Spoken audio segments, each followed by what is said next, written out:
All right. I am alive. Let's remove that. Hello, here we are. Finally. It's been a while. Sorry about that. This is not entirely my fault, let's be fair. But yeah. Um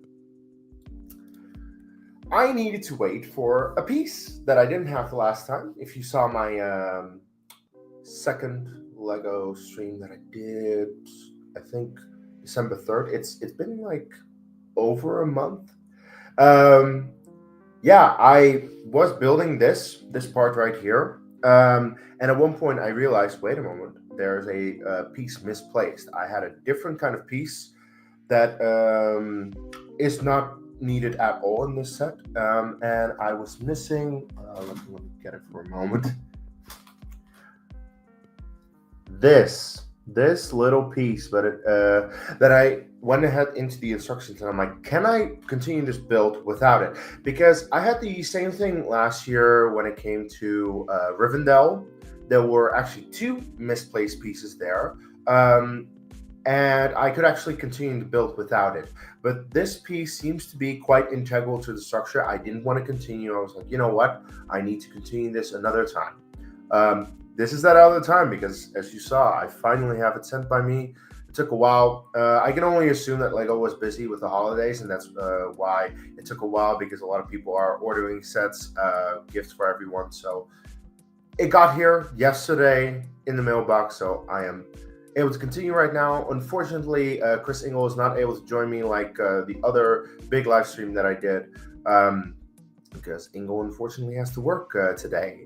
But I really wanted to do this because it's like the penultimate day of my vacation, and I'm like I have a little bit of time for it. Otherwise, I have to reserve one of my Saturdays, which are already kind of precious to me during work weeks. So didn't want to do that. We're continuing now. So yeah, it'll just be me. Um, it's a bit dusty. It's been a month. It's a bit dusty. My God. Okay. Anyway, so back there you can see the legs. I did complete the legs in the first stream that I did here. Um, this I did in the second stream. If you want a link to those, they're I think in the description below. Um, and yeah, this should be the final stream. I hope to get it all done today. So let's just dive right into it with bag number 9. Anyway, if I haven't said it to you yet, I wish you all a very happy new year. Happy 2025. Um, I hope this year is a little bit better for the Star Wars community as a whole. Because while I think that 2024 actually had some good things in terms of Star Wars, I was not entirely happy with how the community reacted to certain things, most notably the Acolytes. So, and I did say a while ago that I wanted to do. I did say a while ago that I wanted to do like videos looking forward to 2025, looking back at 2024.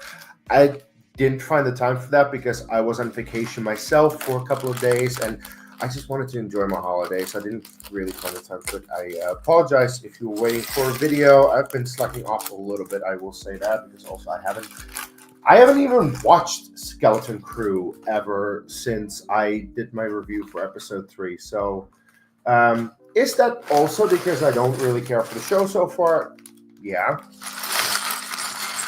But in addition to that, I haven't found the time. Um, so yeah, I can promise you though, I will do reviews for Andor when that comes out because that is definitely a show that does have my interest. Anywho, there we have it, a whole pile of Lego, and let's continue with bag number 9.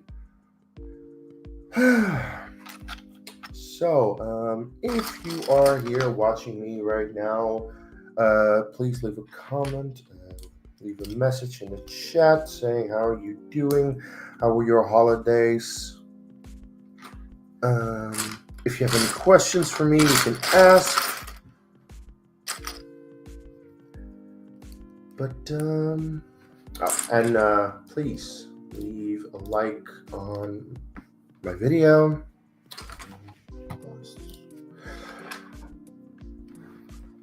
And well, if you haven't subscribed to the channel yet, and you're like, I might be interested to see what this guy has to say about Star Wars,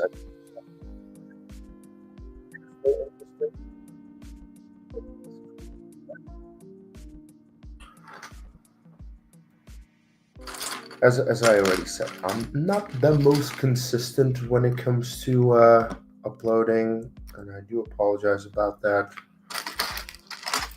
It's just, trying to juggle a YouTube channel with work, because this is not my job. This is just a hobby for me. Also having, a life and a girlfriend and stuff like that. It's like trying to juggle that is, sometimes a bit too much for me, and it's difficult to also be able to maintain a YouTube channel. So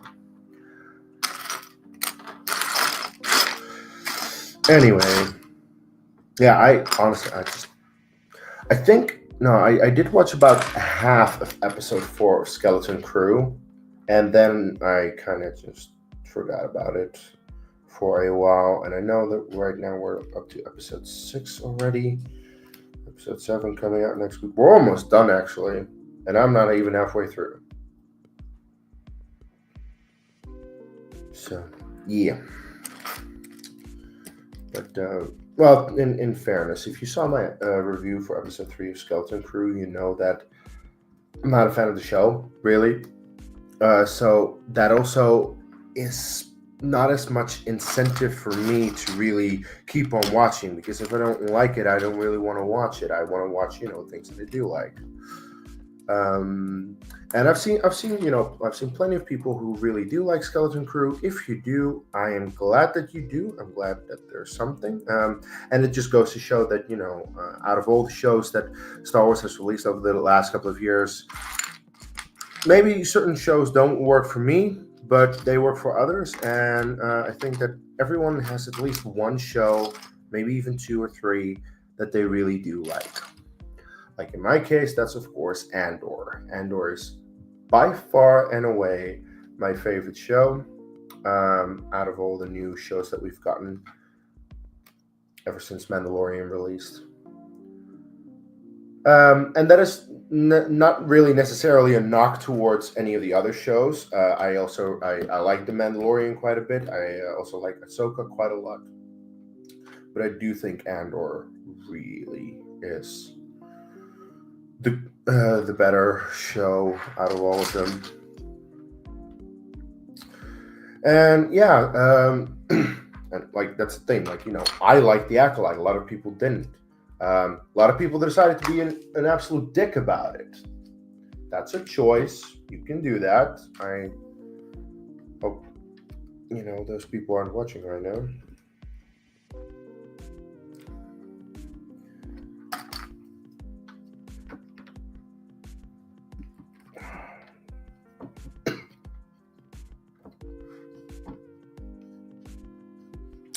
Not the sturdiest of connections, but it'll do, I suppose. Oh, do I need to push it in there? Yeah, I do. Oh, that's it? Okay, let's go. Interesting building technique. I'm always surprised with these big sets, because these big sets really do require some interesting building techniques to make it as good as they are.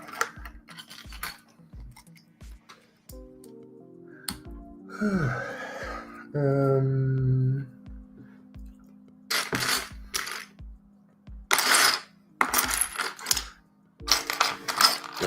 we go.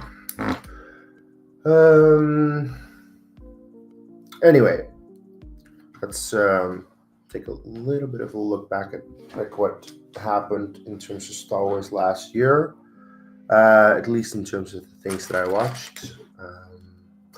I had a post on Facebook somewhere. See if I can find that. Like, it might be difficult to really find it.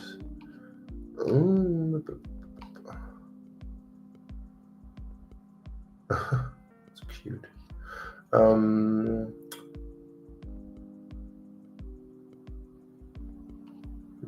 Chelsea dropped points again.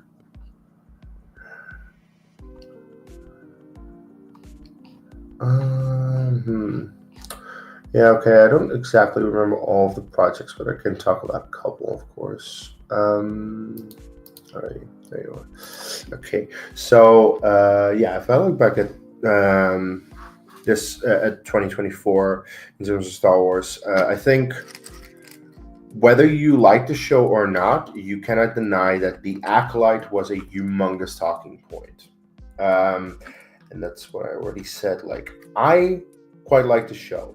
I don't think, the show was necessarily the best Star Wars show that we've had, but it definitely wasn't the worst. Like, shows like Obi-Wan Kenobi and Book of Boba Fett exist. And I honestly think those shows are definitely worse than The Acolyte, but I suppose that might be just me.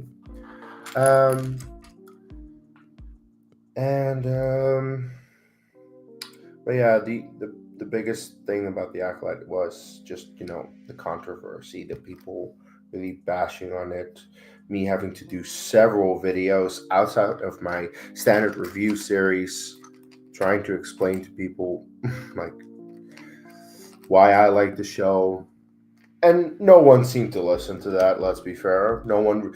That's the thing. No one really wants to listen to someone with a different take. They only want to go online and listen to people bash the same thing that they hate. And if then all of a sudden there's me who actually does like it, then they're just gonna comment mean things to me and leave dislikes, and I'm just like, well.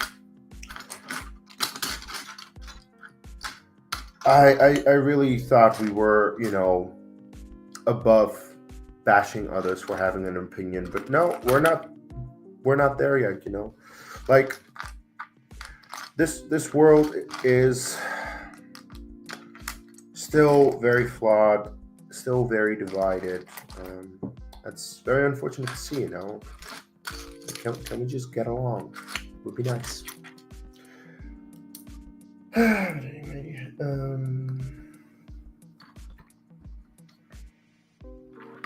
yeah, I like the Acolyte, regardless of what anyone says. I really like the Bad Batch season 3. Final season of the Bad Batch came out. I thought it was a really good season, specifically. Overall, I like the show. Just I have done reviews for season 1 every episode. I was supposed to do more than that this past year, but honestly, I just didn't find the time or energy to do that. Because the thing was, I had the feeling that, like simply for my sake of completion, I really do want to eventually review all of the Bad Batch. But, oh crap, that's the wrong side. But, I just have the feeling that my reviews are not going to be particularly well watched of Bad Batch season 2. So I was like, you know what? Let's not do that right now. I decided to go for, a playthrough of Jedi Fallen Order, which I finished. I really enjoyed that. Yeah, come on. There we go. But yeah, Bad Batch season 3 was a really good season. It was a good end to the show. I'm quite curious if they're going to continue with the same characters, because I do think there's a lot of potential there with those characters.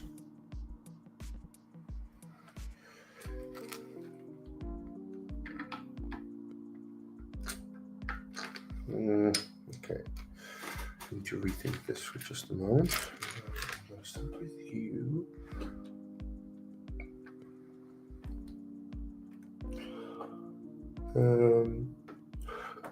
And I'm quite curious what the next animated project will be, because as of right now, there's not really any animated TV show announced, and I do know that Dave Filoni really likes doing his animation because, well, of course, he started with Clone Wars, then he did Rebels, then he returned to Clone Wars at some point.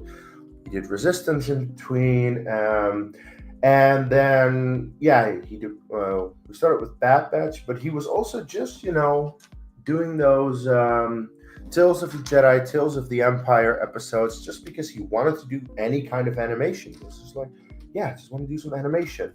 So I got the feeling that we are going to get something, and I'm curious when they're going to announce any of that. Um, I'm pretty sure they're not gonna actually release this year, because if you are to announce it this year and also release it this year, that's bit a bit quick, probably.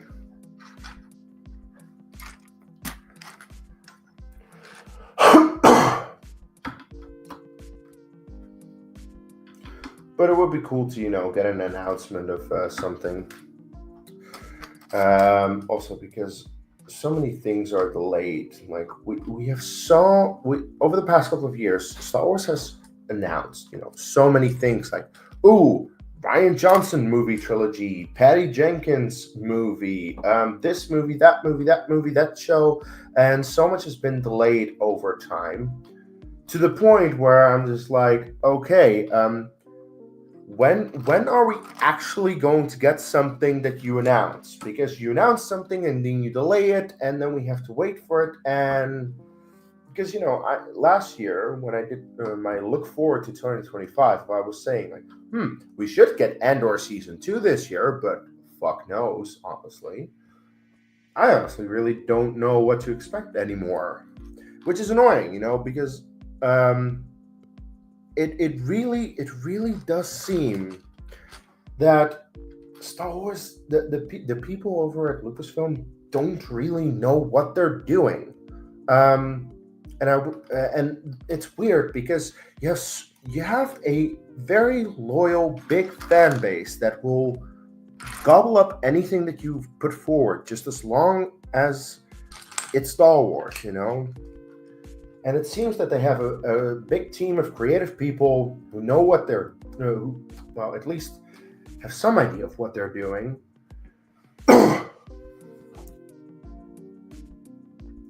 But at the same time, they don't really know what to really put forward. Like, they don't know, like, hey, we should just make this movie and people are gonna love it. Seems like, no, okay, we're gonna announce this movie, and then we're gonna see what the fan reactions are, and if the fans don't really like it, then we might just push it forward and maybe just not do it whatsoever, and just figure it out on the fly. It's like, that's not a good strategy if you look at them as a company.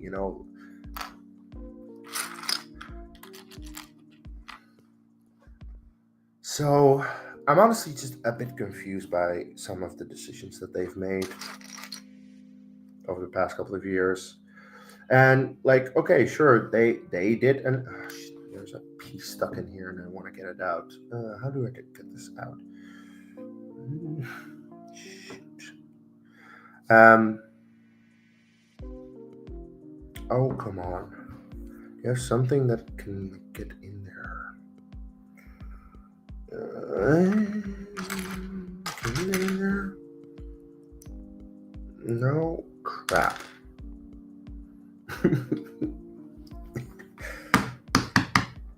Damn it. Do I have something?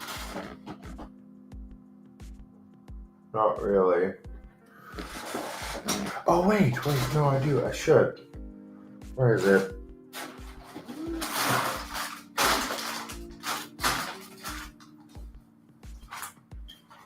There you are. All right. Come on. Yeah, there we go. All right. Took a moment. But as I was saying, they like this is like this current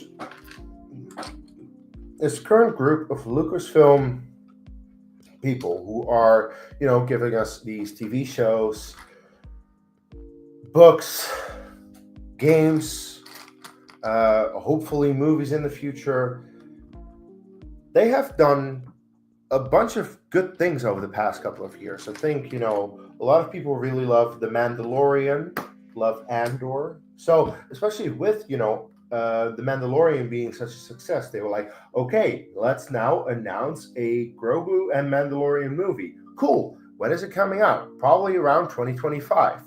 Well, looking forward to 2025, it's not on the docket anymore. It doesn't seem to be releasing this year. So when is it releasing? Well, 2026, maybe, if they feel like it, if they think, this can make us enough money, because if it doesn't, then we need to go back to the drawing board, I suppose. But then you've lost money and issues, and just make a fucking decision. People like The Mandalorian. People will show up for a movie. Just make the movie and release it already.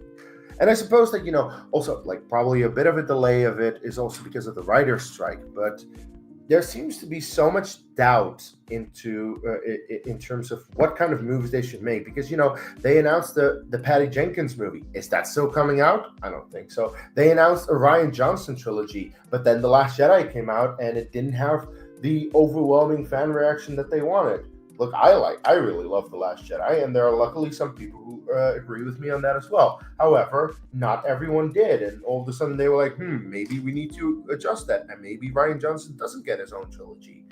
So I'm just like, can you just make a decision and give us, like, just announce a movie and stick to the release date and stick to what you're doing. That's what's confusing me. I think you have, the Star Wars fan base is still a very loyal fan base, regardless of what anyone might say. Oh, wait, like, sure, some fans have maybe lost their love a bit over the past couple of years with some of the movies, some of the TV shows, but when I was at Star Wars Celebration last year and I saw so many people there just really absolutely loving Star Wars, I'm like, yo, it's fine.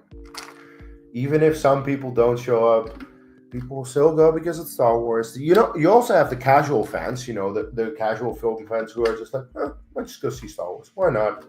And they don't really care as much if it's not as good. So they'll just go. So believe me, any kind of Star Wars movie that you put in the theaters will do well whenever you put it out. The only reason that Solo didn't do well is because of the release date. I still don't really understand whose idea it was to have that release right after The Last Jedi. Like, that was just a mistake.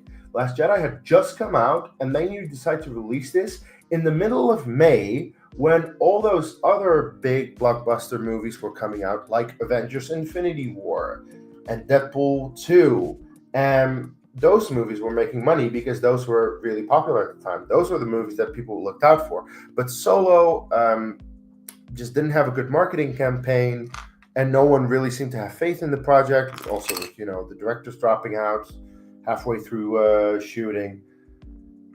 It wasn't good. It wasn't good publishing. But then, The Rise of Skywalker, as much as people said that they didn't like it, it still made over $1 billion.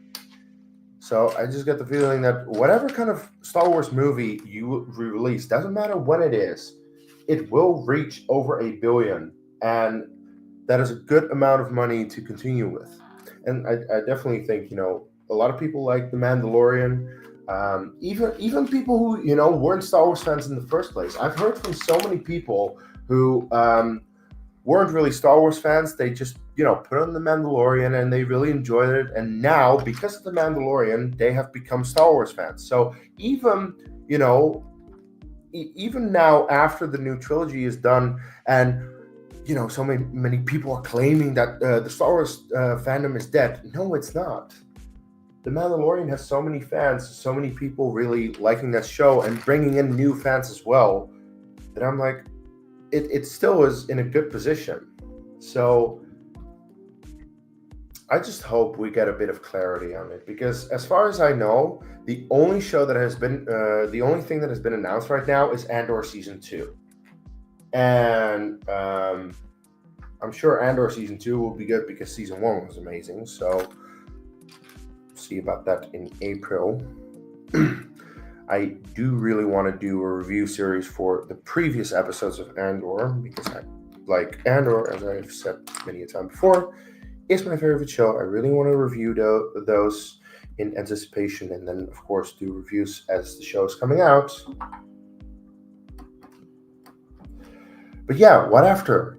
When is the next movie coming out? I still don't really know, because I'm sure there are some dates somewhere. Oh, I need to go to stickers. Oh, sticker sheet. This is always a bit of a bitch. I really don't like stickers. I really wish that we would just have to print pieces,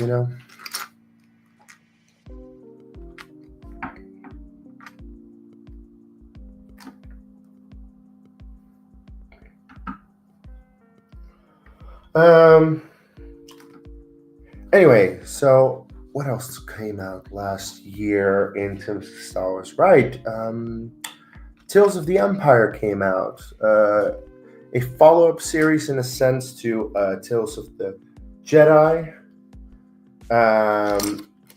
I personally very much enjoyed Tales of the Jedi, and I enjoy Tales of the Empire to a certain extent. I wasn't a particular big fan of everything, but I thought overall Tales of the Empire worked. And in the end, I think it's a decent addition. It very much just shows that Filoni likes to do some animation, and of course, I do understand that you cannot do too much with it, because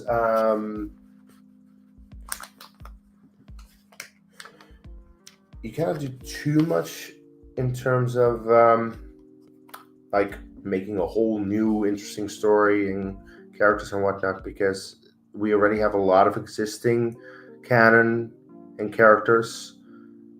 And I mean, I suppose it gave closure to Barriss Offee, the character, but I was personally not really a fan of how they handled it. So yeah, there's that. Reviews are, by the way, up on my channel if you're interested. I think also in the description. Are they in the description? Let me just see. Yeah, actually I have reviews for Bad Batch, Tales of the Empire, and Tales of the Jedi in the description if you're interested.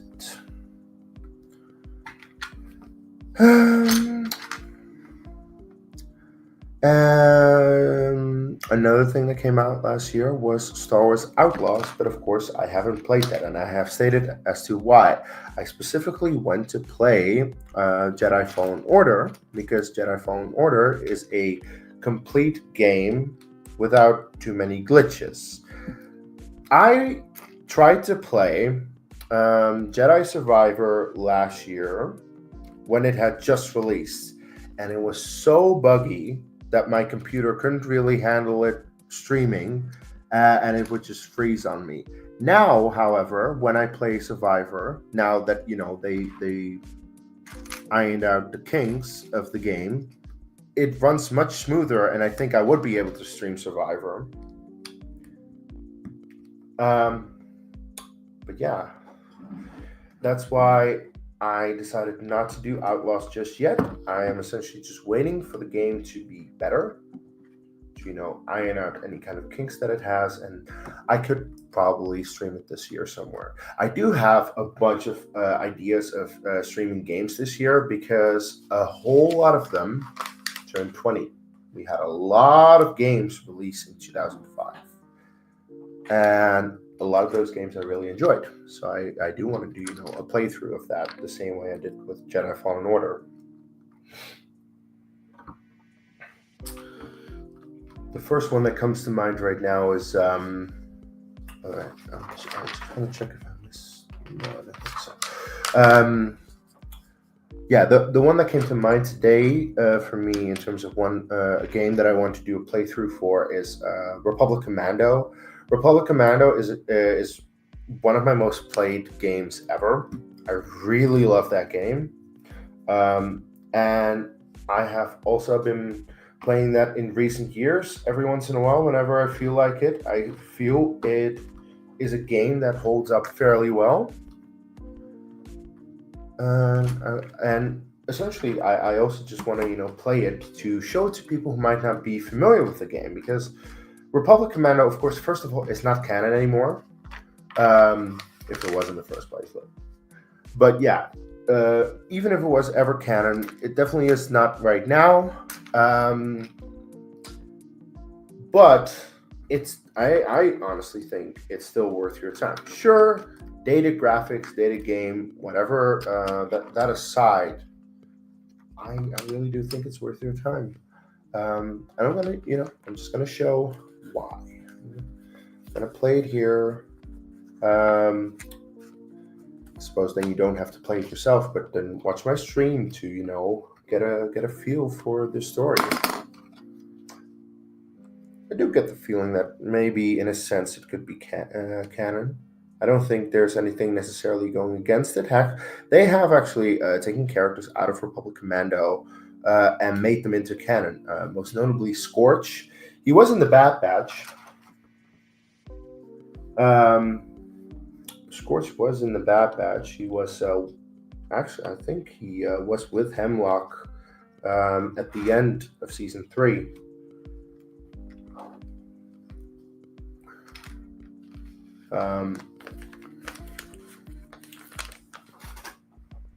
So, and that indicates they wanted to include Republic Commando into canon somehow to show that, okay, maybe the exact game, the exact story of the game is not entirely canon, but the characters are. So, Scorch, Fixer, Sev, and Delta Lead. But yeah, that's definitely one that I want to do whenever I find the time for it to do a playthrough. It's also, I think it's a pretty short game. Like the campaign part of it. The great thing about it is that in addition to having a good solid campaign, it also has a pretty decent multiplayer. I'm not going to show that, especially because I don't think there's anyone still playing that multiplayer with the amount of games that you have these days. It's a bit of a shame. I had fun with that multiplayer back in when I played it. But yeah, that's definitely a game that I'm going to play. What are other games from 2005? I need to look that up. And just give me a moment. 2005 games. Oh, right, Battlefront 2. Battlefront 2, also a game I've spent so many hours on. And again, a solid campaign, not too long, but then an insane multiplayer, and also just a lot of great options overall in terms of what you can do. Like, you can do Galactic Conquest, and you can do that as all the factions. You can do that as the Separatists, as the Republic, as the Empire, as the Rebellion. I thought that was really, really cool. And then you can also just, make your own skirmishes wherever you want. Like, there's so many locations. You even have like a hunt feature where it's one faction against a local species. So like on Endor, you can play as Ewoks and go against the Empire, which is fun. And on Hoth, you can play as Wampas and go against the Empire, or is it against the Empire or is it against the Rebellion? I'm not 100% sure right now, but I just remember that I thought that was really clever, really fun. So yeah, definitely I'm going to play that. What else? Oh, Yeah, okay, so technically the original Lego Star Wars video game that is set around the prequels came out in 2005. However, um, I don't have that one, and I don't think I can get that one, considering these days you have the complete saga. Because I also don't think I can get Lego Star Wars 2, because, you know, you have the complete saga. So yeah, the complete saga is not yet close to having an anniversary coming up, so not gonna play that one just yet. Okay, this way. I think that's how. What? Alright, there we go. Anything else for 2005? Galaxies, but no. Galaxies. Battlefield. Public. Don't really know that one. This is just what Google tells me. I have the feeling I'm forgetting something.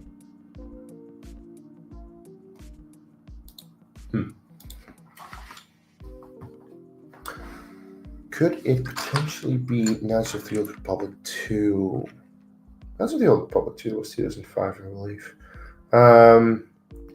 If it is, though, don't hold your breath. I'm not a fan of KOTOR 2. I never have been. I never will be. I've played the game several times. I really don't like the story. And it's... Okay, I should rephrase it. I am not a fan of the fact that they just released an unfinished game.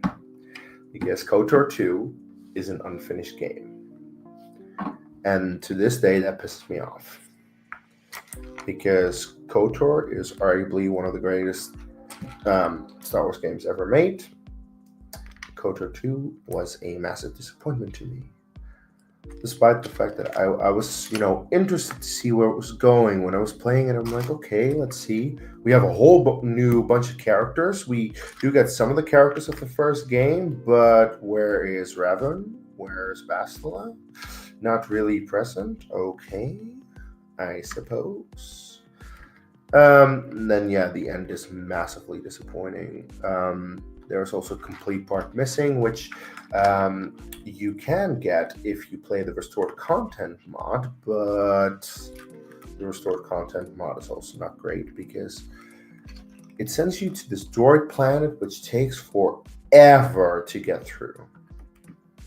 And it's really boring, honestly. It's really boring and annoying to get through that planet. Did you play Fallen Order? Yes, Chase. Hello, by the way. Welcome. Just gonna highlight your comment. Hi, Chase. Well, it's interesting that you say that. I was talking about it. I did a playthrough of Jedi Fallen Order on this channel not too long ago. Oh, I don't have it in a link, or I don't have a link in the description.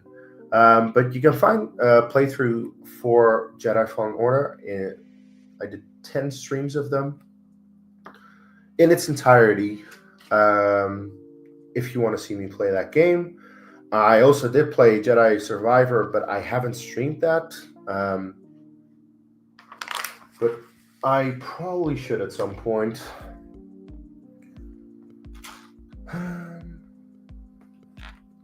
But I really adore both games, specifically because it has great characters. I think Cal Kestis, Marin are really good characters,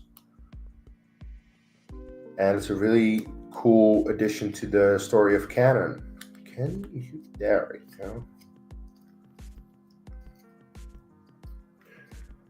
And also very much look forward to the third game in that series, which, as far as I know, has been announced. They are developing it. I'm curious when they'll release it. I'm not sure about that.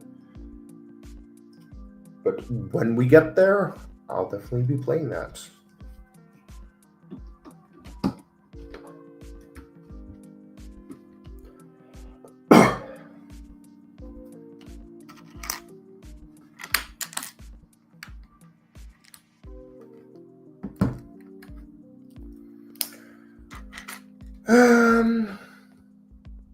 But yeah, Outlaws is yet to be played.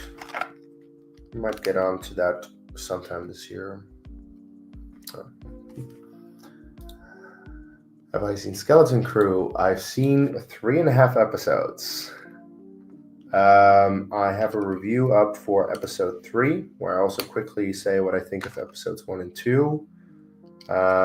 But because I'm just not a particularly big fan of the show, I haven't really made the time for it during the holidays. Because also I had holidays and I was in London for a week, so I had other things to do, other priorities, in fairness. And I wanted to get back to watching and reviewing Skeleton Crew, but I still just haven't found the time for it. Considering I'm going to be here for a while, I might actually be able to just watch it on stream, but I'm not sure about that yet. I also have a bunch of YouTube videos I need to catch up on. You're done, right? But yeah, based on the first 3 episodes, I'm like, it's okay. It's not the worst, I suppose, but definitely not my favorite.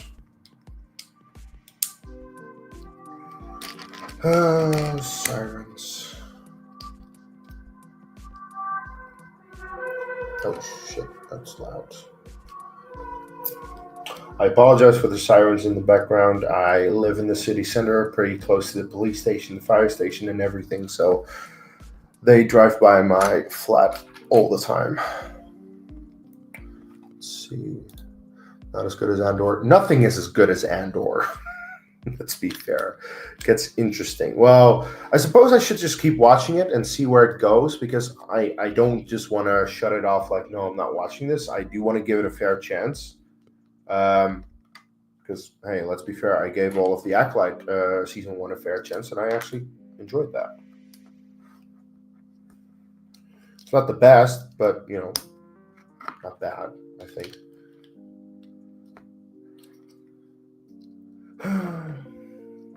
And I suppose that another reason that I should probably keep watching Skeleton Crew is because it is set in the same time period as Ahsoka, Mandalorian, Book of Boba Fett, that kind of stuff. And I have the feeling that it is going to eventually tie into the team-up movie that we're going to get, where everyone is just fighting against Thrawn.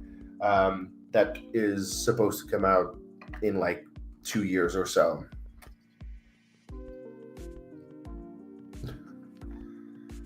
Haven't seen the Acolyte. I have the feeling that you just didn't watch it because other people said it was terrible. If you're out of content, I don't think it's that bad as some people make it out to be. So just give it a shot. Watch it until the end. I do think it's pretty interesting. And now, finally, I get to use that piece that I had been waiting for so long. And this is the exact thing. I'm going to show you. I'm going to show you exactly. So, like, I needed this piece. This was the one that was missing. This one was in the bag. You need to put them together. 2 of them, by the way. So I have 2 of those. Then you put some of these things on there. Actually, I already did the step earlier in here. And so there, and then the pink thing on it, like very colorful, the blue, green, and pink on there. So this, and you need to put something in there. Without this piece that I was missing, I don't think I would be able to properly make this and fit this in here. Yeah, last time I was building, I missed something, and I had to pause it for a month because it took them a month to get it to me. So, yeah, I'm just happy that I'm able to, make it now, and I'm able to continue. And then I really hope that there is not something else, because if there's another one and I have to cut this stream short because I'm missing something that is like integral to the structure of this thing, I'm not going to be happy, I can tell you that.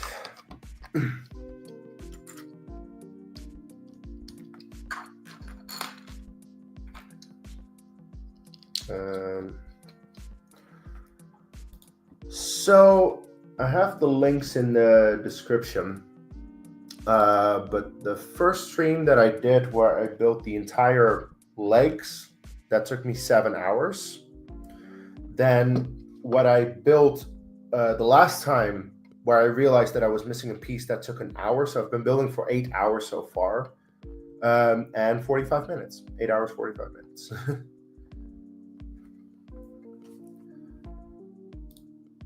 It is a pretty awesome set. Like, because you can see the AT-AT I have over there, and that is a pretty decent set. I will say I enjoy that one, but this is an entirely different beast. This is like, damn. So, thank you for the sub, Colin. It's appreciated. But yeah, hey, these big Lego sets take time, and I do think everyone has like different speeds in terms of how fast they build. I would like to think that I'm a pretty fast builder overall. Like I did Rivendell in 13 hours, so that's pretty decent, I think. But hey, I've also seen people intentionally speed build, and I'm like, okay, I'm not gonna, force myself to speed build as quickly as I possibly can.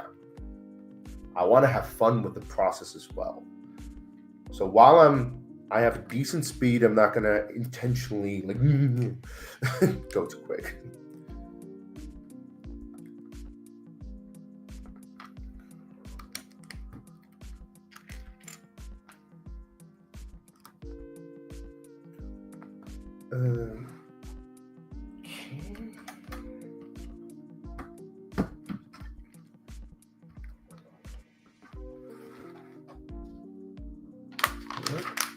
Oh, not what I was expecting.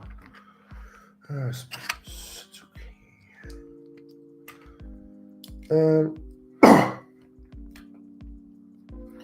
So, okay, I seriously need to know this now.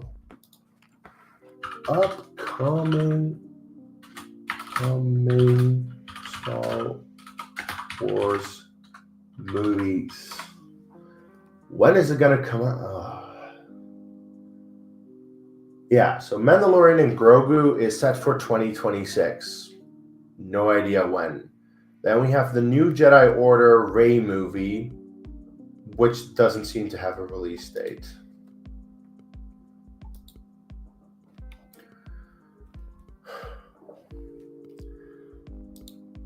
Yeah, no, I know Skeleton Crew. So Andor, yeah, Mandalorian. Oh, it says May 22nd of 2026, Mandalorian and Grogu. All right, Ahsoka Season 2 is coming out at some point. No idea when. We'll get there. Dave Filoni Star Wars movie. Oh yeah, that is supposed to be the team up. Oh right, James Mangold is doing the Jedi Origins movie whenever that is coming out. They did announce it. No idea when. Simon Kinberg Star Wars trilogy. What? That seems far-fetched. Ryan Johnson trilogy. Yeah, I have doubts. Taika Waititi Star Wars movie. I have doubts. All right, Lando. Remember that. Who was it? Right. Donald Glover is working on Lando, a Lando TV show. I have no idea when that's coming out. Too bad they already made the Andor movie. Yeah, I mean, you can watch it. It's called Rogue One. It's pretty decent, I think. Pretty good movie.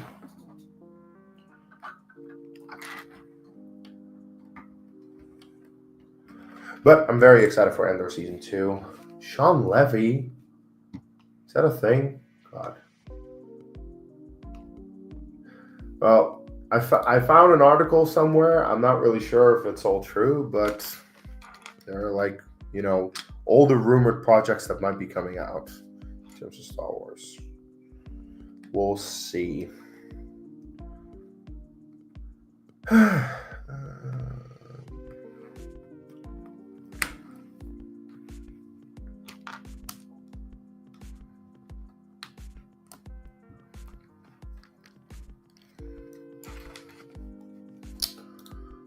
I'm just going to assume that you're talking about Rogue One here.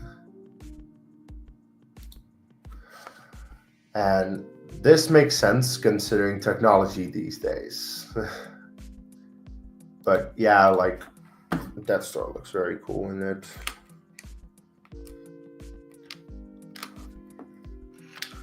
But yeah, I very much enjoyed Rogue One, especially when it had first come out. I watched it way too many times in the theater.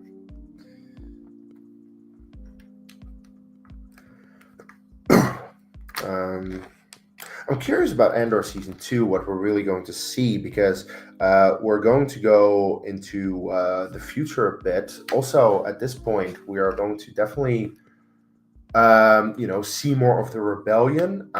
I would really personally love it if they can tie it into Rebels somehow, because they have a live action crew for the Rebels characters. You can, maybe plop in a Hera cameo somewhere. I think that could be cool.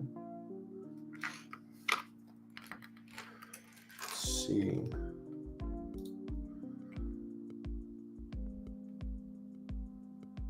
Yeah, that's probably how they did that.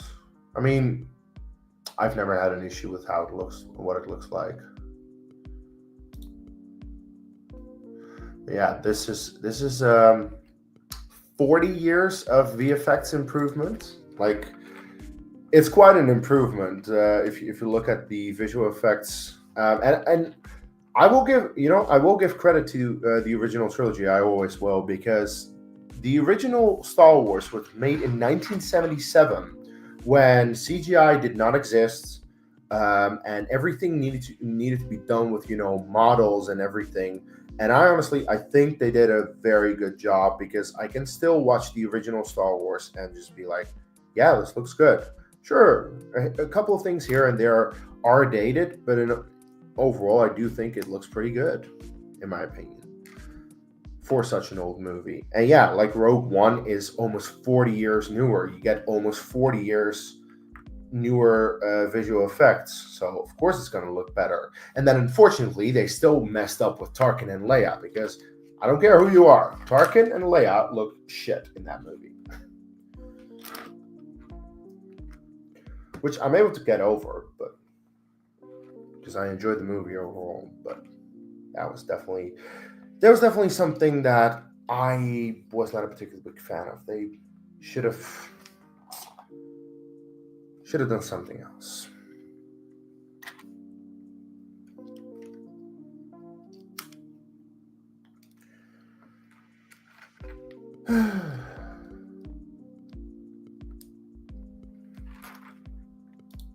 Yeah, I think so. And that's because it's models. And the great thing about models versus CGI is that a model will never look dated.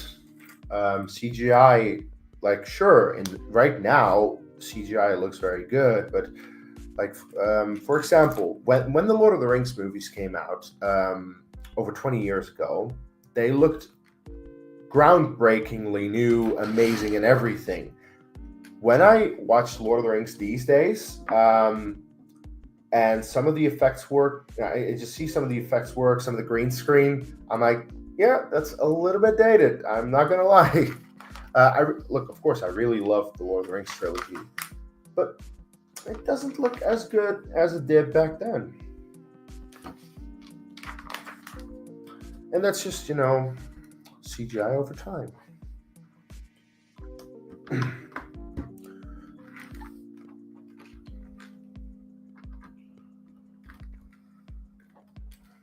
This is also a big reason that nowadays a lot of movies and TV shows are going back to using less CGI and more practical things to make sure that it doesn't look dated 20 years from now. And that's what I also really enjoyed with The Mandalorian, that they made that huge screen behind them, because that huge screen is a real effect and will not look dated. Uh, like, sure, it looks a bit wonky at times, but overall, I'm pretty good with it, and that is something that's not really going to look dated, I feel.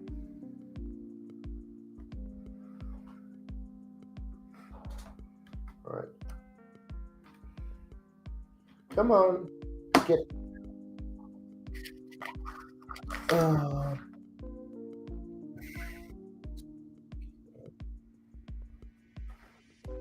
uh, uh, what else do we have this year? What else am I forgetting? I saw some of these posts. I should have saved them because I saw some of the posts on Facebook, and I'm like, "Ooh, I can talk about that during my stream." Now I forgot everything. So, oops, my bad.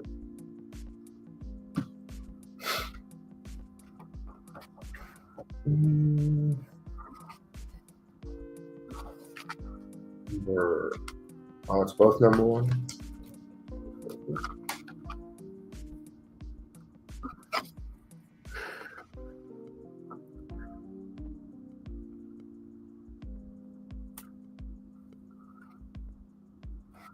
All right.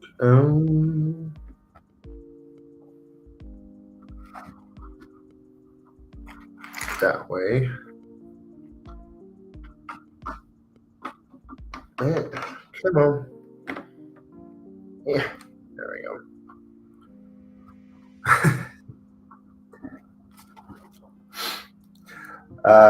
Yes, I have watched Star Trek a lot. I've watched all the movies more than once, to my great regret in terms of Star Trek 1, 5, and Insurrection.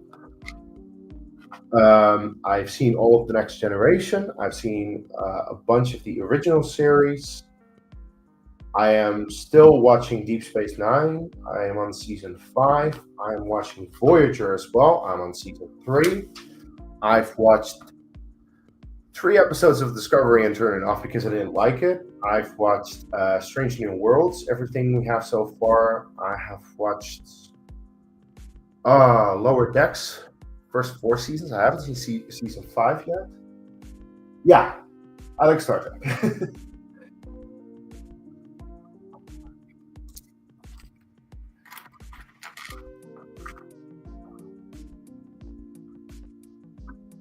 Like, not as much as Star Wars, but I like it a lot. You know, it's good science fiction. Ah, yeah.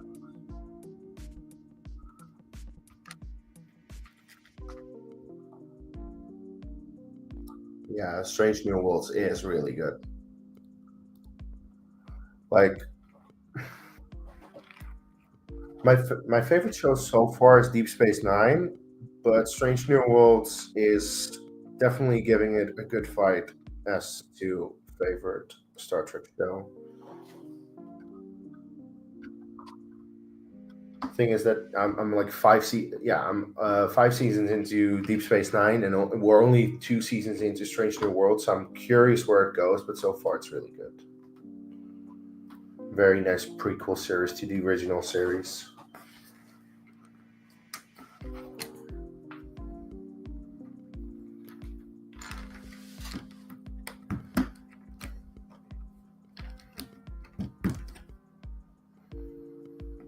Mm.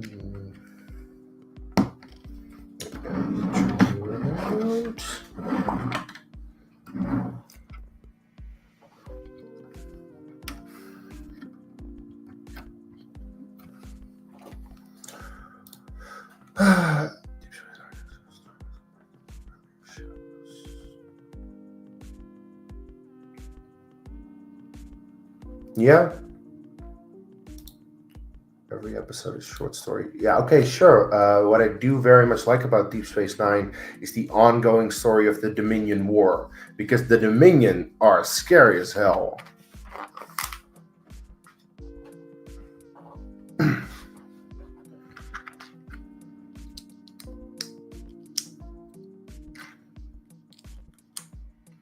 Like the moment that they just full on exploded a starship, I was like, "Holy shit! This just got real."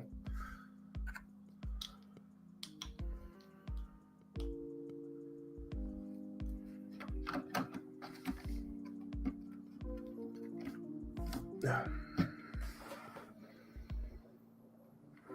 There it is.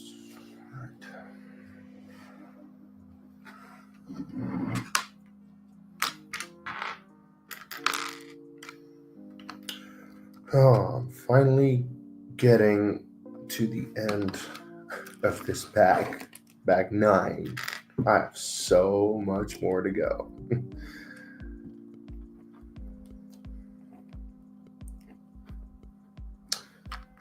uh, well, okay, that makes sense.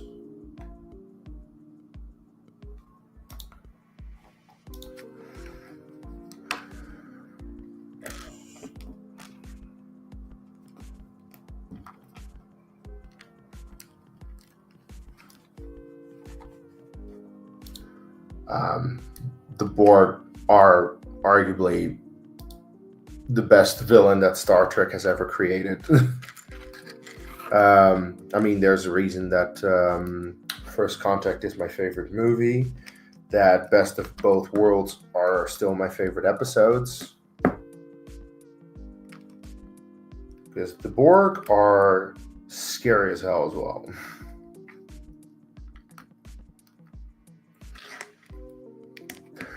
And I am not yet at the point in Voyager when 7 of 9 shows up, but I'm looking forward to that because I remember seeing some of it when I was a kid, and I enjoyed that, and I enjoyed her character, you know.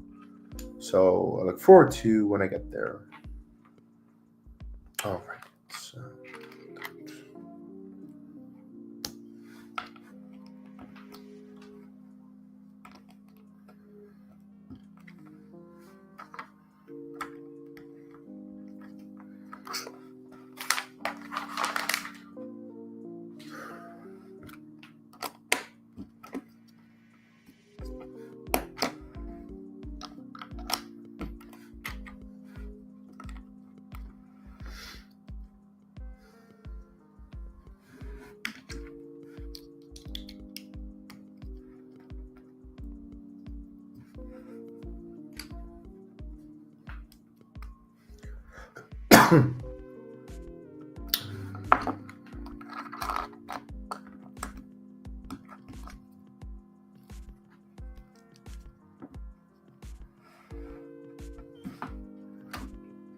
Okay. And connect. There you are, of course.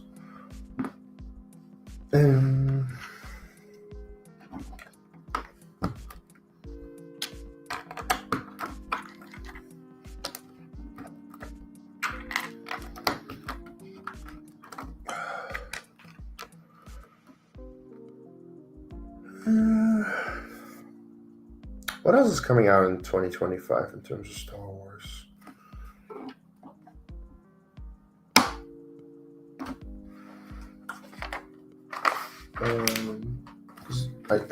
As of right now, I can really just think of Andor. 2025 Star Wars projects. And this does not include any kind of books or comics, because I am way behind on my books and comics.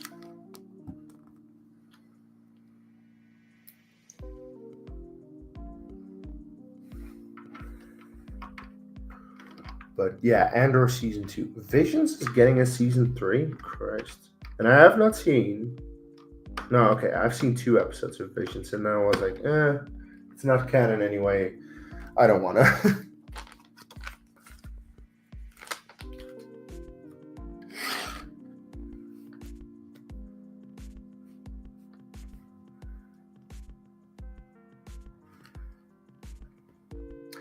I mean, you could say that it's a bad mindset to think, oh, it's not canon, so you shouldn't watch it. But yeah, I am of that mindset a little bit these days, especially if it's something new coming out. Like if it's something old, like Legends, I would happily, dive into that because I know that Legends eventually will get adapted into canon somehow. But if they make something like Visions, which seems a little goofy, I'm just like, I can spend my time otherwise, doing something else.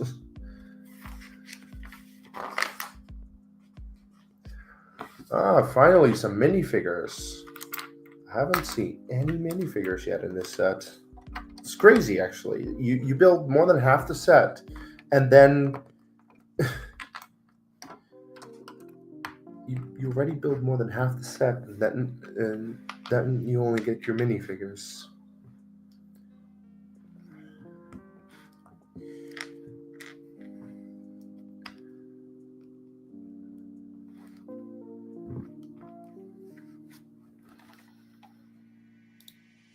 Yeah, I'm pretty sure this is the most anticipated thing for most people, and/or season 2. Because Endor season 1 is amazing, and Endor season 2 should be amazing.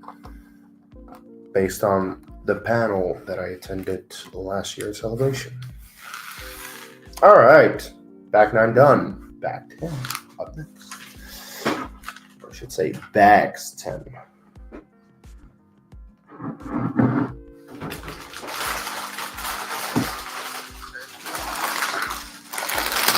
2 bags. Yeah, I suppose that's what they do with modern day Lego sets. All right. Bags 10.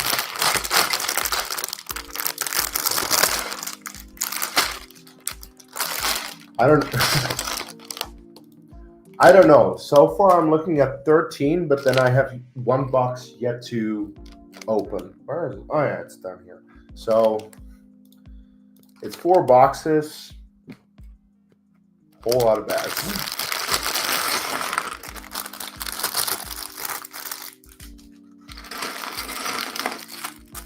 I think there are like 50 in total, but that's not counting numbers. That's just the total amount of bags that there are on the set.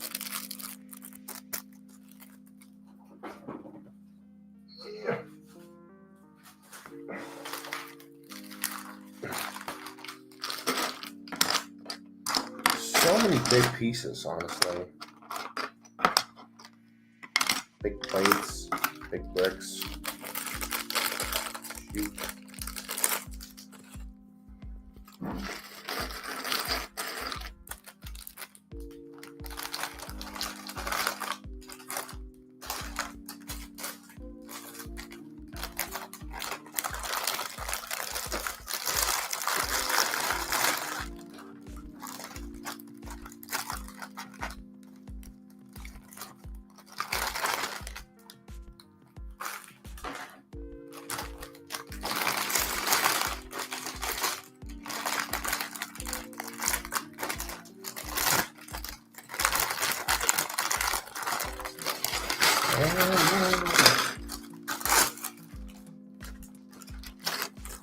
So much every time. I'm honestly having an issue with desk space at this point. God, how many? 14 by 6 plate.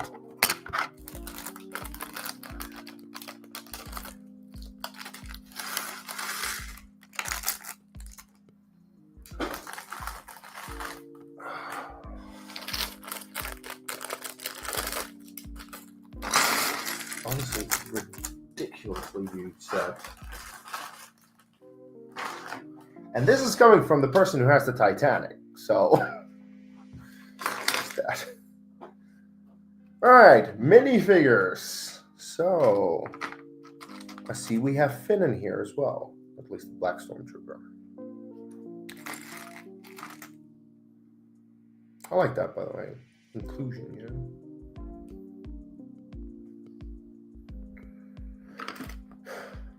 All right, these are not stormtroopers, they're snowtroopers.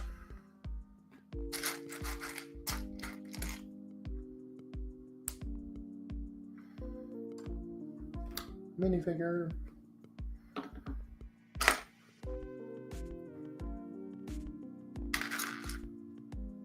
Where's the damn torso?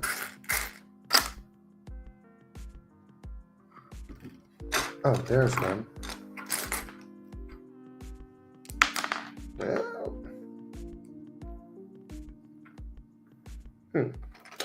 Actually, two different faces. It's all different faces then for the snowtroopers. Why are these damn torsos? They're hidden.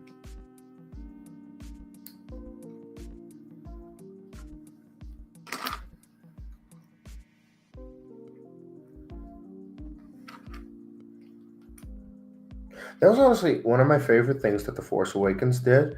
Show us that, stormtroopers are just people. They can be anyone. And in the case of Finn, they can also sometimes, go rogue and be like, I don't want to be a part of this anymore. Because the stormtroopers in, the original trilogy were always just, men in a mask and in a suit, and you could never really see who they are. And now, we have, I can show the faces of these. They all have, a different face, a different color face, and that's cool, Those are the faces for them. Under the helmet. Sure, you probably are not, at least I'm not really going to take off the helmets. I've said this before, I don't really care that much about minifigures. But still cool. There's a gun. I need one more gun. They all have guns.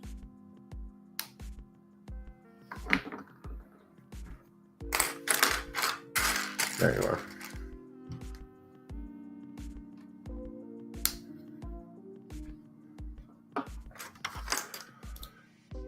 Or that one guy is a stormtrooper.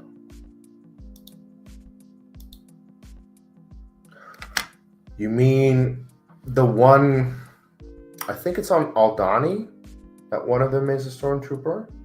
Or was a stormtrooper? Can't remember right now.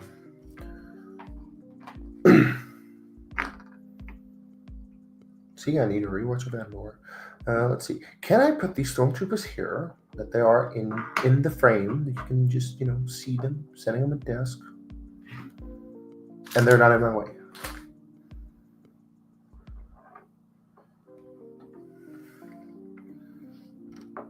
There you go. You can see them.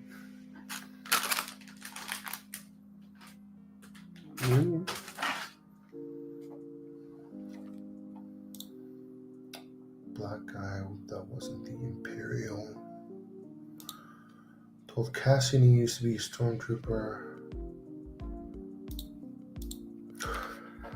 I don't exactly remember it, but hey, I'm gonna, do a rewatch of these episodes and then do a review for them. So I'll figure it out.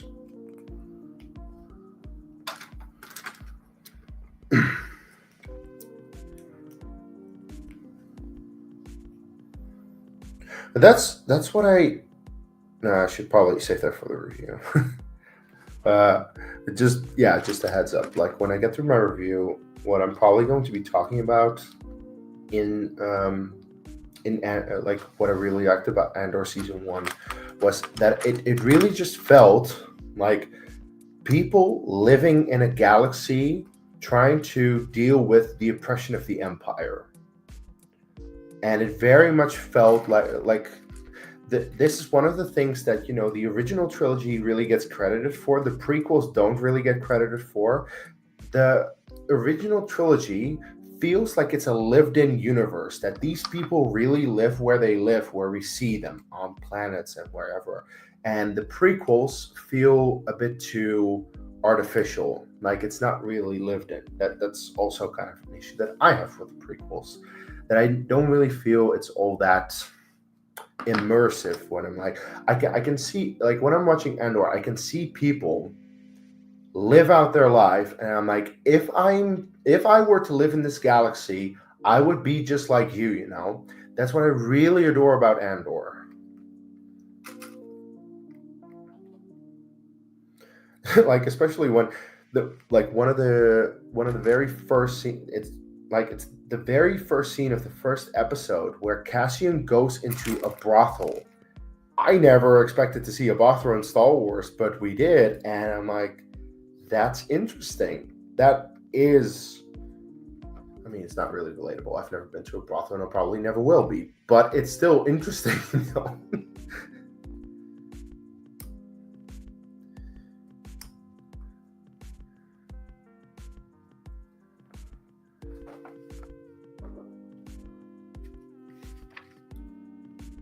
um,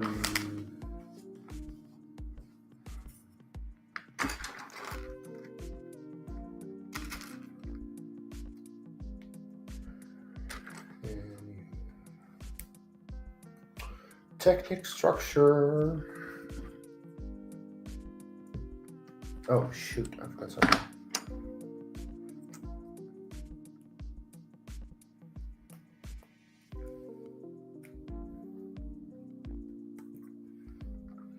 Now I got it.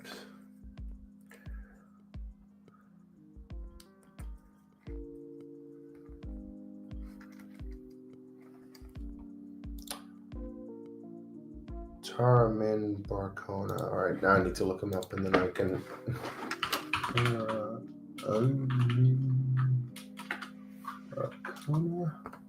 Oh yeah, the black guy in the group on Aldani who is not the leader, the lieutenant. Train them to act like they are military. Yep.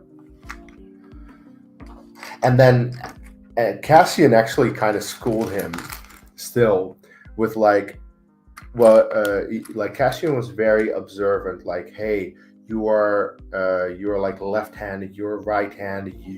You have a preference, but you can do both. That kind of stuff. That was actually pretty cool. I'm gonna talk. I need to stop talking about Andor because I can talk about this all day, but I want to save them for the reviews later this year.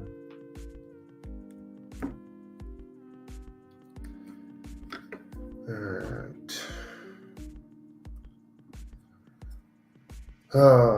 These technical structures are always the most annoying part to put together, but very necessary in terms of integral structure to the build.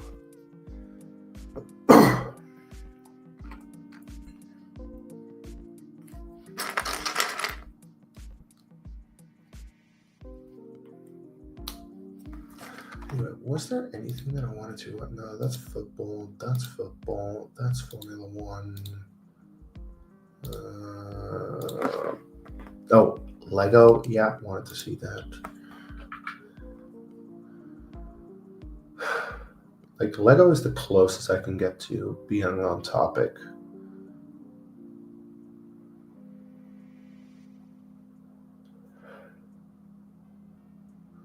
Oh wait a moment. I should probably just put in some football in the background.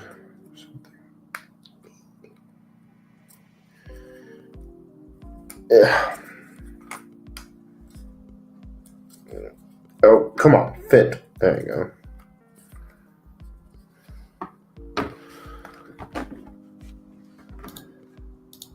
So, oh, come on. Yeah.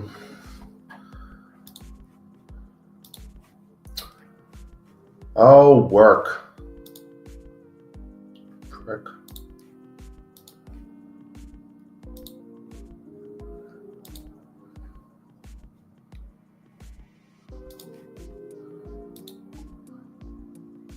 Come on, work.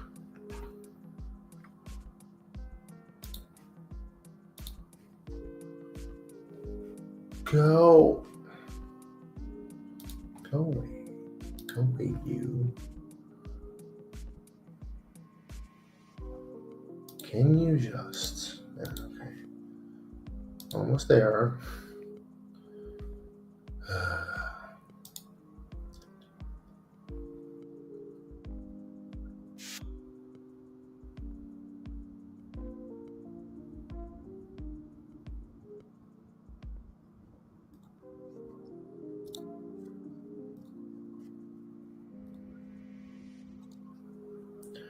All right, there we go.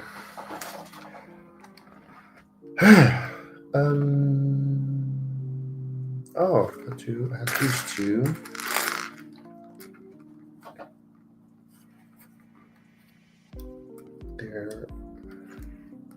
There.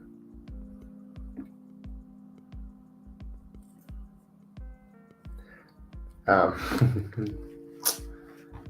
see. F1 is high. I was a fan of Max, not so much anymore. No, look, Max is the best driver in F1, but unfortunately he makes it boring these days, so I've always been a fan of McLaren. McLaren is my team.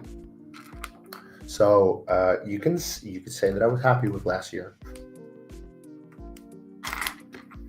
with the constructors.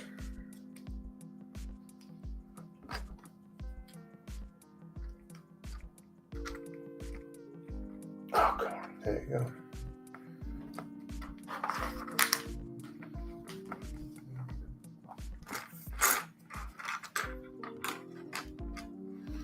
No, Max is undoubtedly the best driver in F1.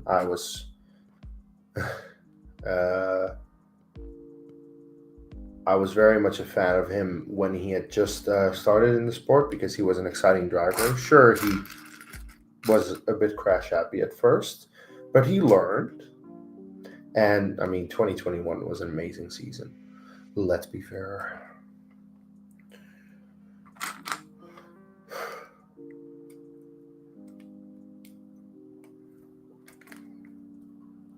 But yeah, then it became a bit boring in 22 and 23 with Max just winning everything.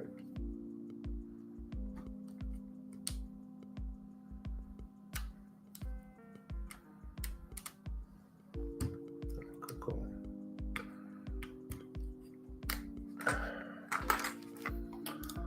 Oh, Ferrari fans. Ferrari really messed up in the between Spain and Belgium. They really messed up with one of the upgrades they had because they lost so much ground. All right, I'll be here. Bon appetit. Thank you very much. And well, I'll be here for the time being. So see you later. Thank you for joining me for now. Well, considering that it's halftime over over in Brighton, between Brighton and Arsenal.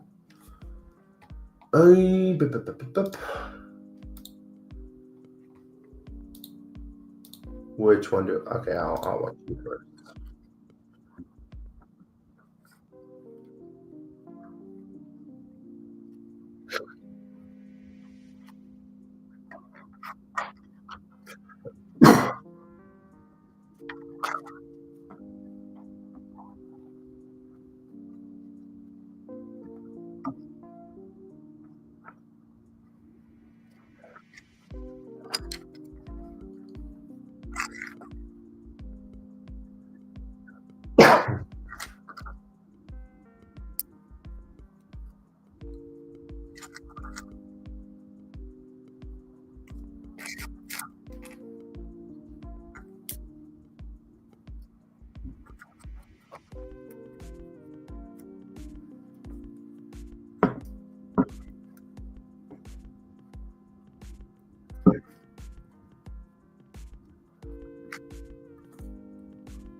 Shoot.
Why are we?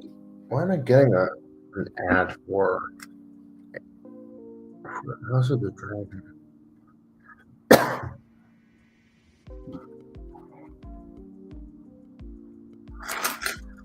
No.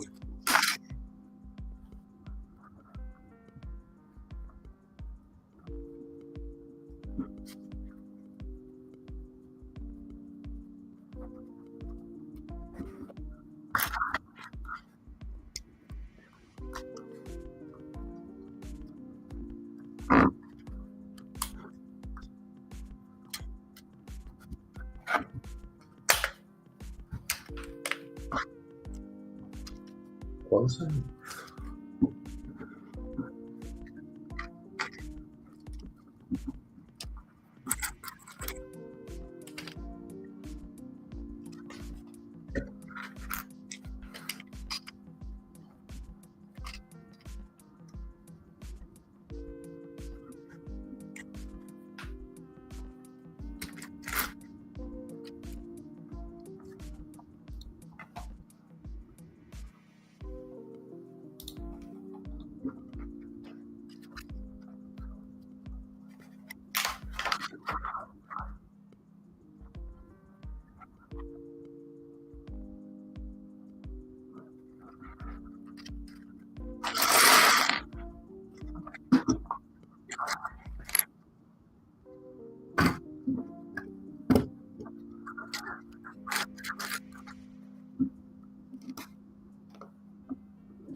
Okay, I need to get these chairs.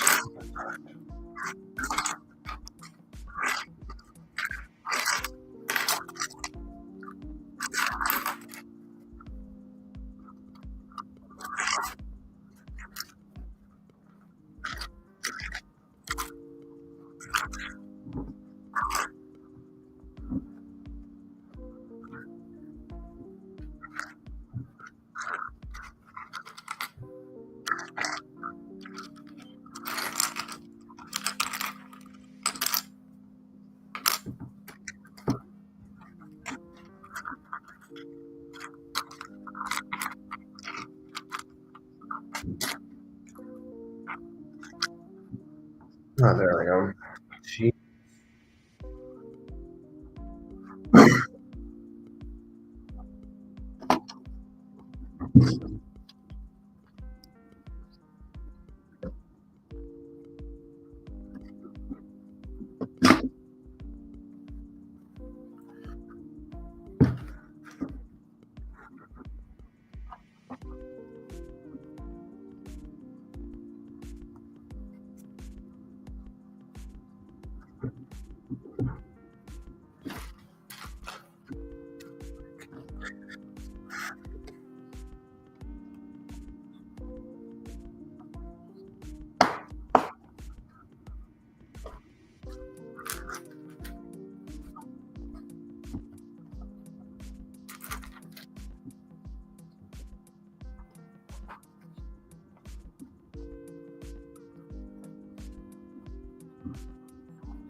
Yeah.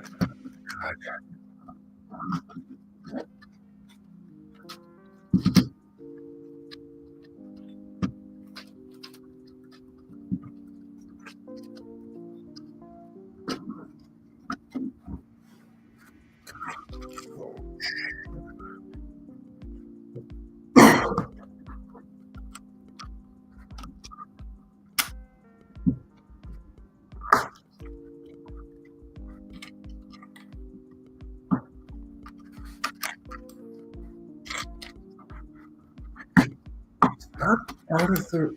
It's not part of the realm of ability.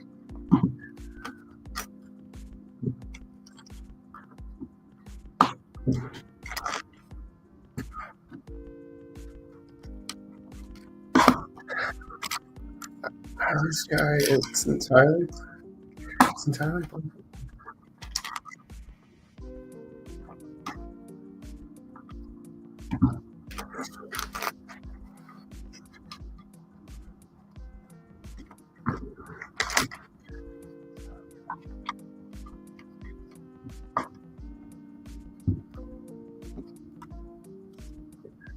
Oh dear.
Okay.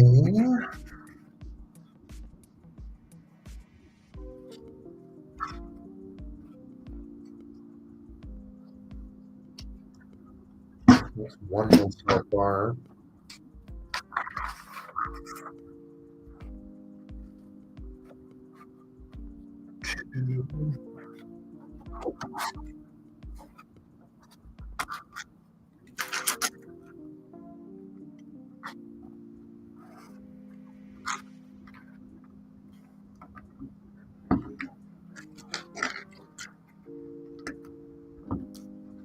Oh.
It is a bit of a challenge picture.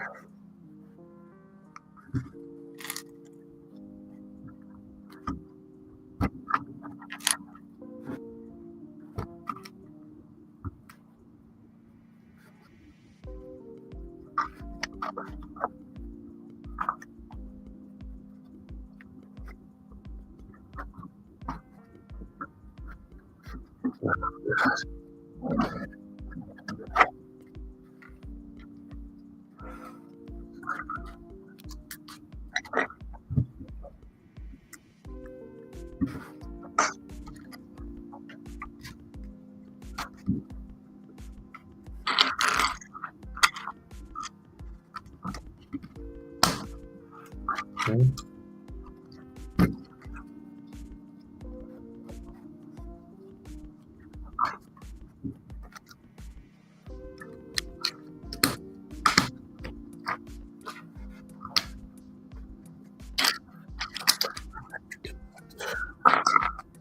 Oh.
Well, now.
man, I messed this one up. Go away.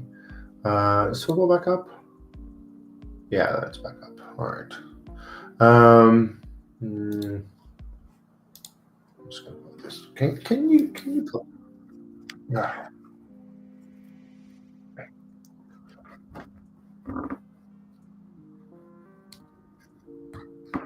Shoot.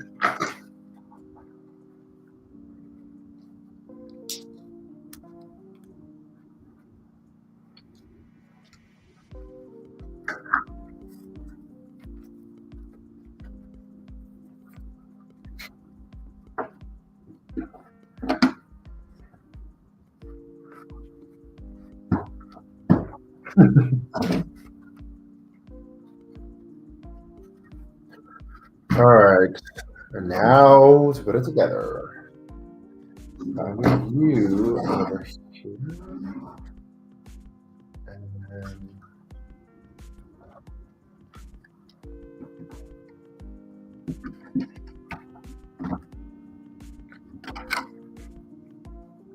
turn.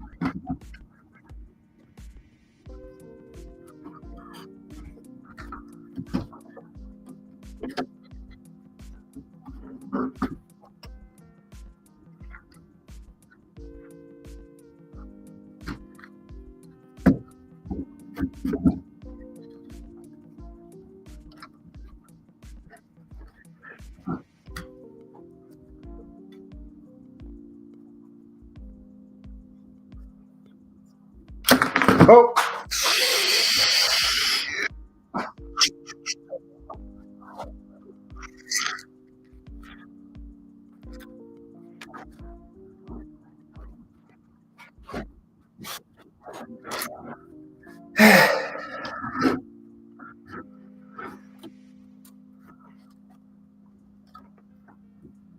All right.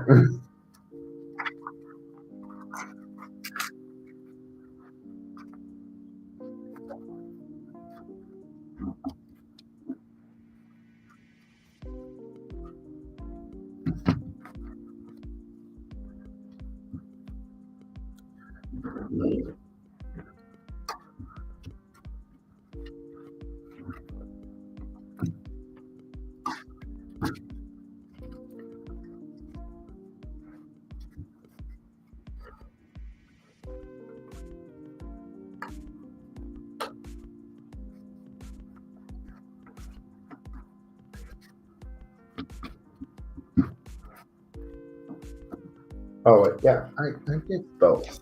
Why would I? Whatever.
This is probably good.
Shit.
Oh, 24, so not 23.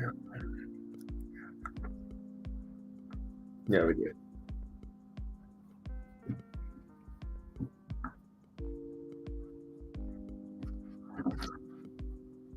Wow.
There we go. It's a very nice clip, very satisfying.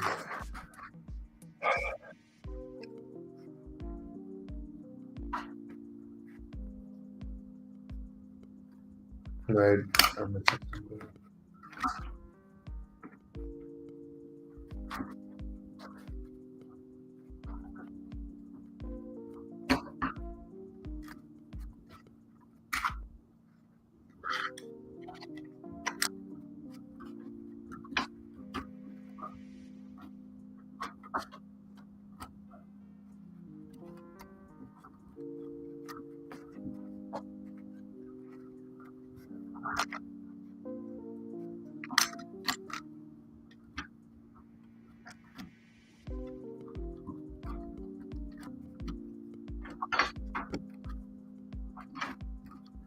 What?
God, the amount of chairs, so many. Wow. All right. So,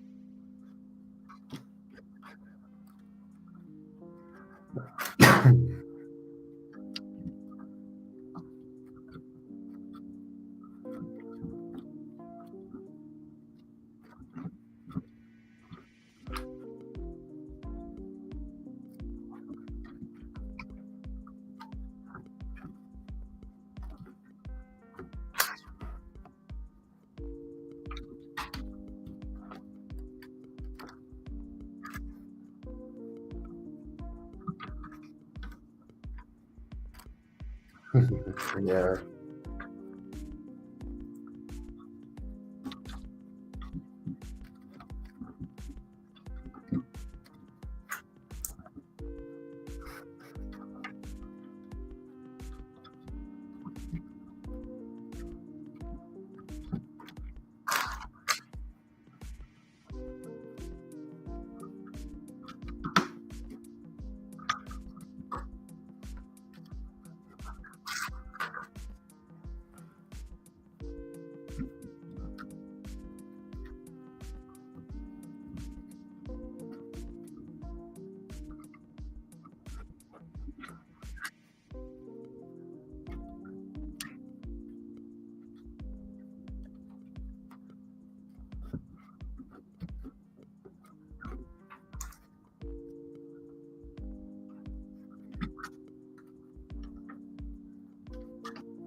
Back 10. All right. Back 10 is done. And I am a bit hungry. Not gonna lie. I should probably look into food options. So, this is what I fuck this thing. I think I'm just gonna look into food options. But anyway, this is what I've completed so far. A whole bunch of seating for some stormtroopers. I've heard that this set is specifically designed with so many chairs, but not with as many minifigures, so that you buy like the battle packs, which I mean, it's a good strategy if you really want to fill it up with a lot of minifigures. I think it would be cool to do that. It's just I'm not the biggest fan of minifigures as is. I don't really care to really get that many battle packs, so I don't think I am going to do that. But that's definitely something you could do if you have the set. Anyway, I am going to look at some food options. I'm going to take like a 5-10 minute break. Um, Probably order something, and I'll be right back. So, um, see you in a little bit. Oh, and I should probably also get a coffee. You know what? I'm gonna get a coffee. Sounds like a good idea. Where is it here? Yeah. Right. See you in a bit.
All right, back from my making coffee, which I have. So there you go. And I also come back to see that Brighton and Arsenal are drawing. Don't mind seeing that.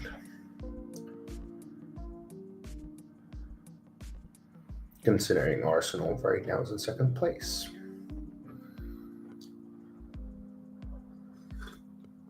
And honestly, it's a weird season in the Premier League because it just seems like no one wants to win it, with the exception of Liverpool. And I don't mind that, of course, as a Liverpool fan, but holy shit. Anywho, let's get bag number 11 out here. And this is going to include some of the big pieces that I have, which are all in here. So let's just start with that bag.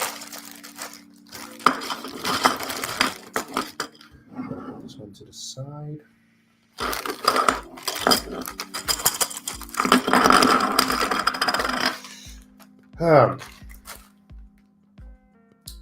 Also, considering no one's watching, I'm okay with just talking about football for a bit.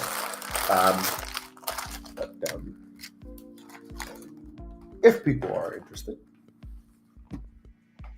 I like football. I like the club Liverpool Football Club. I have liked them for quite a couple of years. And this season is turning into something special. Of course, we haven't won anything yet, but there's a very good chance that we will. Even though, I don't want to jinx anything. A lot can happen. Injuries, other kind of bad luck, weird situations can always happen. But so far, it's looking really good. Because in addition to us doing extremely well, everyone else is slacking off, if we're being honest. Which I find a little bit disappointing because, you want there to be a bit of competition. Like, the Premier League is the most contested football league in the entire world, as far as I'm concerned. I know that, a lot of people like La Liga. People like the Bundesliga, Serie A, whatever kind of thing. But there is not a single league in the world, in world football, as competitive as the Premier League. If you look at the amount of teams that do well. In fairness, yes, Man City has pretty much dominated the league for years. But despite that, there are still, a lot of teams contesting, doing well, playing good football. And it's a really high level of football. It's probably the most amount of money going around in that league as well. So, there are just a whole lot of factors as to why the Premier League is regarded so highly and why I like it so much as well.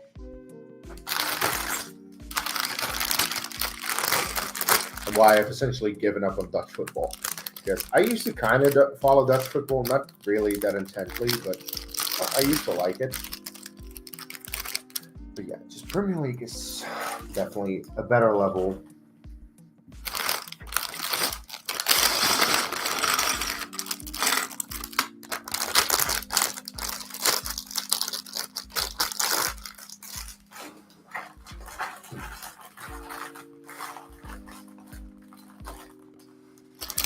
That's why I'm saying that the season is weird.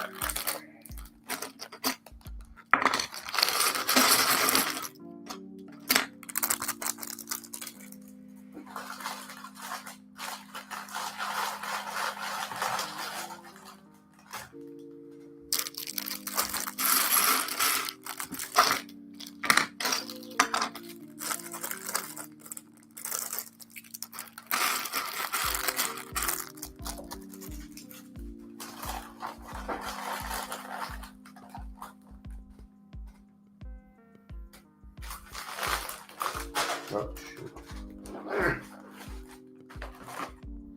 Just need to take care of my plastic. I'm sorry, this is a bit noisy.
This bag is filled up. I can't continue anymore.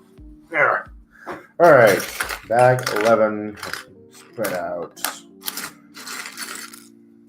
So, my intention, by the way, is to finish this bag and then eat, because my food should be here in like half an hour or so.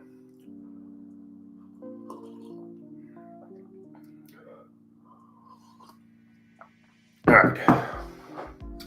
Oh God, getting to the point that that part is just there because can't deal with it. This is now getting in the way of my instructions, but I do kind of want to show it because it's part of the set. How?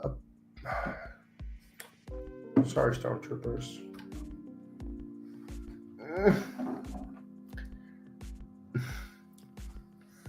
I'm just gonna work over here, I suppose. I already have no real access to my phone. All right, there we go. So,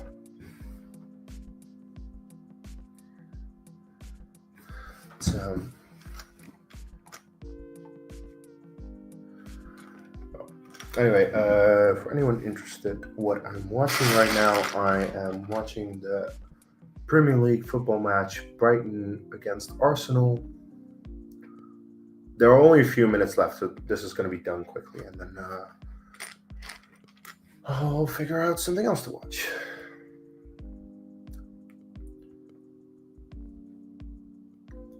Good computer.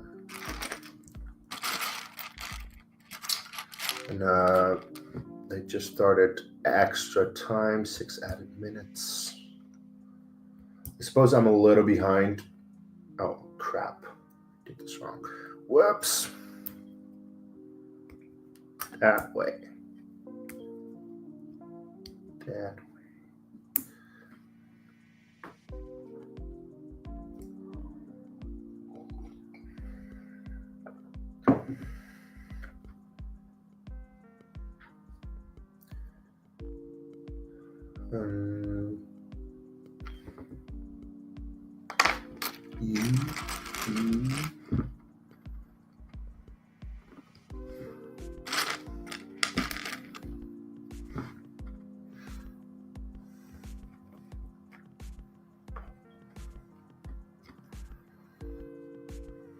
Well, Arsenal, time's ticking away. 5 more minutes.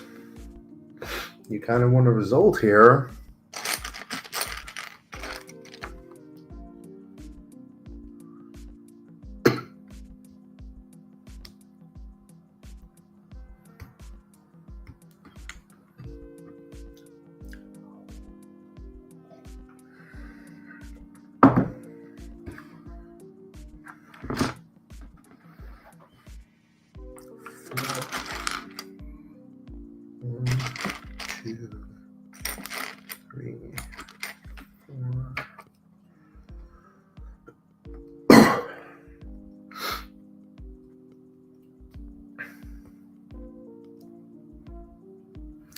Wow, it's pouring now, rain over there. 4 more minutes.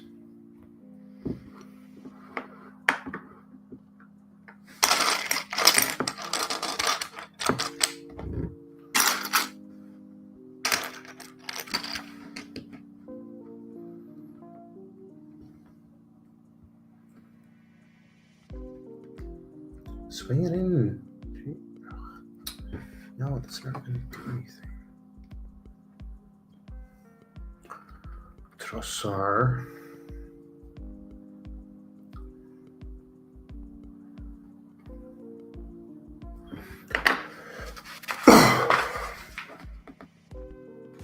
There we have some of the long elements. So we're actually going to need these long ones.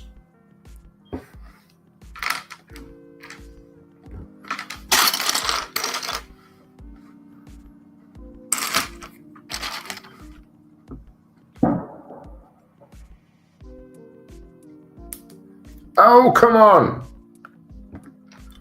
There we go.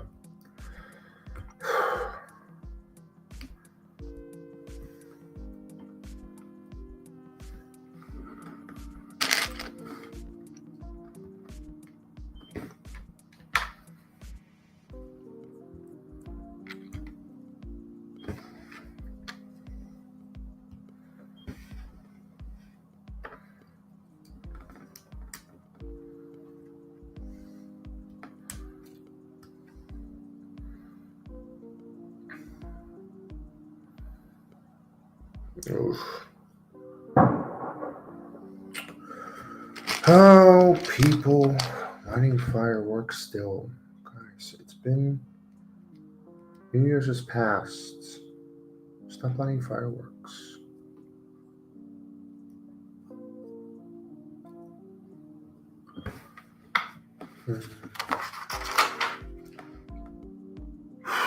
Jeez, this is a technical. Wait.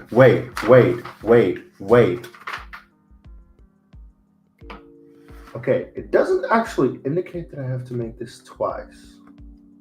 Because I've had that a little bit too many times that I have to make something twice. I'm just really pissed off. But it doesn't say so. Okay, I'll go with that. The amount of times that I've built Lego sets where I'm just like, okay, next page, and you start building, and then it's like 2 times at the end of it, like,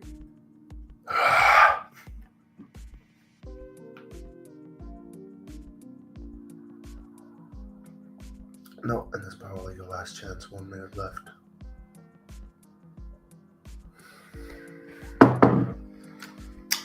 Okay.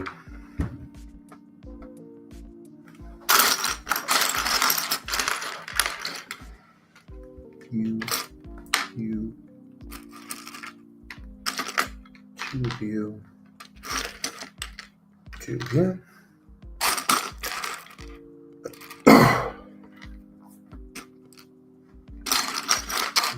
3, 4.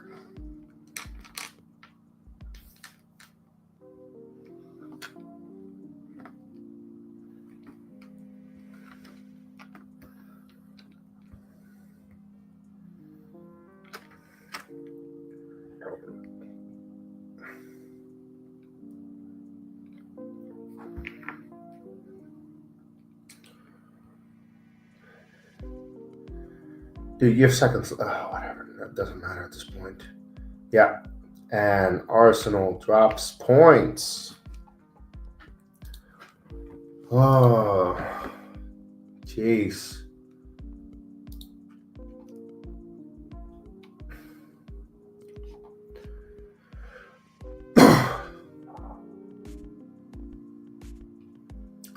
When does Nottingham play, and against who? Play Wolves away on Monday evening. Interesting to have a Monday evening match, but I suppose they should win against Wolves. And Nottingham, if they win, is going to be tied with Arsenal. Arsenal has the goal difference, though. But yeah, Chelsea drop points. Liverpool with 2 games in hand to Arsenal, 5 points clearer. Could be 11 points. That's huge. Again, I don't want to jinx anything as a Liverpool fan, but it's looking good. It's looking really good. Anywho, I have some other videos. Right. Formula 1. So, Should be possible to do that, right? If I say present, okay, so yeah. Just gonna pause the music. And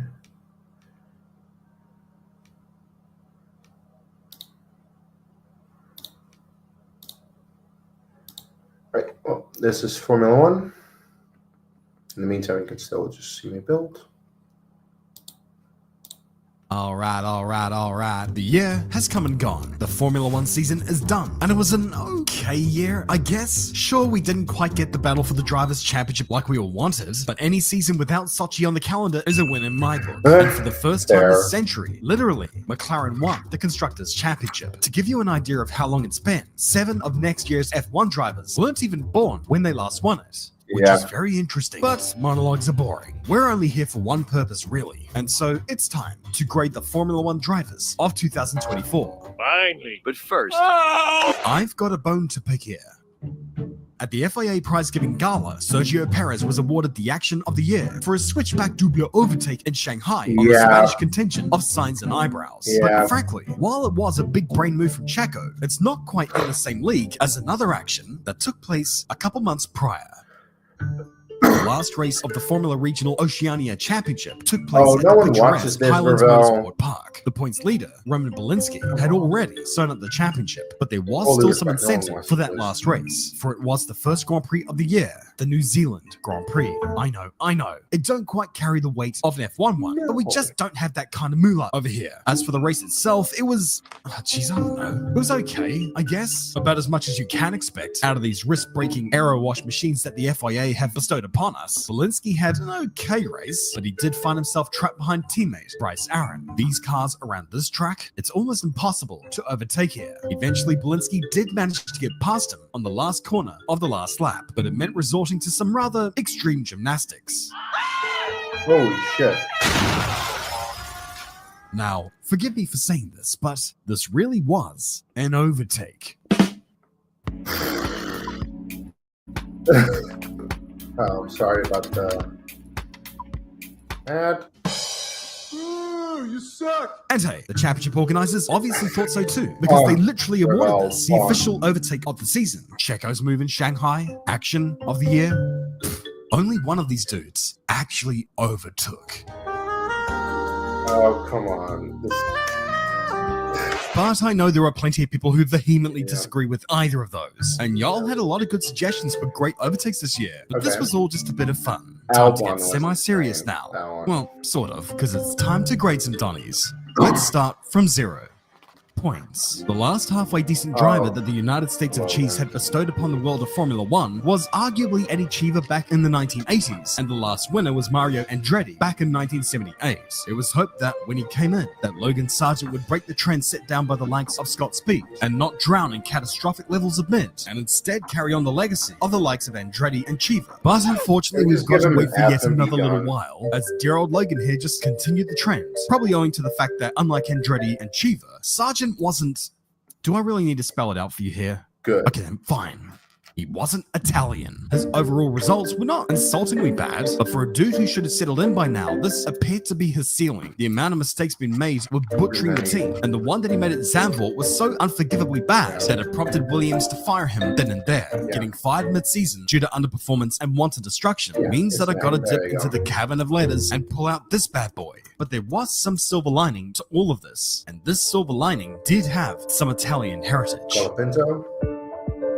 When they handed Logan's car over to Franco Colapinto for FP1 at Silverstone, I was happier than a rat in an Altoona Macca's. This kid, who had shown so much potential, but little to no money for racing at this type of level, was being given a chance to drive in a Grand Prix weekend. And then a couple rounds later, when they told Logan to vamoose, and they gave Franco the drive full time for the rest of the year, it sent a nation into hysterics. The first properly good F1 driver from that nation since Carlos Reutemann, and he repaid all of this gesture by immediately proving his worth, proving that he had what it took to drive in the top flight of motorsport, set scorching times, bettering more experienced teammates, and not making any mistakes in the The Okay, rest he that he did had make definitely put a mistakes, damper so- on things, and it will affect his rating. I'm- But one thing that I'm you gonna can't say deny probably was a just B. how much potential he had shown. Actually, screw potential, he was just really damn fast. So much so that half the teams ended up headhunting him toward the Yeah. tail end of the year. He's out of a drive for 2025 as of this recording, but he absolutely has to return. Cut the bridge, cut the crap, just make sure he's back to where he belongs. Because to go from the completely one-sided C+? teammate battle to Nah, the I think 50-50 one that C+ caused is the a bit drivers too to low. update I would games give is him a B. indicative of that promise. Or perhaps it just exposed Sargent that little bit more. And if that's the case, where the hell exactly is Alex Albon in all of this? In all of it. Albon's stocks had never been higher than his time with Williams. The car was never the best, but that's why him getting into the points was always such a big deal. And not just the fact that he got there, but how he got there. The racecraft, the speed. It just seemed the driving of someone on the road to redemption.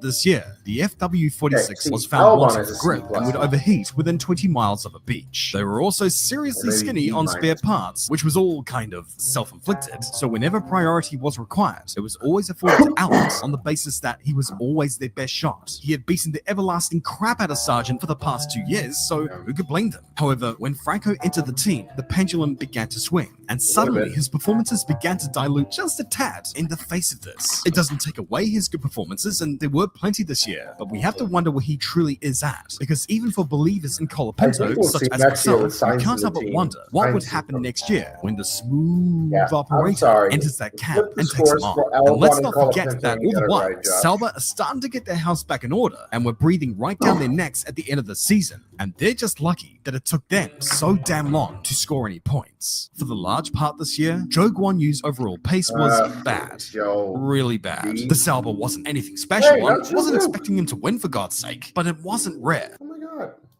Nacho Lucas here from Blood and Clock Tower. How you doing, man? Thank you for tuning in for a moment.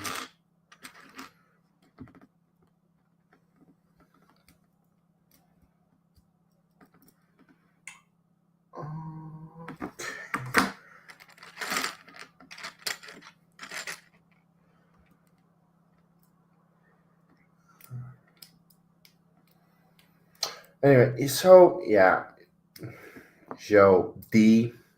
I mean, it's slightly better than Sargent, and he had a good drive, but geez.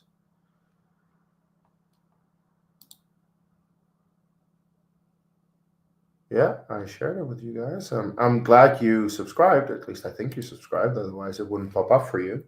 So cool. But yeah, I've just been here building, and I'm gonna be here building for the next God knows how many hours, because it's a big one and I want to finish it. I hope I can finish it today. Did I finish my coffee? I did. Cool. Don't need to worry about that anymore. All right. Yeah, let's see. For the gap in qualifying between he and his teammates to balloon to over half a second, and sometimes it was even larger than that. He did eventually turn things around with a great run in the latter half of the year, nabbing Sauber's only points of the season in Qatar with a driver of the day performance, but otherwise, by and large, he was kind of nowhere on that grid. And that's a large reason why he's been given the boot for 2025, despite an extreme amount of money behind him, because a couple of good performances aren't going to outweigh the 20 other bad ones. Some may point out, oh, but he got points and his teammate didn't. Yeah. You can't seriously tell me with a straight face that's not that an Joe Guan Yu argument. was better as a whole throughout the year 2024 than Valtteri Like, Bottas okay, was. Joe had Finishing one good 22nd in a race, 20 and car he scored championship points. is a meme Congratulations. and a The rest bitter was pill to really, swallow, really, especially really given that he in no way deserved that. subpar. For reference, merely watch his performance in the last subpar. qualifying session of the year, where he put his Sauber into the top 10. There was a slew of extremely good performances from him that year, but for the large part, that Sauber didn't have a hope in hell of scoring any points. People are weird Who's about good in China stats in and a then game where Indiana? half the battle is B out of the hands of minus, the driver, ooh. but no one can Okay, I deny think a that B minus is a Valtteri bit did too not high. I deserve would to say go like out a like C. this. Is this the end for him? Well, if it is, it kind of sucks. But in preparing for the future, they're going to bring on board the second coming of Enrico Brinaldi, and another dude who, for the past couple of years, has been one of the more solid drivers throughout the entire F1 grid. How long have I been at it so far? Well, no. By the way, if I go here, then you can see it a bit more. So this is what I pretty much completed today. And in the previous stream that I built, where I was building for like an hour, but the big part of it are the legs. The legs I completed in the very first stream. I have links to both the streams in the description down below. But the first stream I did was 7 hours. The second stream I did was 1 hour, and then I realized I was missing a piece, and I needed to order a piece, and that was a month ago. So I've been waiting for that piece for a month, and now I'm continuing. Now I have the piece. So my expectation is that this is going to go for about 15 hours or so. 14, 15, 16 in total. 8 hours are done. And then so I've been building for well over 10 hours at this point. So there you go. Also, I think my food just got here, but I do need to finish this bag because otherwise I don't have any space to put my food. But yeah, the legs over there took a while. That's essentially the first half. So that was a big amount of time already invested. So yeah, if you want to see how that came together, I have the link to the live stream in the description. It's on my channel. There we go.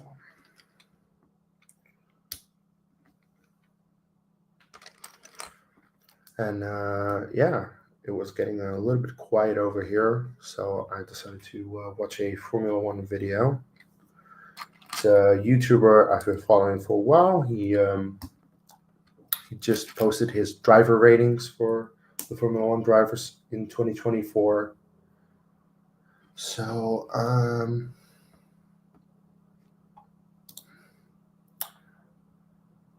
well, if you have time for that during your dog walking, you can do that. Let's see. What's on this? So I'm gonna continue. For the record, anyone who's interested, this guy, his name is Josh Ravel. He has quite a lot of subscribers. I think he's a pretty good YouTuber, pretty funny as well. I think he's a Kiwi. That's why there's a bit of an accent going on. So let's continue. At the start of this year, I berated the Haas F1 team, saying that they weren't America's team and that they were a joke, that Gene Haas had no spine, and that they were middle in the midst of madness. Here we are 10 months later, and I will gladly go fuck myself, because on every metric, they have proven me wrong. In fact, they've proven a lot of people wrong. They really should have finished 6th in the Constructors' Championship this year had Looney Tunes not ensued in Brazil, and Nico Hülkenberg was a big part of their new lease of life. For the first half of the year, Hulk was strong and consistent on such a level that people were rating him in amongst the top drivers on the grid overall. The form fell off slightly in the second half of the year, but from Singapore onwards, he was consistently in the points. He was one measly point away from breaking into the top 10 in the driver's standings, and he clearly did have the edge over his teammate who, after returning to Formula One a couple of years ago, went from hero to zero, then back to hero before settling somewhere in between. For the first half of the year, Kevin Magnussen largely lay in the shadow of Hulk, not performing badly per se, but when comparing the two, it was a one-way, lopsided battle. After the season break, however, the tide began to turn, and he started to rep himself in a better light. This rebound, however, hit a snag. With an array of clumsy incidents, he became the first driver since Romain Grosjean in 2012 to receive a race ban. And frankly, he was kinda lucky that he didn't receive one earlier, with how low his give-a-shit reserves were. It appears this may be the last we see of K-Mag in a Formula One car, and really, the season kind of summed up how he's been throughout the majority of his Grand Prix career. Fast as all hell, faster in reality than most people today have ever seen him, but betrayed by instances of his own recklessness. And the bitch of it all really is that things could have turned out so much different if certain people just took a chance on him. As it stands, Haas are set to take a chance on another young driver who we already kind of know by now. After getting pole position in the pathetic dumpster fire mess of a racing series known as Formula 2, Ollie the Bear Bannon was summoned to the Ferrari garage on Saturday morning with a simple request. Our driver has crabs. We need you to drive. To make your Formula One debut around the Jeddah Corniche circuit for the prancing horse with minimal preparation is a daunting prospect, but he did handle it well enough, finishing 7th overall and left a good impression ahead of what was almost certainly a guaranteed seat for Haas in 2025, although he probably didn't guess that he would already be in that seat just a few months later. Deputizing for the band K-Mag and Baku, he did alright, I guess. Kind of hard to shine in that scenario. Although Interlagos was a glimpse into what we're bound to see next year. He just looked at home in that car until the main race had to turn up and ruin everything. It may have only been 3 races, but he more than proved his potential. But did Jack... What say be? Anyway, this is my Star Wars channel. Look, in fairness, yes, this is, of course, mainly a Star Wars channel, but I have in the past done sidesteps to other things I like as well. I usually do tie back to Star Wars in some way, but it is still just my channel, and I'm just allowed to do whatever I want, let's be fair, as long as, people want to watch it, I suppose. I have never streamed Clock Tower. I don't know if I could, because my issue is, I usually play in open lobbies with anyone. We do now have, of course, a pretty good group of people in a Discord, and I think if we are to stream games with them, that could be fun, potentially. It's just, first of all, I don't really know if they're game for it. I would be game. It depends if they are game for it. But then also I need to find a time to really do that, to set like a consistent Clock Tower games that they are going to be a part of, and then it very much becomes a question if people want to join for that.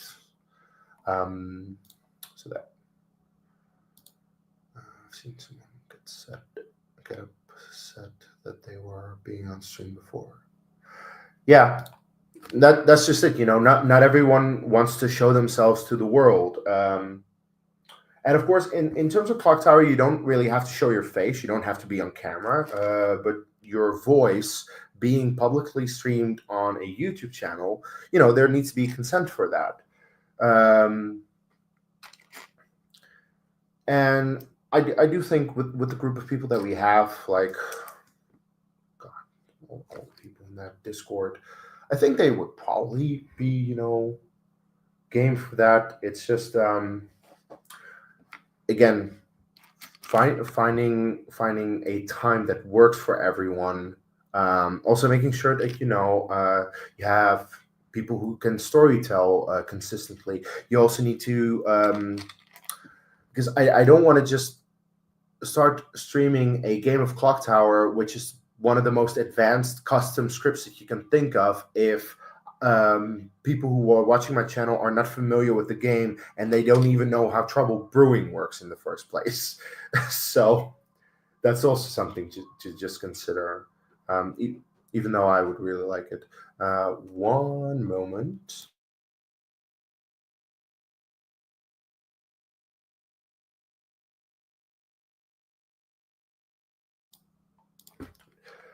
Right. Yeah, my food is definitely here, but I need to finish this back first, and then I'm going to have a bit of a food break. I'll try to be quick. I do need to take a break from that.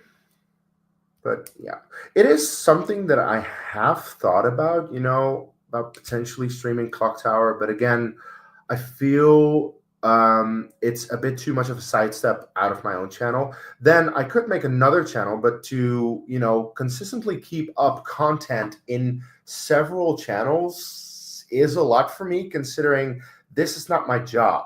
This is a hobby that I do on the side. So a hobby on the side, Star Wars channel, a hobby on the side, Clock Tower channel, working, having a life, my girlfriend and everything it's a lot to juggle, so I'm not entirely sure if I'm up for that, if I'm being honest. Love to watch it being played, just don't really like to play it, which I know is weird. I'm just not a good liar. No, that's fair. Like, for example, my girlfriend and I both got into watching Clock Tower like a while ago. I got into playing it because I like playing and like I like lying for the sake of the game, not really in real life, but I'm a pretty decent liar. I've won a lot as evil, let's be fair.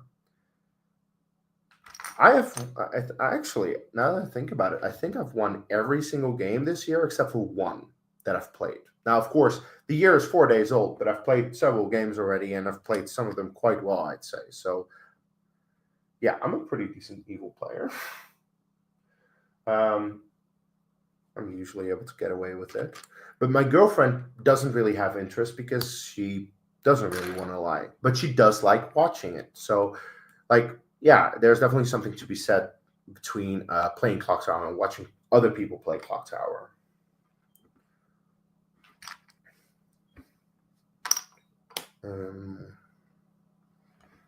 Shit, what am I looking for? I'm looking for that and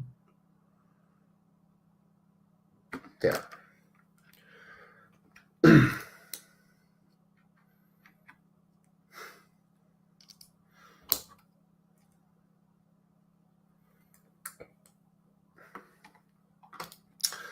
Yeah, Dan is a good liar. Spleen is a good liar.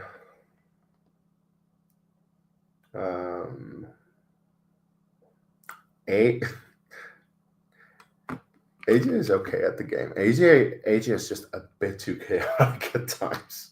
Like most recently, he's had an idea for an amnesiac ability or a wizard's wish where it's like +2 to 5 El Hadikias, and I'm like, dude, that is just insane.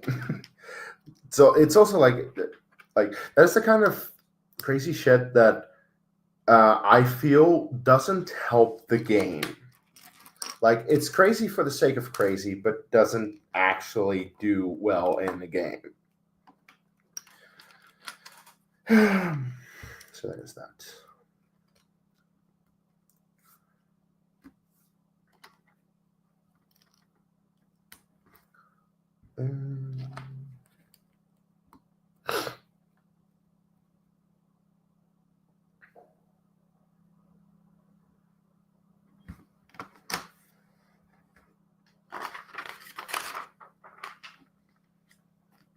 Anywho,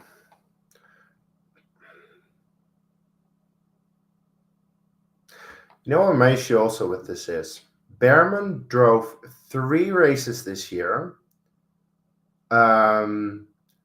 Magnussen, and in the 3 races that he drove, he had 2 really good ones, 1 not so good one. Magnussen drove the entire year and maybe had 3 or 4 good races in the entire year, as far as I remember. And Behrman gets a C+ where Magnussen gets a C. Like, no. Josh, no. I disagree with your ratings. Like, Magnussen, C, Behrman, B, Hulkenberg, A. Like, it's a pretty clear difference between the Haas drivers, I feel. Do the same. Let's go. Getting your debut call-up for the final race of the season was bound to be a mixed bag. Everyone else had already been racing for the entire year, but this is a track that everone knows inside and out. You've driven here in Formula 1 cars before, so surely the task isn't all that daunting? Yeah? You didn't crash it. It's juice. Can I stick That's cool. He qualified last for the Grand Prix and would finish the race in 15th, while his teammate was a constant pest in the top 10 and haggling for double-digit points at times. I admit it doesn't sound like $1 million, but for a dude who, a couple of years ago, I erroneously described as being dumber than a box of rocks, he kept his nose clean and did what he needed to do, not pulling anything as stupid as, say, ramming into Hulk's Haas. It's kind of impossible to properly grade his performance based on this one race. The fact of the matter is, though, that the sample pool is just not big enough to make a proper adjudication. So, as a compromise, for this year, I give him a rating of yes. Yeah. Although, if he's going to go up against Pierre Gasly next year, he's going to have to be a hell of a lot better than that. Yeah, at the start of the season, Alpine were a complete joke, was, and that's not really a matter of opinion. They had the slowest, or nearly the slowest, car on the grid, and prospects for this team weren't all that glowing. They needed to be brought back to a time where the team was run by a well-fed Italian, minus the cheating. Funnily enough, he would return, and the performance of the car picked up. And when that happened, the drivers were better able to show what they were made of, and Gasly started to grace the points on a semi-regular basis. The last few rounds that year, in fact, were nothing short of remarkable. Blinding speed in Vegas and Abu Dhabi helped propel him to 10th in the standings, and his podium at Interlagos certainly helped. But on the subject of that podium, lest we forget who finished second to his third. Esteban Ocon is the quintessential French racing driver. He can be catastrophically fast whenever he's not being catastrophically French. His gymnastics with Gasly in Monaco almost led him to be suspended for the Canadian Grand Prix, and not long after the fact, his exit from the team altogether was confirmed for the end of the year. It was a tricky first half of the season, but as we've seen on more than enough occasions this year, in particular Interlagos, where he claimed a valiant second place, he can still be a commodity. Finishing way down on Gasly in the standings does put a damper on things, and it feeds this narrative that he's not all that he's cracked up to be, but he'll be headed to Haas with a point to prove. Of course, who doesn't have a point to prove in the sport? It's Formula One, for crying out loud. Everyone here is trying to convince everyone of their potential and their worth. Some, however, have more on the line than others. This is great. B.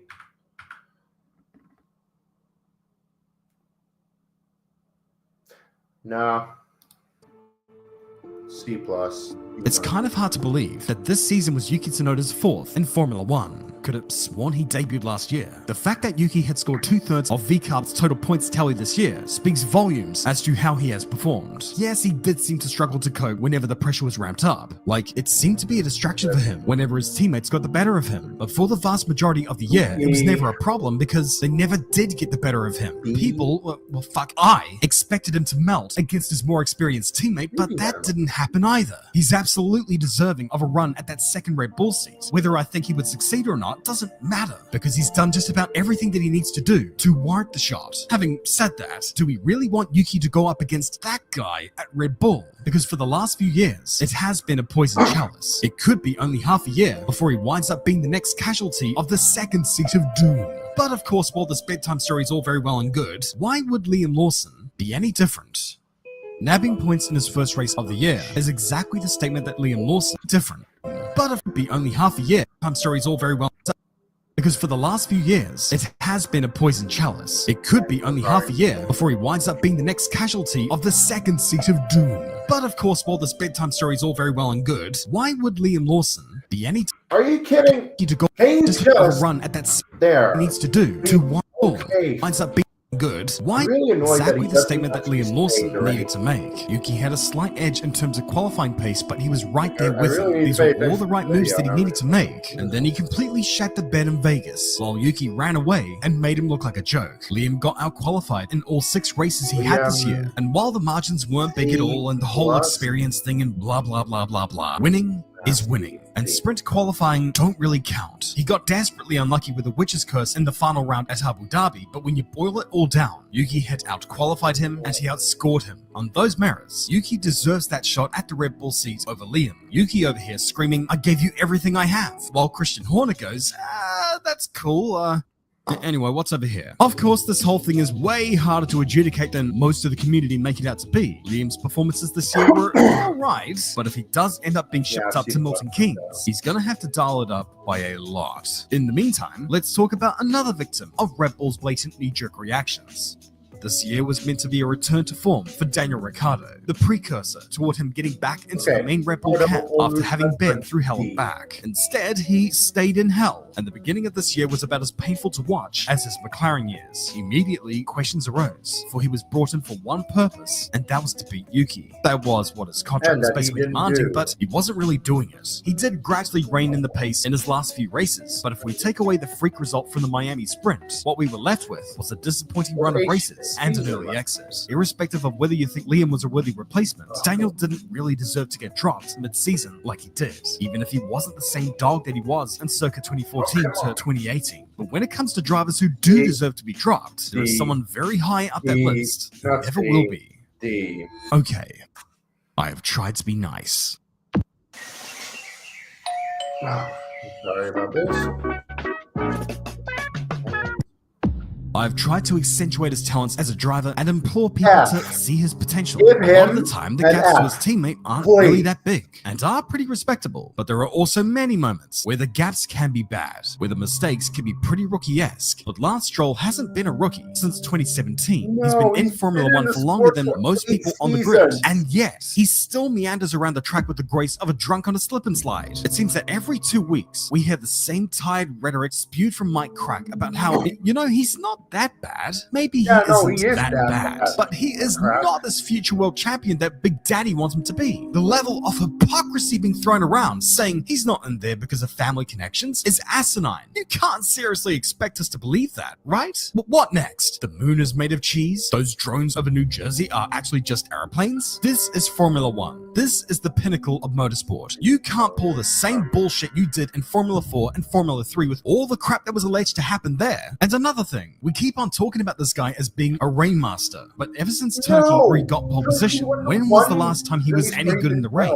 Do you remember the last time he tried starting in the wet? What are we doing here anymore? I don't want to sound cruel here, but how many chances do we have to give this guy? I've never seen a driver this pampered within a team over literally any mistakes. No one truly believes the PR jargon coming out of that camp right now, so why bother continuing the charade? But keeping the likes of Drugovich and Colapinto on the sidelines of Formula One in lieu of this Donny is beyond embarrassing. And with Adrian Newey having fallen for the promise of the emptiness machine, Lawrence is going to have to ask himself a question here.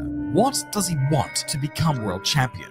His son or his team? Because one of them certainly can become that, and the other is getting a C- for what has been an otherwise average year, and yet another entry in the long, sad history of nepotism. Take him to WEC and get him out of Formula One. Seriously, this is enough. Anyways, let's talk about a proper driver. Ah, yes. Fernando Alonso, the Saint of Spain, the Baron of bad choices, the Lord of the eyebrows. Last year, we saw the man back behind the wheel of a good car, and the euphoria of seeing him back on the podium again lifted the spirits of everyone who endeavors to call themselves a racing fan. This year, however, things have been a bit of a downer. Gone are the podiums, and back instead are the calls of "this car is crap." His consistent points haul, however, did nab him the accolade of the best of the rest. The Aston Martin this year has never been that much good, going backwards with every update that they've ever put on it, which does make you question who the hell they're relying on for technical feedback. It did seem, however, that save for a handful of races, Fernando maximized the equipment that he had and got valuable points for the team and for himself. So while the results haven't been all that flattering, you can't blame Fernando a hell of a lot for that. If only that excuse applied to this guy. For years now, that second Red Bull seat has been the poison chalice of Formula One. Nobody who ventures into that seat survives. The beginning of this year didn't pan out too badly, with a handful of podiums. But in the midst of it all, there were questions as to whether Sergio Perez was going to turn this franchise around. Once the pace of the RB20 dropped off, Checo's form fell off a cliff, went through the earth, and straight through to the deepest pits of hell that Dante hadn't even dreamed of. Round 6 in Miami was the last time that he achieved a top 5 finish, and even in Red Bull's darkest days this year, that kind of stat just seemed inconceivable. Getting knocked out in Q1 was a constant, and a lot of the time, he struggled to make any headway from the rear of the grid. There were small glimpses throughout the year of the old Checo we knew, the one from the 2020 season where people around the world begged Red Bull to take him on. But as it turned out, he's just another Giancarlo Fisichella, great in crap cars and crap in great cars. I have no sympathy for his leaving, but I do wonder if anyone can truly stand up to that main cap at Red Bull. It seems that one of the only people that could hold a candle to him as a teammate was Carlos Sainz. At the start of the year, when it was announced that he had lost his seat at Ferrari for 2025, Sainz replied in the best way that he could, by way of going on a tear in the first few rounds that year, including an assertive win in Melbourne that made him the hottest free agent on the market. That form sort of lulled throughout the middle portion of the year, before picking up again toward the tail end. He didn't quite have the absolute speed of his teammate, but that's in no way a disparagement. It more speaks volumes about the lineup that Ferrari had, a lineup with so much talent and potential that there isn't much you can really do to improve upon it. Well, that is, unless you manage to secure the signature of a 7-time world champion. Schat, kun jij even open doen? Oh, nu al? Oh, fijn, jij bent het. Een goed begin van het nieuwe jaar, die 1+1 acties. Fuck off. What did Sainz announce? Your grades, B+. Alright, that seems fair. The news that Sir Lewis Hamilton would be moving to Ferrari for 2025 didn't seem real. Not because he wouldn't belong there or anything, but because he had been a part of the Mercedes family in some capacity since 1998. And now, after all they've achieved together, it's all come to an end. So, did he go out on a high? No. Well, yes and no. Throughout the year, we saw a lot of the Lewis that we Honestly, know, the that answer is no. unstoppable force of nature, only ever able to be foiled by illiterate officials or magic buttons. His win at Silverstone was pure emotion and will forever be one of the more memorable wins in F1 history. But there were a lot of other times this year where he was kind of nowhere, and I ain't convinced of the theory that he checked out whenever his car wasn't good enough. It's not typically in the nature of a racing driver to just flat out give up and poodle around. And if he needs things to be perfect in order for him to perform, he's going to the wrong ass team to get that. As asinine as comments from Eddie Jordan and Lucas deGrassi may seem, at some point in every athlete's life, no matter how great they may be, good things go. And as high a pedestal as I and many others put Sir Lewis up in the pantheon of F1 drivers, we have got to wonder just a little bit. Because while he may have gotten the last laugh in Abu Dhabi with regards to the teammate battle and also having some great moments throughout the season, George Russell was the better driver throughout 2024. Keeping up with Lewis Hamilton is a feat in and of itself. To beat him in the standings on paper 2 out of 3 times is an absolute exclamation point. Maybe it doesn't tell the full story, but what it does show is that Russell was certainly a worthy adversary, at least compared to what Valtteri was. And you could see his development as a driver throughout the season. He was mostly solid as all hell, but it was toward the end of the year where he really hit a stride. In and outside of the steward's room, where he had become so two-faced, caught in the middle of a championship battle that he was never in. What he perhaps did lack is the X factor that his teammate possessed, as well as the racecraft, even if those things weren't always on full display. Still, the indignity of being passed around the outside on the final lap in Abu Dhabi was probably more dignifying than celebrating a fake podium for the upcoming F1 movie at the end of the race. But at least he shared that pain with that washed-up has-been car merchant, Sonny Hayes. And Charles Leclerc, of course. There are a few things that I will never buy in my life. Mobile games, TMU products, and the narrative that Carlos Sainz is a better driver than Charles Leclerc. More podiums, more wins, more pole positions, finishing higher in the standings as well, almost nabbing second as a matter of fact. It don't sound like a dude who is the lesser of the two Scuderia Spectaculars. His racecraft this year was nothing short of freaking incredible, pulling some of the most impossible shit that even Ethan Hunt couldn't pull off. His feel-good win on his home streets of Monaco felt like a weight lifted off his shoulders, and climbing from the back row of the grid to finish on the podium in the final race of the season encapsulated just how damn good he is. It was a momentous weekend overall for him, especially competing alongside his 2 brothers during that first practice session, Arthur Leclerc and Oscar Piastri.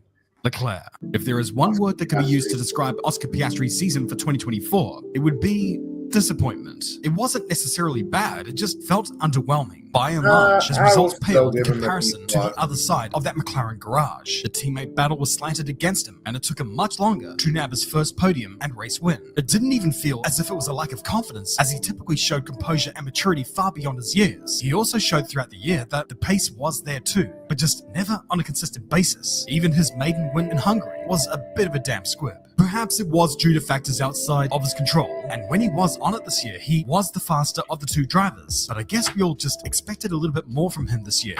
And instead, the praise and accolades went to his teammate, who also incurred a hell of a lot of vitriol for essentially throwing it all away. 2024 will perhaps be the year of what could have been for Lando Norris. Because it doesn't matter what events you want to pick or omit, Lando's mistakes did cost him at least a shot at the title. He typically wasted his front row starts and seemed to allow complacency to seep in. And I realize how easy it is for me to say from behind a desk, but one cannot deny the amount of self-inflicted damage that he had done upon himself. And what sucked was that it took away from what was otherwise a breakout year for him. When the MCL 38 came good a few rounds in, Lando was clearly asserting himself as the better driver at McLaren. He had devilish speed. He was so goddamn good, and his debut win in Miami seemed to lift the weight off of his shoulders. If he had had more weekends like he did in Abu Dhabi, where he ran virtually faultless, he most likely would have become the world champion for 2024. Instead, he learned a valuable lesson. And that is, you're gonna have to be better than perfect if you want to win a title fight against Max Verstappen. Max gets an Another A or an year, A+. another championship. Truthfully, it shouldn't really have happened, as for a lot of the year, the RB20 wasn't really worthy of a race win, never mind a championship one. They say that Max won the championship in the first few races this year. Oh yeah? No. Well, what happened to the He other won it in 19 Brazil. then? Those first few races were not at all what secured him the title. It was what he did afterwards, placing his Red Bull in positions where it really There's shouldn't have also a been, race and like just driving the Qatar. results He already in and won picking the up wins championship wherever before possible. winning His Qatar drives in was- races such as Interlagos Wow. exemplified that yes, he is all that, and then some. And more. He hasn't been without his problems, though. Instances where he went beyond the acceptable realms of aggression were kind of rancid, akin to what Ayrton Senna did back in his heyday, and that does leave his record stained somewhat, but not so much that it'll take away the A grade that he so richly deserves. Yeah. Do you hate these ratings? Don't worry, I got you covered. What the fuck is this piece of shit?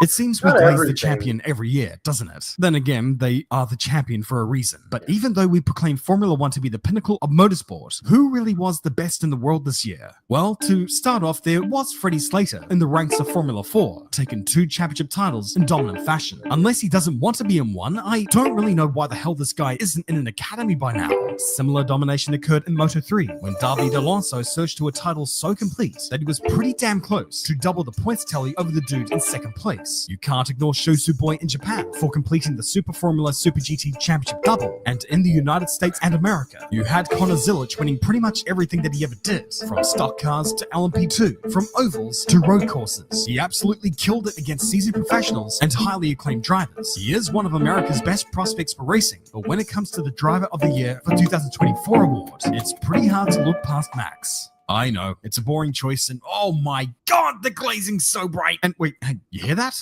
Yeah, I hear you. Ahead of time and through a computer screen. Plenty of people, especially from Brazil, asking, where is Gabriel Bortoleto in this list? Look, I hear you. The second coming of Enrique Bernaldi had a great year. Back-to-back F3 and F2 titles in debut years is remarkable. The problem isn't him, it's the series that he's raced in. Formula 2 is a fucking mess. Nobody knows where anyone truly is. There's conjecture about the engine performance throughout the grid despite it being a spec series costing 3 million euros a season, and the cars themselves are kinda pathetic overall. Have a look at what Japan does with Super Formula. Now those are cars that should be the final step before Formula 1, rather than these frickin' boats. So until that spud-headed swine Bruno Michel wants to finally sort out the issues plaguing the championship with regards to parity, design flaws, and especially reliability, then I will be glad to give that championship some attention. And perhaps all this warrants Bruno getting a look in for the coveted Manus of the Year award, an award given to the biggest pest in the world of motor racing, who has done the most damage to the sport and its community. But really, this year, it was kind of a no contest. It could have only gone to none other than the president of the FIA, the inventor of the micropenis himself,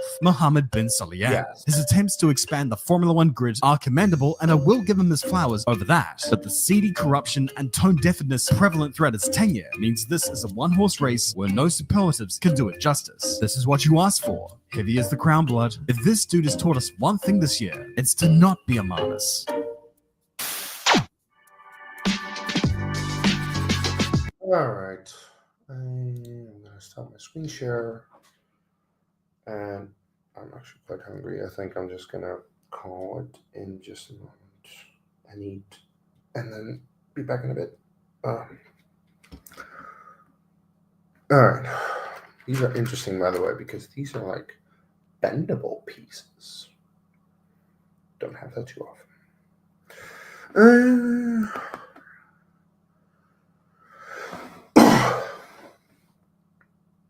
I really hope that the next step at least bends it. Should, right? Hopefully. Yeah. Okay, and that goes onto the other one. There. Okay.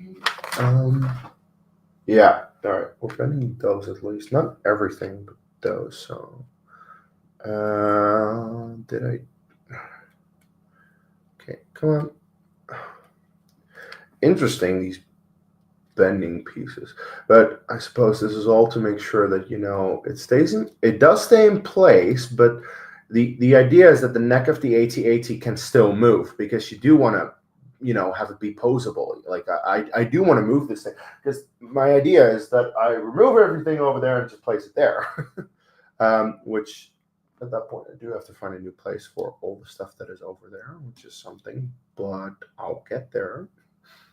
I do have a bunch of spots over on my other shelf out of frame, because at this point, like, Barrador is stacked over there, Rivendell is up in my closet over there, the Titanic is behind me.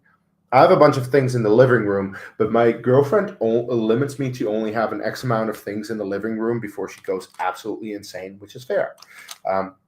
Like, if it were up to me, I would just have Lego sets all over the place, but that's me. Yeah. I know I'm a bit of a Lego nut, owning several of the biggest sets in history, which my girlfriend is cool enough to actually allow me to have. So I really do love my girlfriend, and I'm happy that she's so accepting. All right, cool. Yeah, this goes on to the other side. Which side is this? It's with the, yeah, it's there. All right. Okay. Okay. How the fuck am I? It's like that. The thing is, the instructions are not particularly clear on this. It just says do this somehow, and it should work. I suppose. Yeah, it worked. All right. So there you have the neck then, which is, as I said, posable. All right. Food break.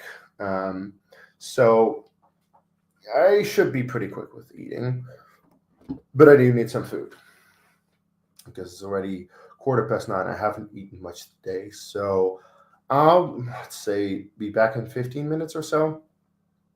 I'll see you guys then. Let's do some background music.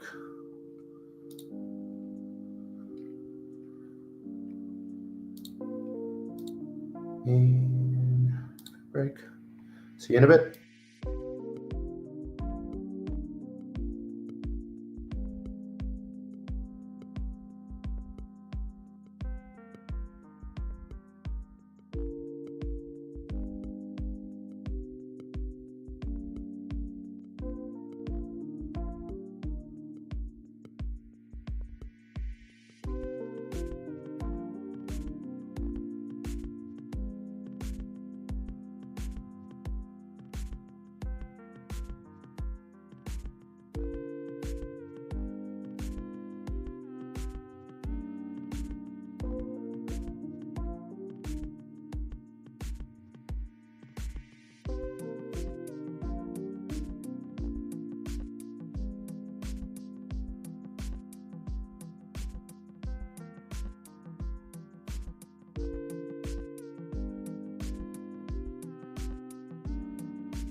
All right, we're back. There we go. All right, back at it again. Next video. Oh, I didn't check.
All right.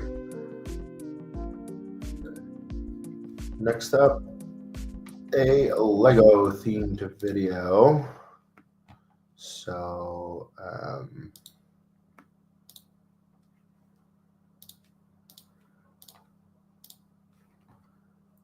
yep. All right. I think I've shown this YouTuber before. He's known as Brixie. There you go. And this is his Lego city. It is humongous, honestly. Ever since he moved, since he changed it into like a specialized room. Like he used to be in his basement, which already was really big, but now he moved onto this room that he hired to make his Lego city. So I'm curious what he's doing in this one. Looks like he's working on the countryside, which is this area. Going to continue working on the countryside, specifically right here where we've got the low ground with the A-frame cabin. Next to that, we've got some high ground, and that has a nice river flowing underneath this truss bridge, and more high ground over here with the Snow White and the Seven Dwarfs cottage, a nice looking pond, the treehouse, and also Winnie the Pooh, and that sits in front of the airstrip. Doesn't really make sense that we have this valley right here, and as you can see, they've got to do a bunch of blending work and change up all of these plates. First things first, clear every single plate that needs to be worked on. I guess technically these plates right over here next to the airstrip need to be worked on as well, because you can see the river is only 4 studs wide, but when I redeveloped these, you can see it's like 6 to 8 studs wide all the way along. So I do need to bridge this river over onto these neighboring road plates. I've been eyeing up this project for quite some time, and I think this is the ultimate solution. Fortunately for me, these are 1.5 base plates. So all I have to do is center it within these two. So that's a total of 3 base plates on one side, just 32 by 32s. I'll probably just make it one big module, right? 32 by 96 long. And then I've got to make another module on this side, which is going to be 16 studs by 96 long. And then I can center the A-frame cabin.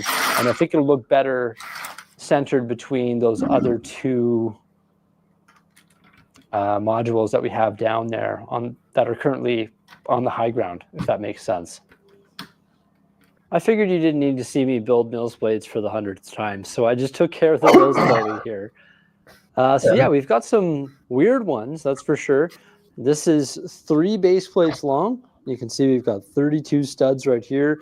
That's elevated up to 7 bricks tall. And then down here, it's elevated up to 5 bricks tall. I left this space open for the river that's going to run through, and it's going to have to connect to the other river. So I'm going to have to connect all of that, of course. So that plate pretty much has to be ripped apart. And then we've got the 48 studs by 32 studs on this side here, and that's elevated up to 8 bricks tall, which matches the elevation over here. Jouw feestdag wordt beter met Disney+. Apologies for this. I apologize that it's in Dutch, by the way. We have the section which is 96 or 3 base plates long by 16 studs wide, and here it's 4 bricks tall, and that's 32 studs. Then we've got 16 studs open for the river, and then we've got 48 studs over here, which is at 8 bricks tall, and that matches the height of the giant mills plates that I created back here as well. I just made this one giant piece. Originally, I thought I was going to make it 2 different pieces, 48 by 48, but now it's 96 by 48 because it's going to be pretty easy to insert in that spot there. And I figured having one big chunk would make sense. But you can see how much brick, like how many towers I had to make to create these mills plates. Like it's all brick under there. Yeah, it's huge. And that's for all of them. So it consumes a lot of pieces, but it's going to give us that height and that depth that we can work with. So there's still 3 plates that I need to address because, of course, the A-frame isn't going to be in this like sinkhole. I've got to build that up. So the A-frame plate, I'm going to build up so it matches the height of these. And then this one here is going to be weird. It's going to be like a transitional plate because the ridge along the back of the airstrip is like that, where we have the dark bluish gray there. And I've got to make this a transitional plate as well. So this creek is going to have to be widened and meander through, connect here, and then this creek will meander through there, here, and connect to the other sections that we already have built. But this plate and that plate and all of these are going to have to be transitional, and I'm going to have to play around with the height of the A-frame. And when I build the A-frame one, I'm most likely going to just merge it with this one here. So it's going to be 96 by 48 because there's going to be a lot of different heights and transitional heights that we have to work with in there along with the big creek. So I think it's going to be a little easier to make it one big module rather than have it split like that. Starting with the destruction of this plate here, it's got to be rebuilt from scratch, essentially. Oh, I could have just started with a fresh 48 by 48, but may as well salvage all those parts. Now I'm laying out some black plate. This is going to be the foundation for the water. That's going to flow through this whole area, as you know, that river. It's going to look pretty awesome. I decided to go with black underlying plate because that's how all my rivers are. And the next thing I do is I border it with green brick, and then I start laying all the colorful brick, which is going to support the green mills work. Using a combination of 4x4 plates and also 16 by 16s. Oh, I much prefer using 16 by 16s, but sometimes you need to use those 4x4s just to give the mills plate a better shape, a more natural shape, because you're not stuck with the parameter of 16 by 16 studs. But when you're working with height, you always want to try and mix it up as well. So my towers are sometimes 8 bricks tall, sometimes 4 bricks tall, just trying to mix it up, of course. So you blend in the ridges that you create with the different heights using brick, slopes, whatever you'd like, even if you want to use a snot technique. Right now, I'm just going with the classic brick technique, just using the 2x4, 2x6, 2x2 green bricks, and I'm just blending in the bank of the river. And then topping off those 2x bricks with more green plate and blending in the next ridge, which of course is the higher ground going up against that raised platform that we have supporting the treehouse and Snow White and the Seven Dwarfs. Uh-oh, though, I might be making a mistake here. I really should be placing things in the city more often than I already do, or I should just be building in the city. With this plate all drafted in with the river and the bank, I think I'm ready to move on to the center plates just to try to get those drafted as well and get this water connected across. I just feel like getting the rough draft done for the entire area is more important than adding more details over here to this plate. May as well find out what we're doing in the center there, which of course is the key focus of this area in the city. So I like taking Lego sets like the A-frame cabin, and I like placing them in the city. But in order to do that, you've got to put them on a mills plate and sort of integrate them into the landscaping. And you can see how I just removed the A-frame cabin. I flipped the whole plate upside down, and then I peeled it off, revealing all of the colorful brick underneath. This entire plate was done with 4x4 plates. So the amount of underlying brick that I have to use is absolutely insane. Of course, I can't use 16 by 16s because on the side of the A-frame, there's only 8 studs, and on the back, there's 12 studs. And I want the A-frame cabin to actually be like sitting on like the stilts that you can see on the bottom there. So it looks like it's integrated into the green plate. So it's not like I want a plate underneath it and jumper it and spot. I want it to be actually like part of the mills plate. So it gets a little bit labor intensive and a little bit part intensive, but I think it's worth it. Maybe what I should have done is just cut a little wood platform, and that would have saved me just mountains and mountains of bricks. But this is going to make it level with all of the other plates in the surrounding area. The math is going to be perfect. So I think it's worth it in the end. If you're going to do it, you may as well do it right. Well, there's no denying it, everybody. 8 brick tall mills plates built with 4x4 topping plate.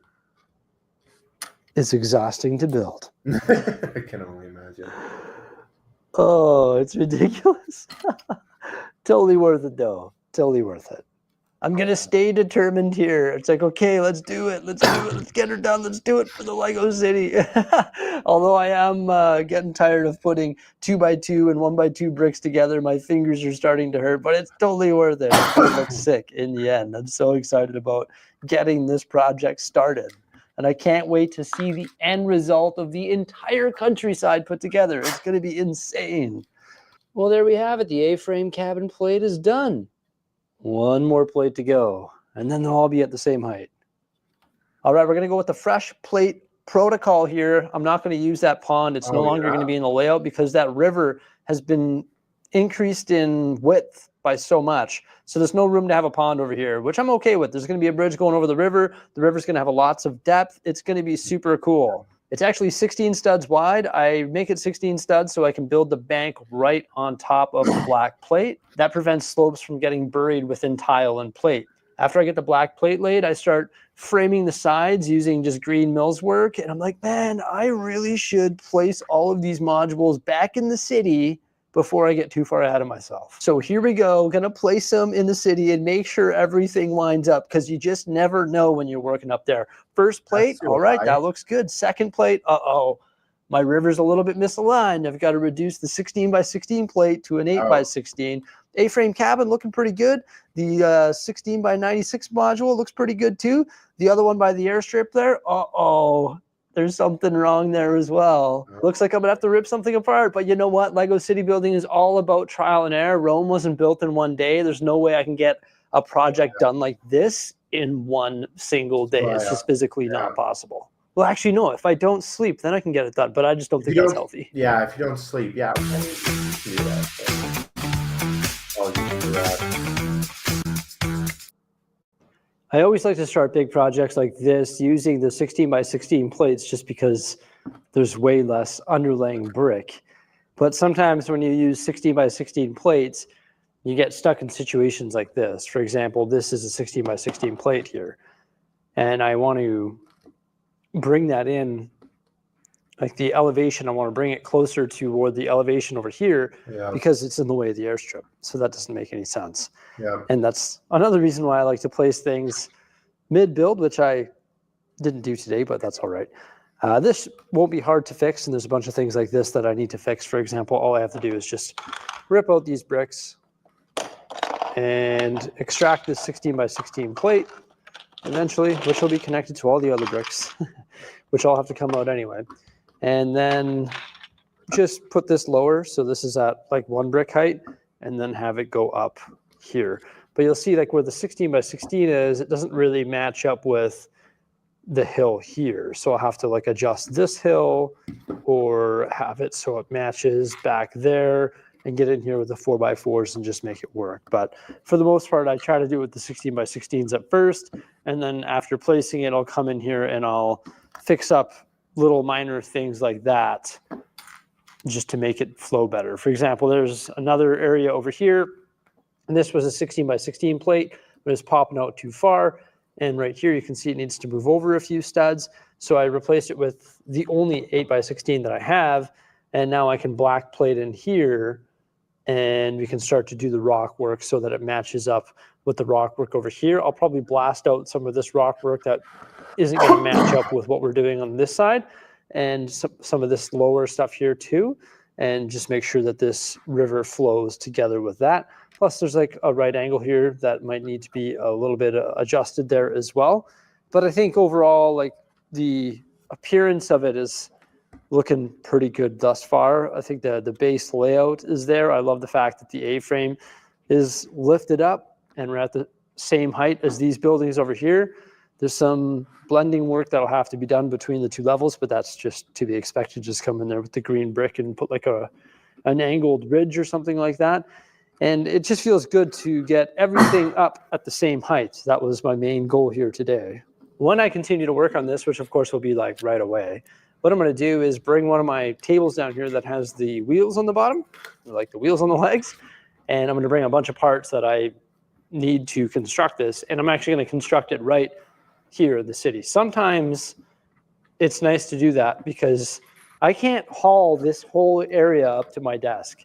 No, so when I haul a small portion of it up there and I build it, well, it's hard to visualize exactly where it's going to go. So I think what I should do is continue to work on this area as it sits right here.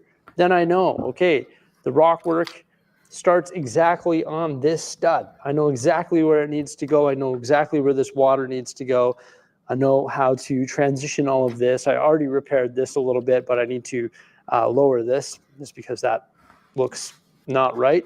And if I do something like this along here and reduce this by, I don't know, 8 studs or something, so it looks a little more cohesive, then it's going to make more sense. But it's hard to visualize that when you've got a mess of parts upstairs and however many different modules up there and however many modules down here that connect to it. So in the future, I'll definitely be working down here.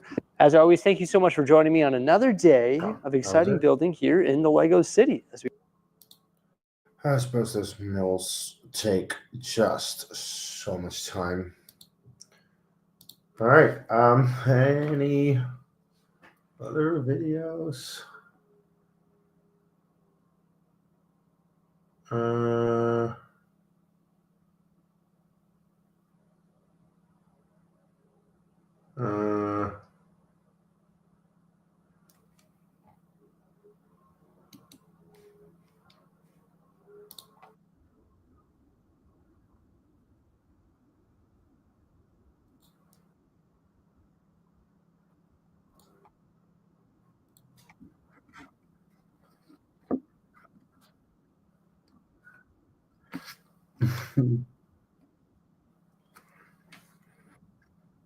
Boy.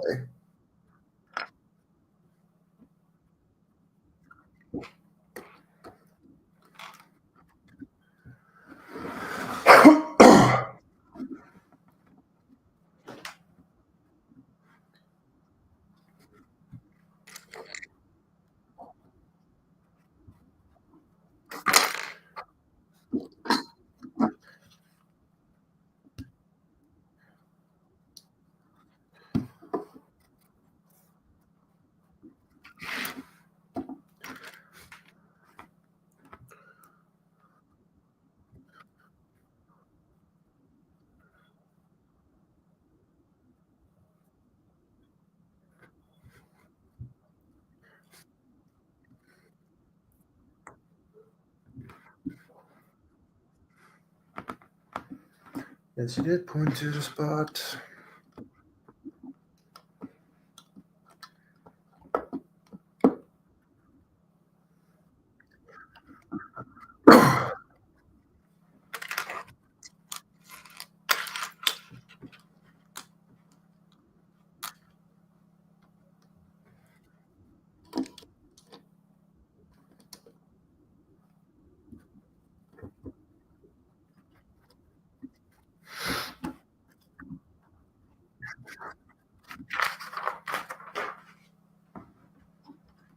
Honestly, it's my one.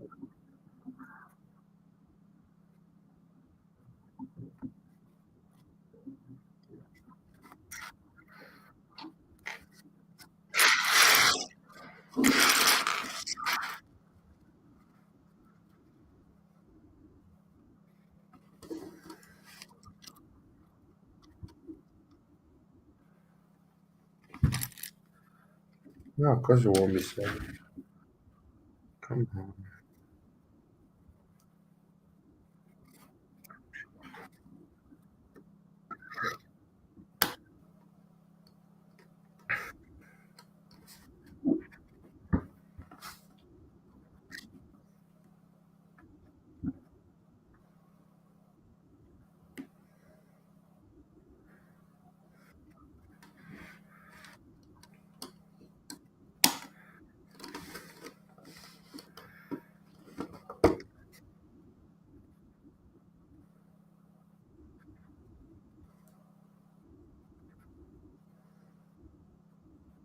Oh, shoot.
There we go.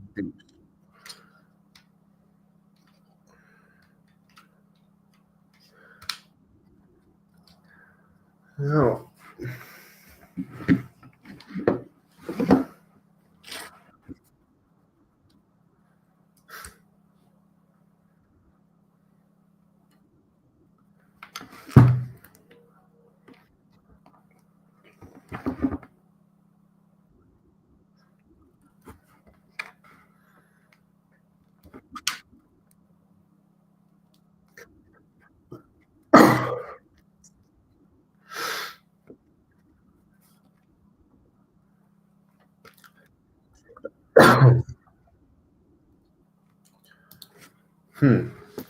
Interesting.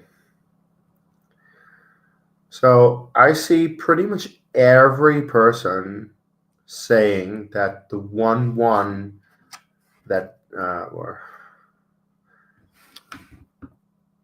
where Brighton scored 1-1, it was a penalty, and that the penalty was not deserved, which is always a very sensitive subject to bring up with any kind of football fan of any club, and of course all the Arsenal fans are saying this because it's always if you see your club get a penalty against you, then you're always going to question, like, hey, was it really? Now, I haven't seen the actual moment, so I'm not sure about that. I'm just curious now. All right, so this is the rear end. This is all just backup stuff. Ugh. I always find it so, like, you know, a small piece like this, yeah, that would be, you would have to have a backup.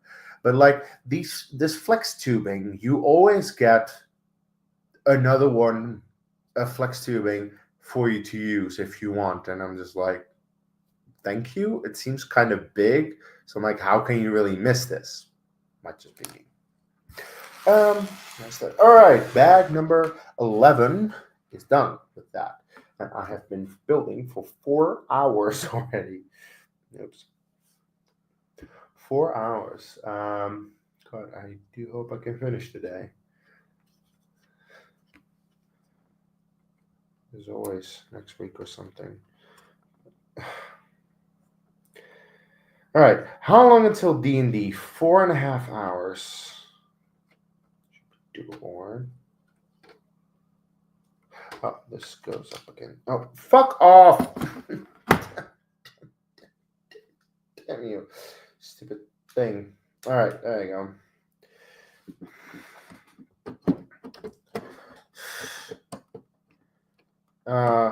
This always bitch. Yeah, there we go. And of course, I make this off. Knock this off.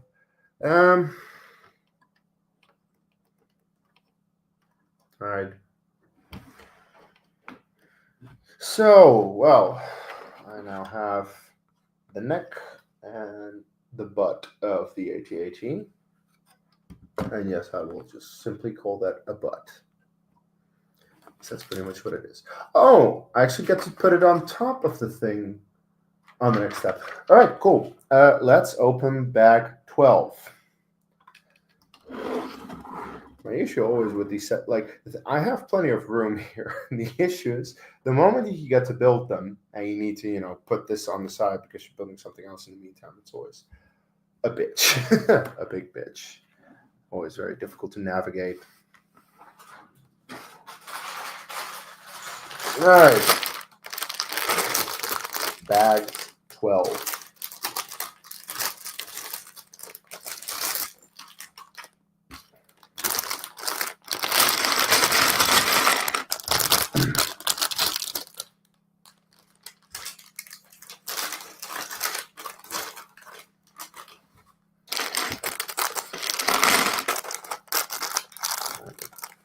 Hours.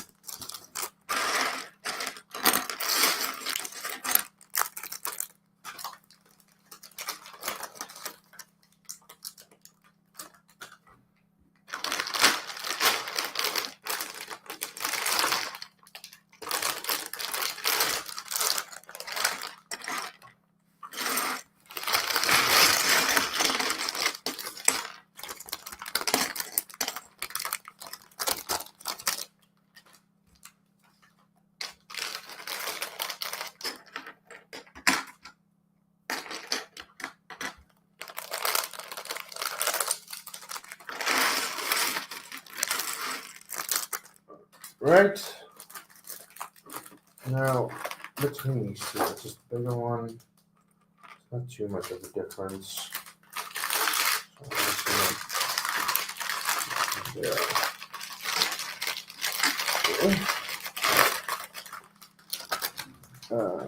Put this up there. And let's see. God, do I not have anything to watch right now? Okay, that. So this is a highlights reel, which I don't think I can share here.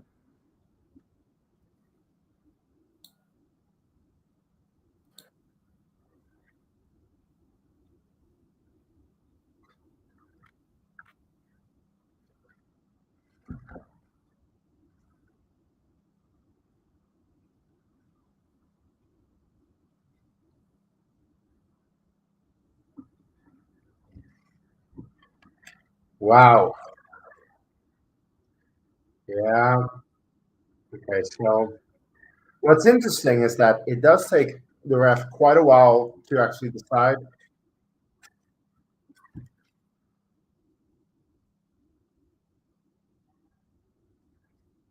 Nah, no, no. I don't think that's a penalty, honestly. The thing is, there are two players in the defending area going, trying to head the ball. One of them, or the attacking player, is there earlier. The defending player, therefore, heads into the other person's head. So I can only imagine that it's painful. Sure, it's just to give a penalty for that. It took him the ref a little bit of time to actually decide that. Like a lot of the time, if a penalty is given, then it's a bit more concrete and the ref is more clear on it. So he wasn't entirely clear on it, but he seemed to be quite intent to just give it, which is weird. He was just looking like it kind of seems like he's just looking to give any kind of thing against Arsenal, which I don't understand. Because if we want any kind of excitement in this Premier League season, we need Arsenal to not drop points. We need any of the clubs chasing Liverpool to not drop points. And this is a prime example of Liverpool's rivals dropping points. Because as I said, right now, the situation is that Liverpool is 5 points ahead of Arsenal. Now, 5 points already in and of itself is a decent gap, but 5 points is definitely surmountable. However, Liverpool has 2 games in hand. Those 2 games in hand are quite something, because say that Liverpool wins both those games, one of them will be played tomorrow, but then it's 11 points, and that is way more substantial. Look, already people are saying that it's probably over, and if they want to say that, then they can do that. I definitely don't think it's over. I've never considered the possibility of it being over already. It's way too early in the season. We're only at about the halfway point, so I'm like, you know what? Let's not call it just yet. It's just, yeah, this is a very comfortable and healthy lead for us as of right now.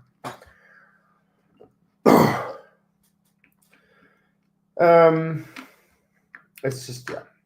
As as a fan of competitive sports, because this is also a reason that I have not been the biggest Max fan in Formula One for the past couple of years, despite the fact that I did used to support him, simply because Max is just not making Formula One too much fun right now. And I think there are some exciting drivers that do make it fun. And I would like to see some competition.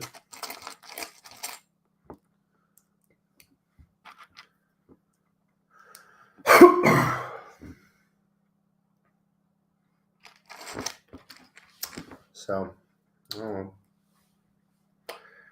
yeah. So the same kind of goes for football. Like, on the one hand, I'm glad we're doing so well, and that the rest is just not doing that well, dropping points and giving it to us.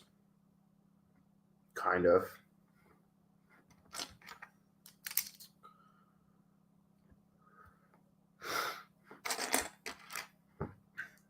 But like I've been very much against the Man City dominance over the past couple of years. That I would feel a bit hypocritical if I were to say, oh no, I'm fully okay with Liverpool doing so well right now, simply because it's my club versus another club. Like I definitely want us to win the Premier League, but That was also kind of the issue that I had when we won the Premier League in 2020. Like, we won it, but first of all, it was behind closed doors because COVID, so couldn't really celebrate it with fans too much. And then also, it was so early in the season that people were just like, "What the hell is going to happen now? What are we going to do? The title is decided already." It's more exciting if it goes to the final day or something, or at least penultimate day.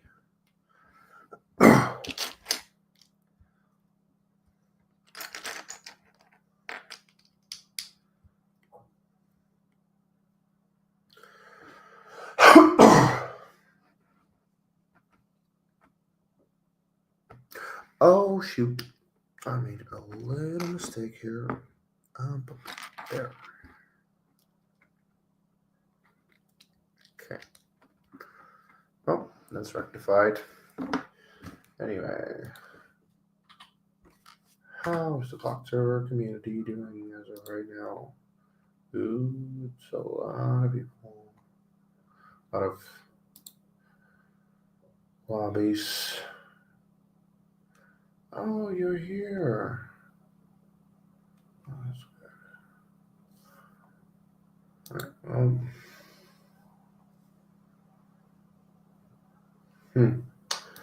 All right, All right.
It just makes.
Hmm.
Who?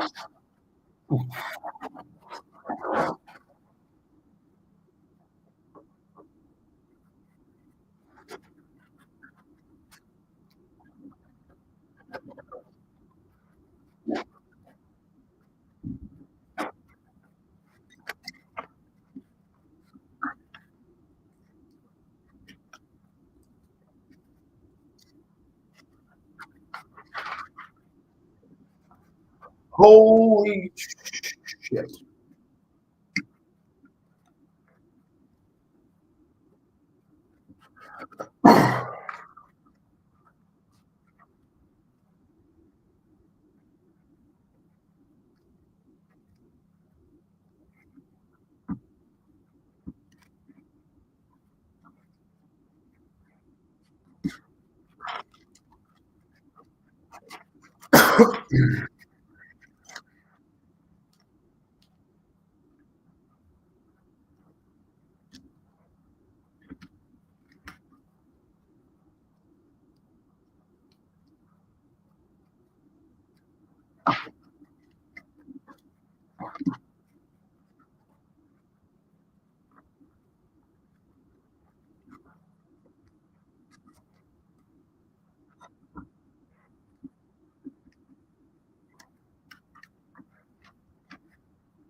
Oh, come on, hurry up.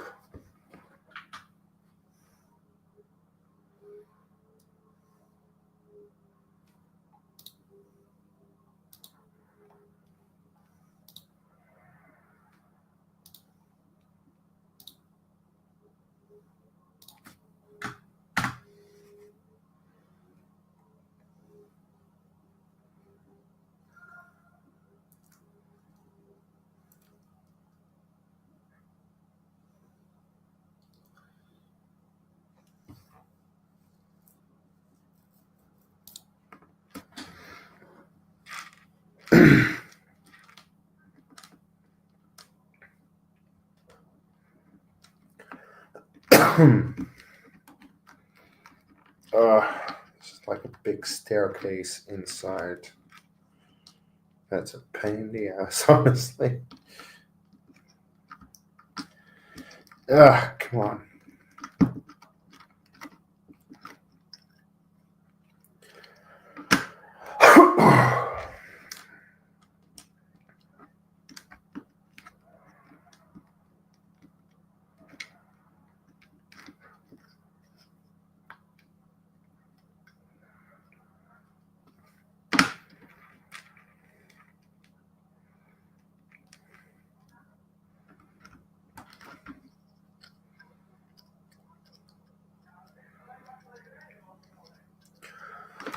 Let's see if you're working, then I have something to watch.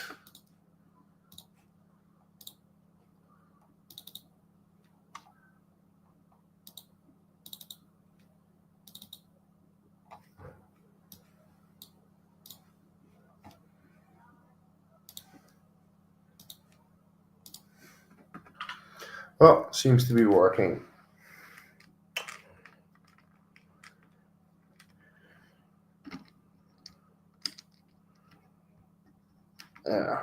So yeah, I just turned on Wicked.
Ladder.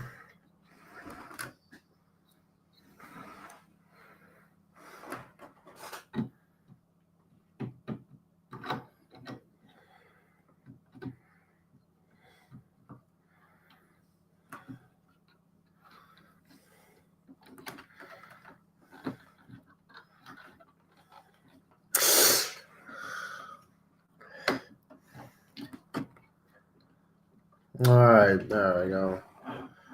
All right, so yeah, ladder.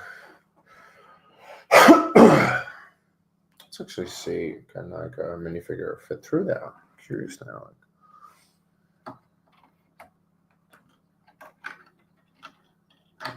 Yep, that works.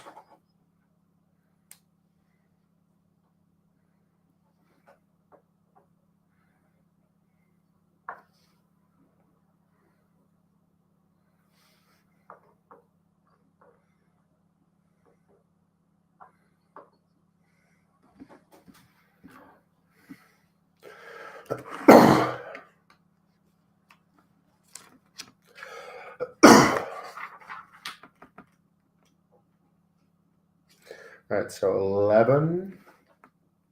Yeah, 2 of those.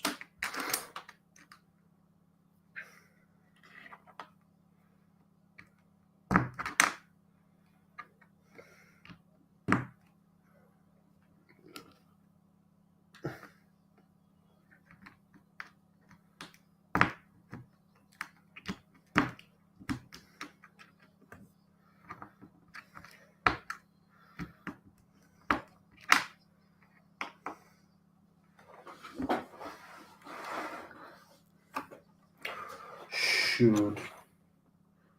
Oh, at the very end, okay.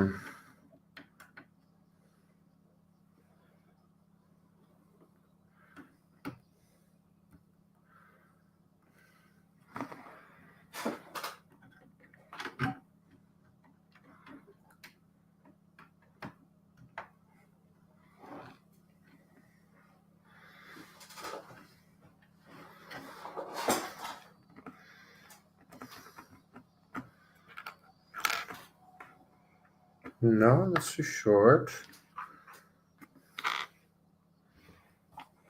There we go.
Oh.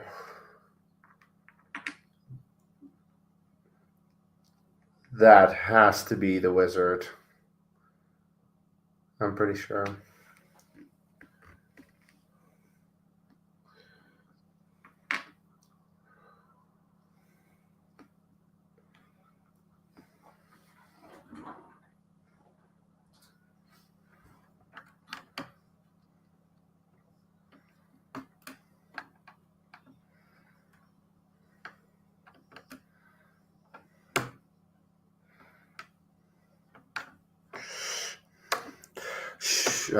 This is annoying.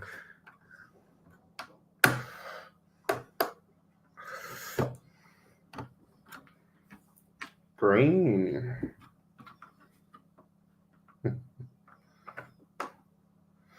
But that was the wizard. Interesting. So Elphaba is the wizard's daughter.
All right.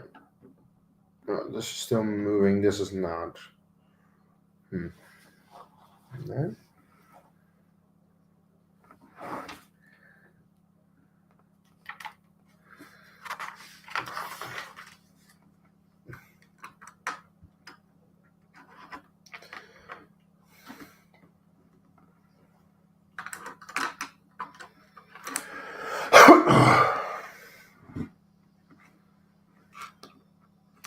Wait.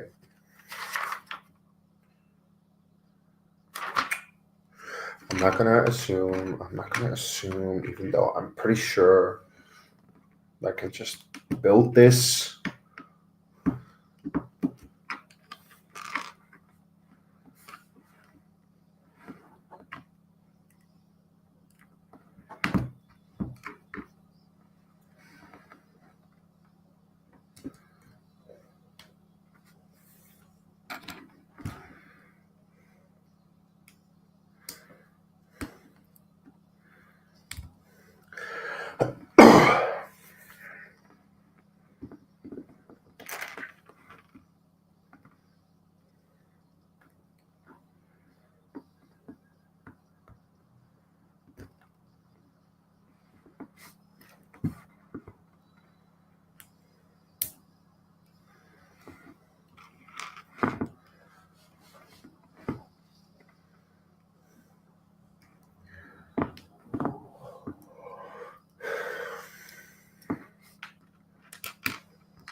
Yes.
Yeah.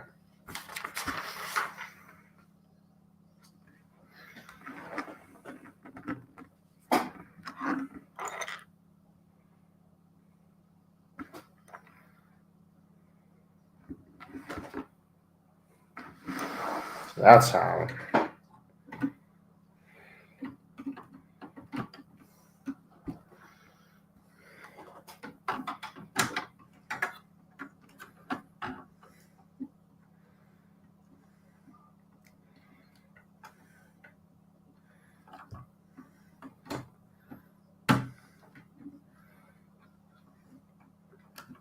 Hey, Buck.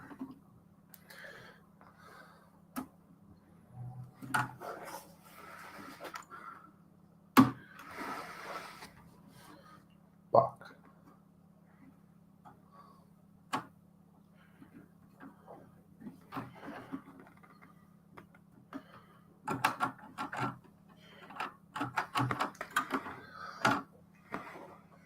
Hmm.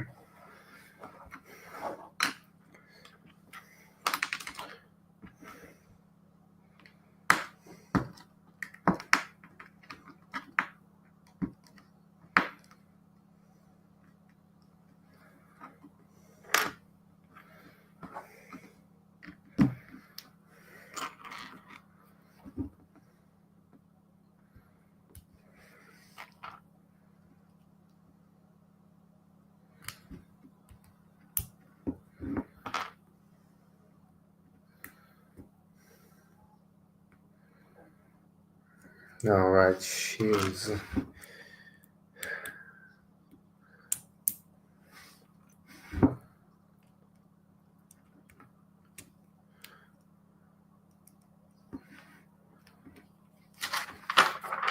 Yeah.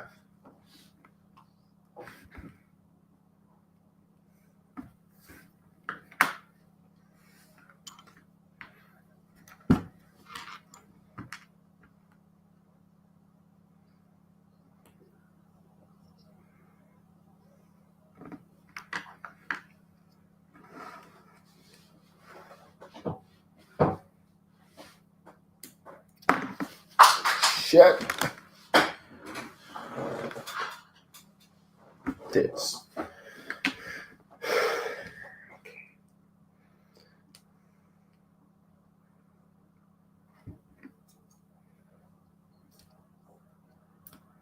Elephant in the room.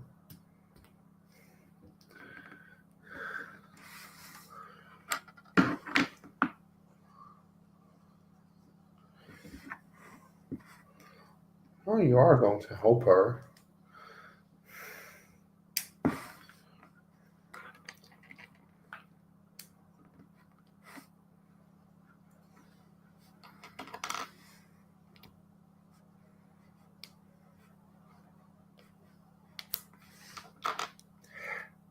Thank you, Elf. Yeah.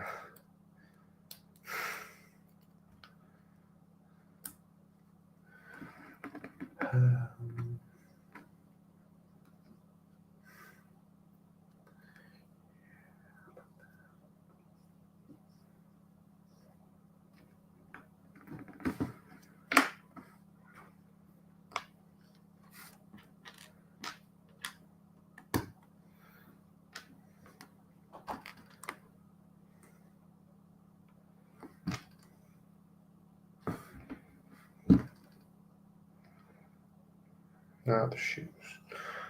Those are supposed to be red.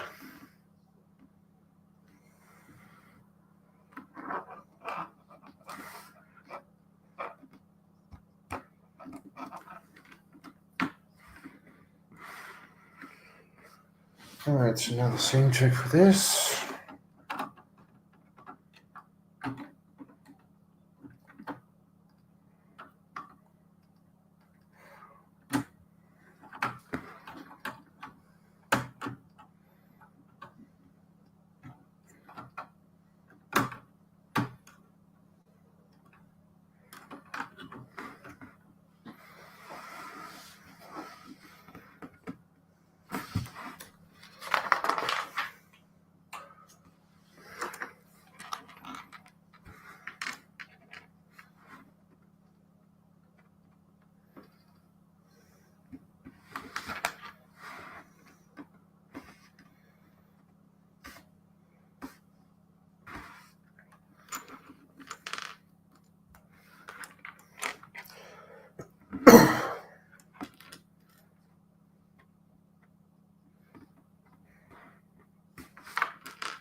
Right.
Come on.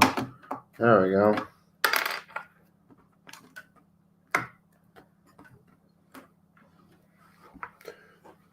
I don't love you.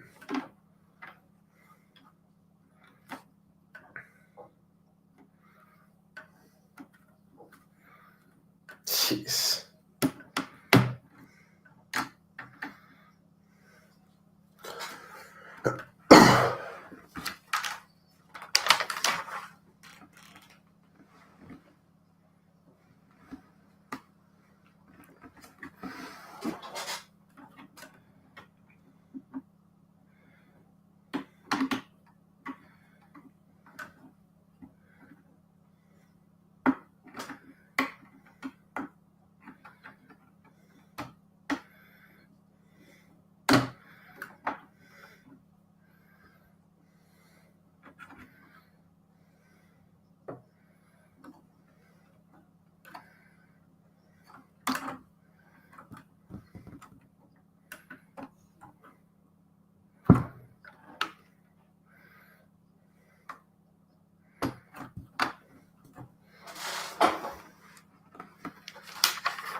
Come on.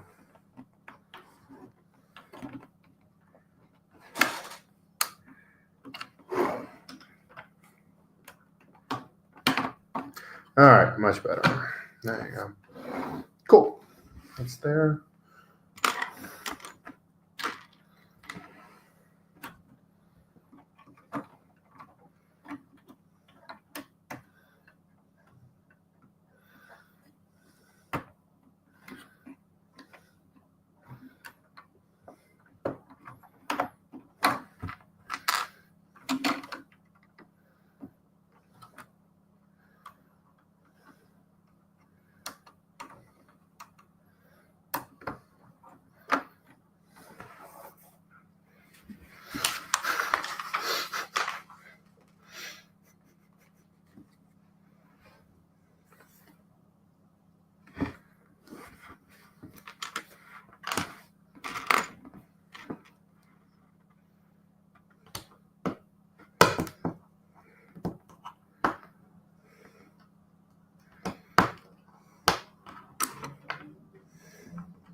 Nacho Luke, this is AJ. What's your Discord? Please tell me we need you. Hi, AJ. Why do you need Nacho Luke? Do you need a sub or something?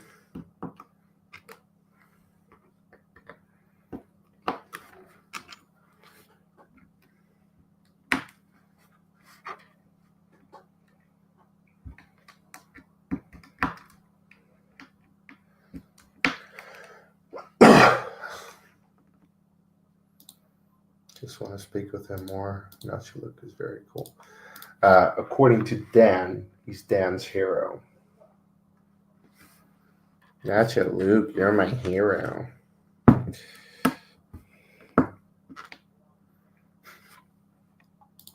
Hi, AJ.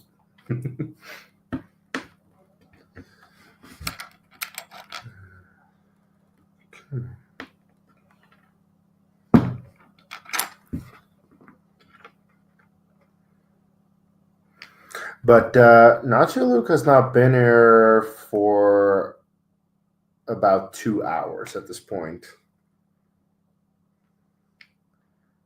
At least that's what my what the timestamp indicates in the chat for me. So I think he's not here anymore.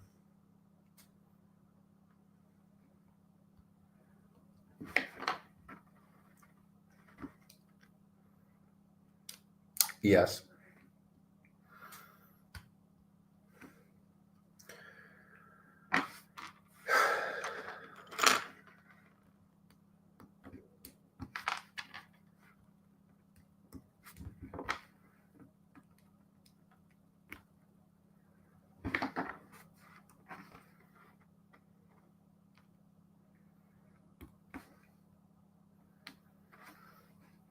All right.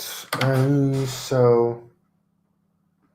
Oh, Um.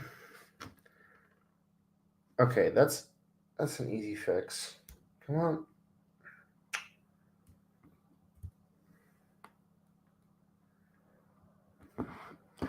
And done. There you go. All right, so I made this one, which goes over here, like there, and oh, you're a bitch. Okay, so let's try that again.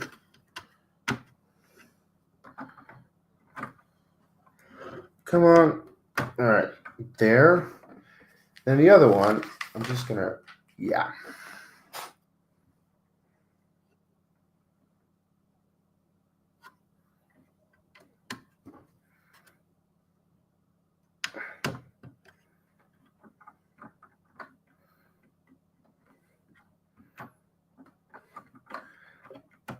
Yeah. All right. Well, now that no one's here anymore, I'm going to continue with we're good.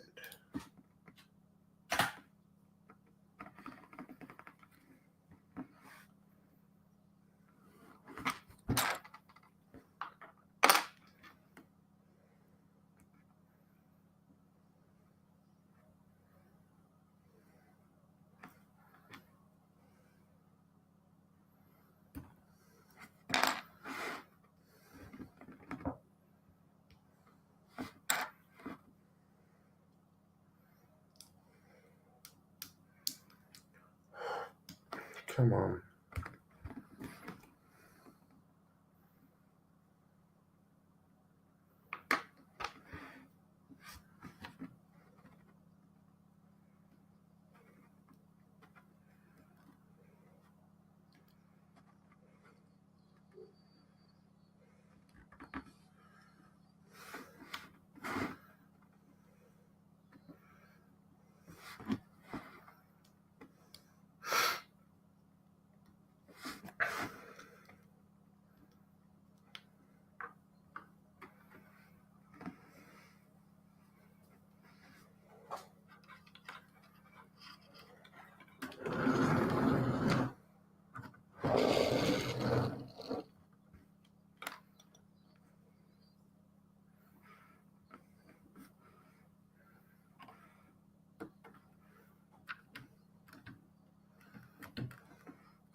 There we go. All right. Ooh. I'm about to put it onto the main store. Oh, shit. This is going to be way too big to be. Oh, damn. It's going to be really annoying from now on. Yeah. Oh, dear.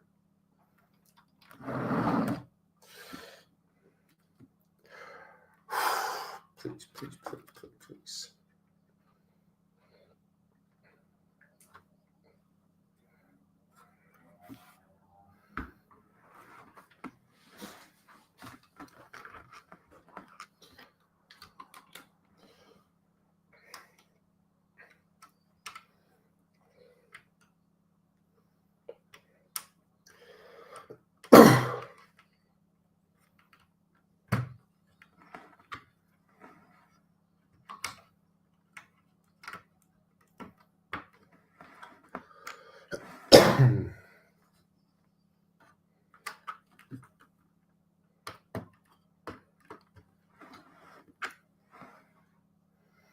All right.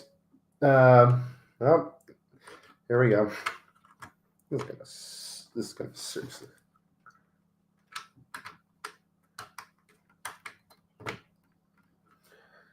Okay.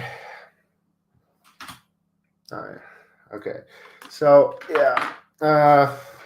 From this point on, it's going to be very difficult for me to put everything on camera because already the legs were very difficult to see the last time that I finished those. But that's just how that'll be. All right. See? I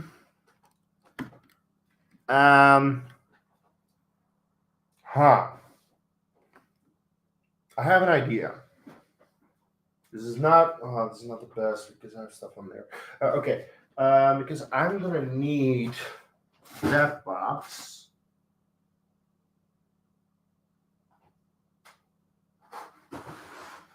Eventually. Wait a moment. I don't have space here. Okay. I'm gonna figure this one out. So.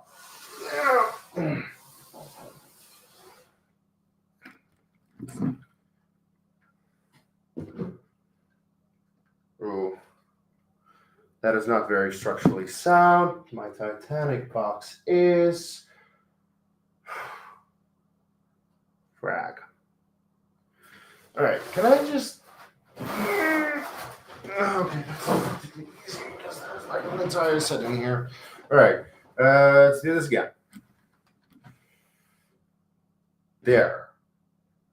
Okay, that's more structurally sound this way around. Cool. Because this way I can actually show it.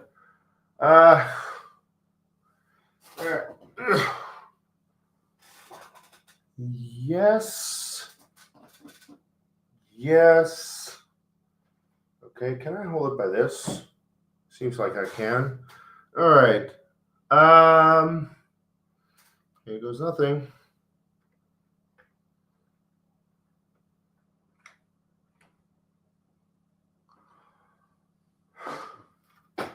Okay, so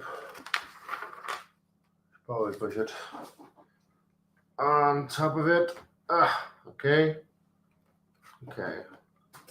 Okay. This worked somehow. Whew. This thing is so big. It's nuts. And then we have 4 pins. All right, where did the pins go? One pin goes in here, I think. Yeah. And yep, that worked. The other one goes all the way at the end over here. Yeah. Okay. So there. Yep. And where's the other one? There. All right. Okay, I'm not gonna do that. All right. Back 12 is done. Yeah, this thing is huge. Let's see. What are we starting with back 13? Oh, this is just a whole bunch of plates. Okay. So I'm gonna just move this to the side. I'm gonna make the plates here, and then whenever I need it, I can just pull this up. Lord. Okay. Bag 13. Now, this is a small bag. Relatively small.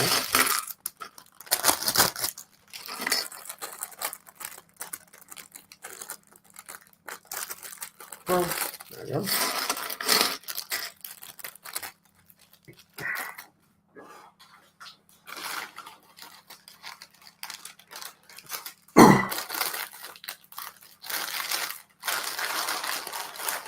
The other one is a bit bigger.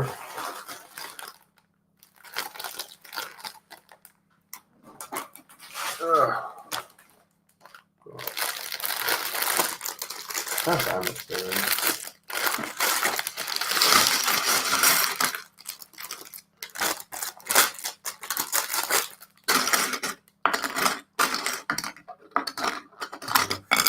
plates. And we'll do a whole bunch of plate coverings.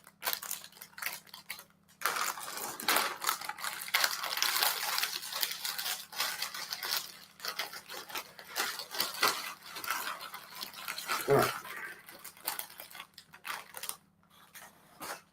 Well, oh.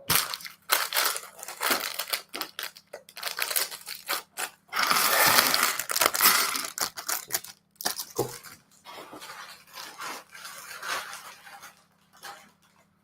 All right.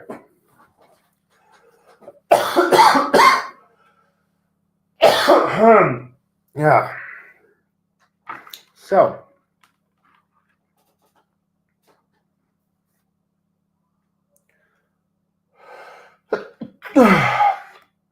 I'm going to put these over here now. Like in front of the AT-AT. Like, this is like minifigure scale thing. This is the thing.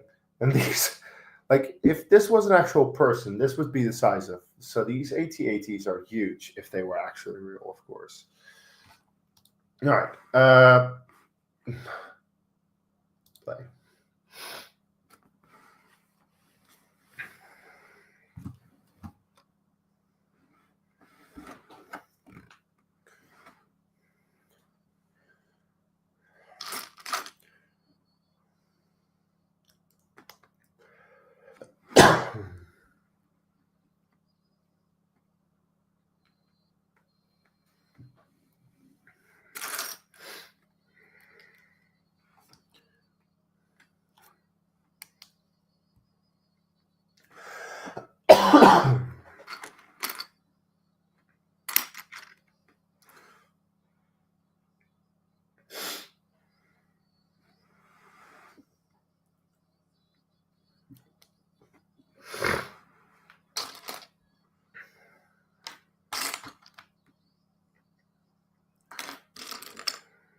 No.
That's correct.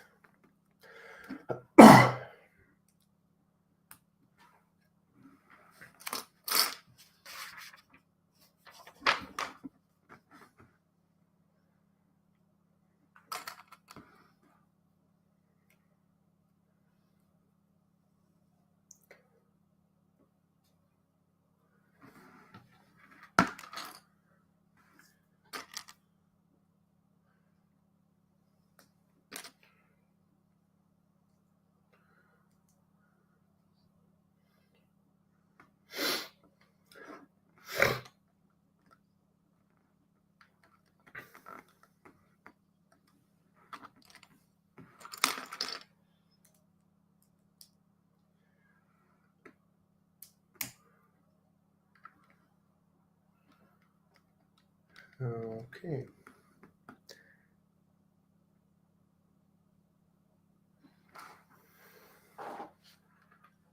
There we go.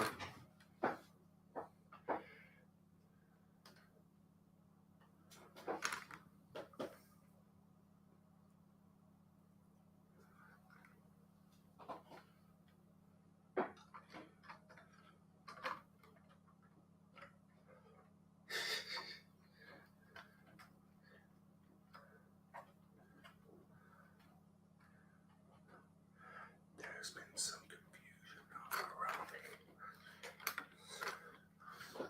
Goodness.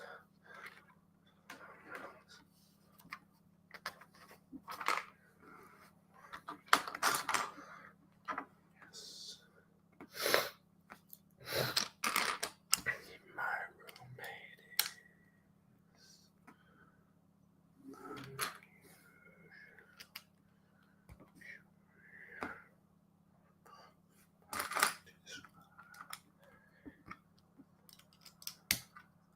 blonde.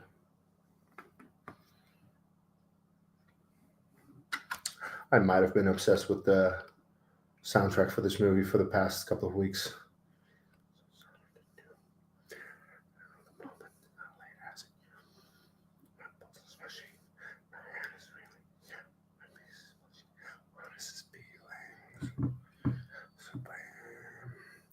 Does it have a name?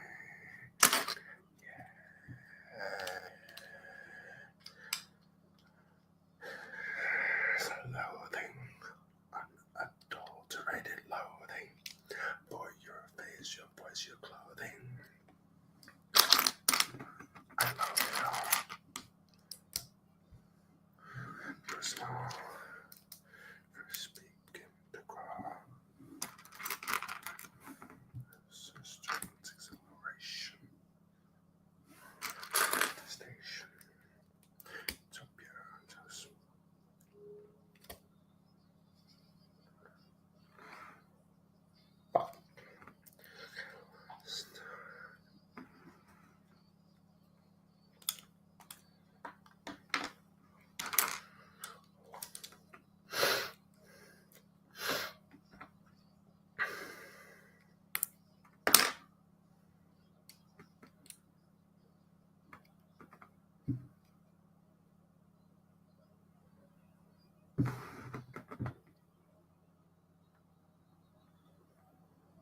Shoot.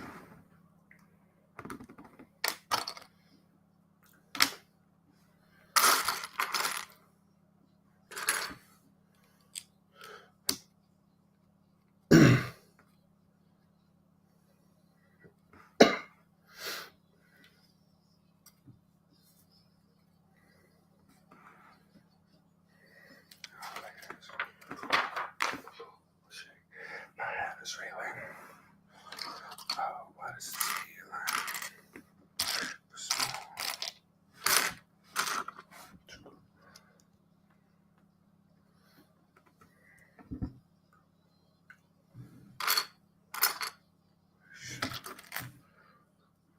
Detestation. It's so pure and so strong. I believe that I can. No loathing, ever loathe.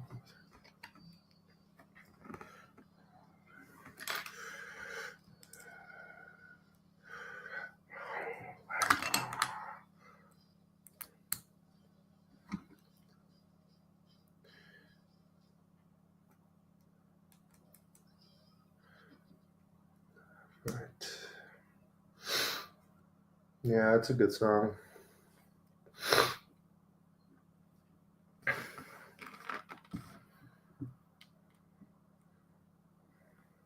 But stick around for, I don't know exactly when, but whenever Popular is going to pop on, because that's probably my favorite song of the movie.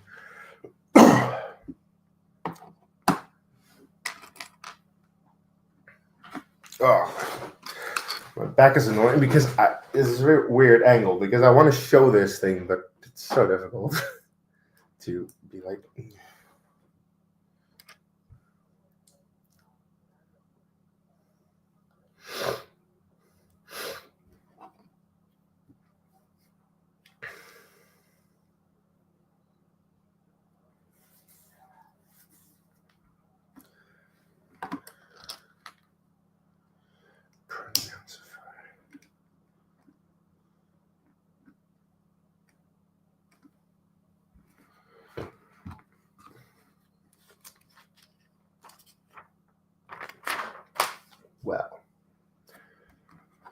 All right, so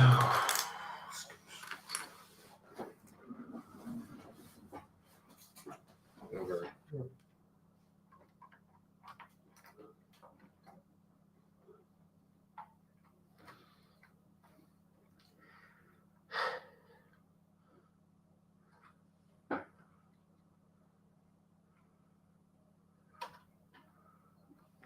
All right.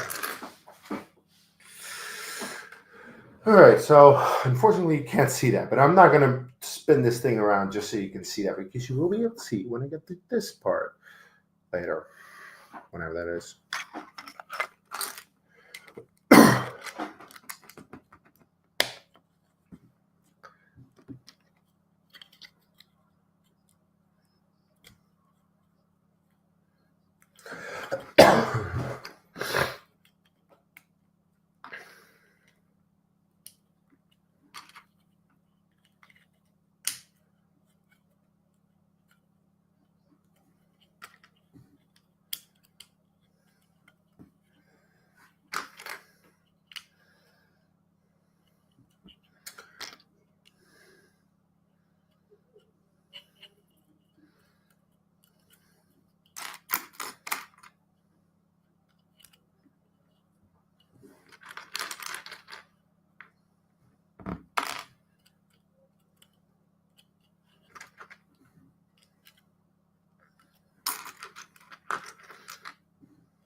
Ooh.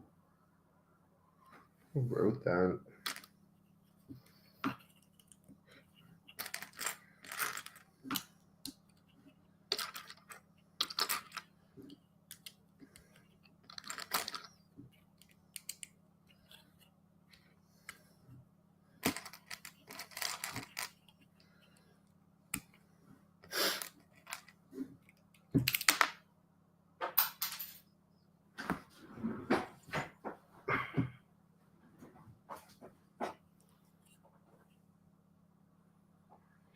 I really hope that my box can take this. Seems to be okay right now, but this is heavy.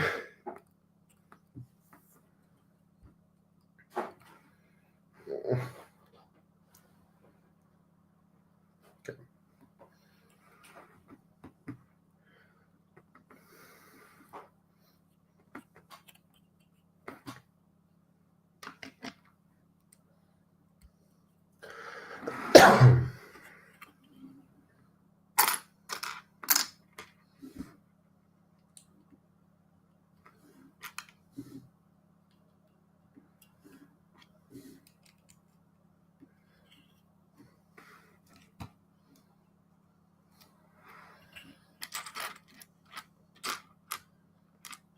that's nice.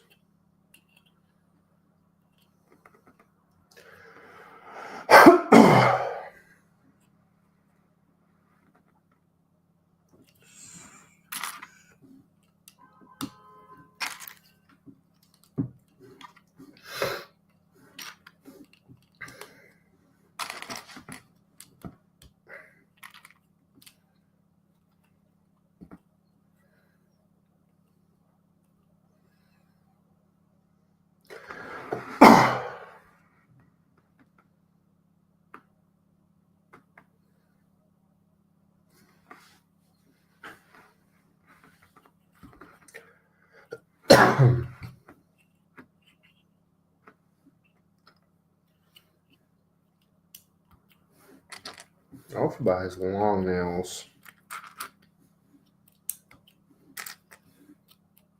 Then again, I suppose that fits with the witch look.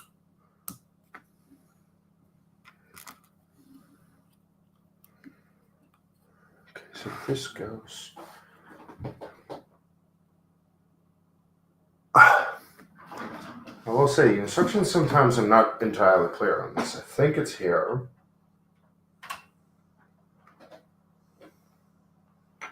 Think. Oh, piss off. There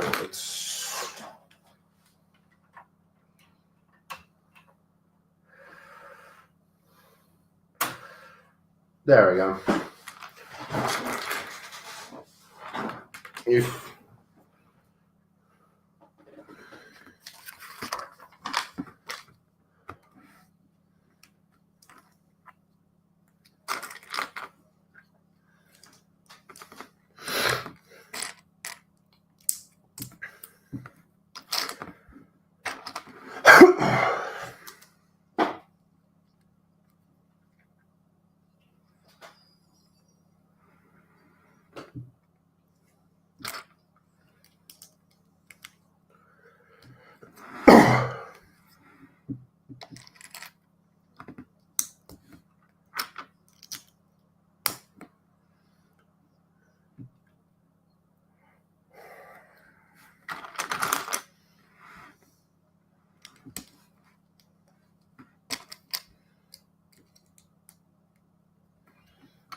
That's my type of humor.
Okay. Okay.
Very subtle, Glinda.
Library.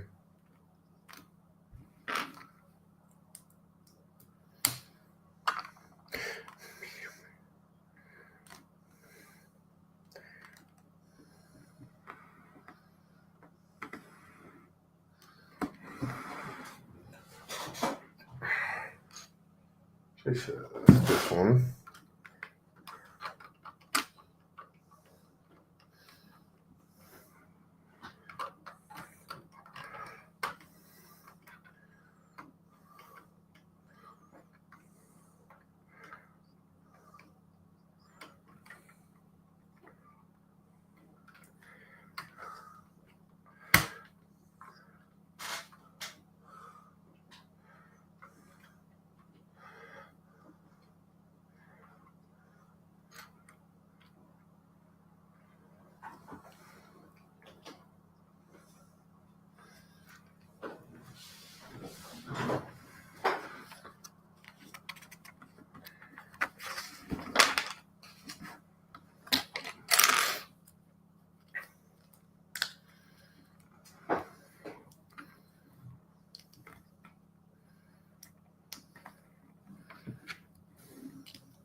There you go. Much better with the covering.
Oh dear.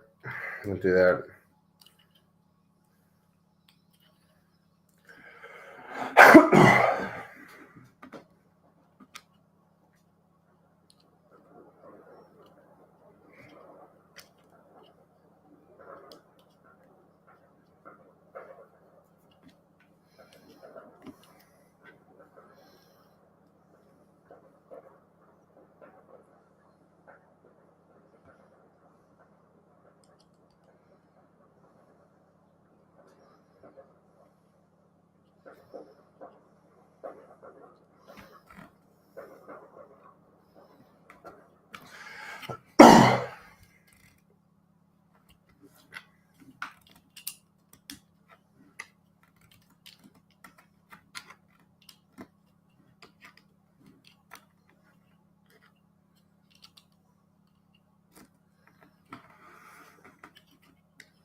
Ow. Okay, that hurt a bit. And done. All right. All right, so I need box number 4. Yeah. Yeah. Box number 4. Okay, number 4.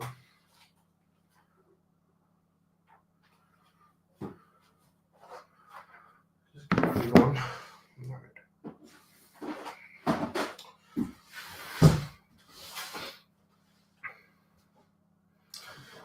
Actually, after this, I can switch to this box, and this box is more structural.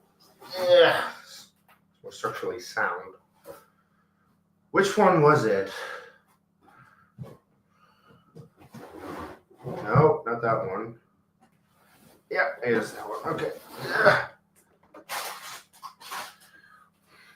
So, last one.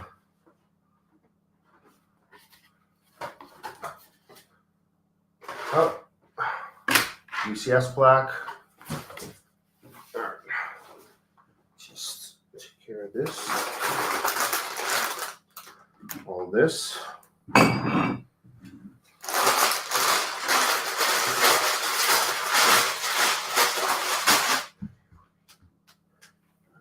14, 15, 16.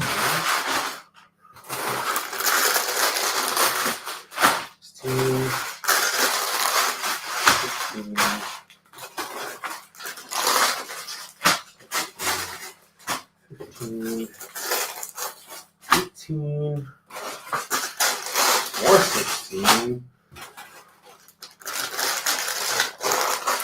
14, 17, 18, 14,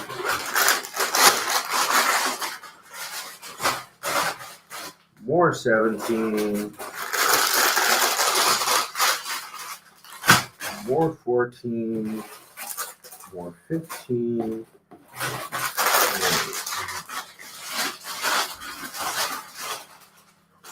All right, so this is 3 bags each. 1, 2, 3, 4, 5 times 3 is 15. I don't know what the count was, but it's a lot.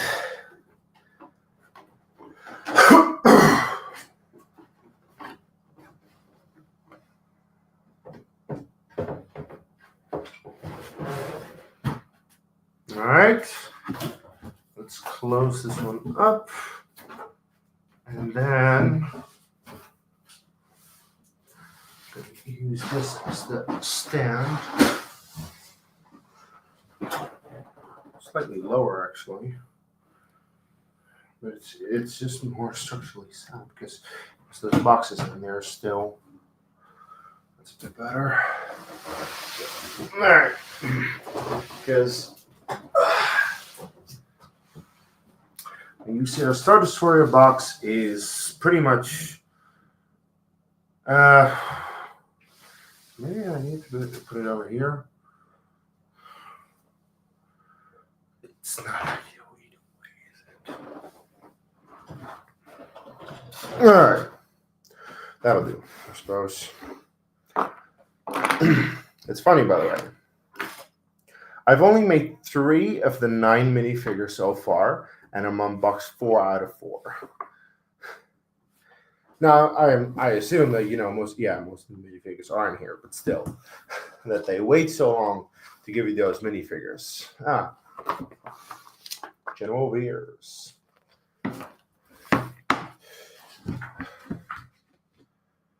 Well, this will be the head, also the coverings. All right. All previous sets. All right.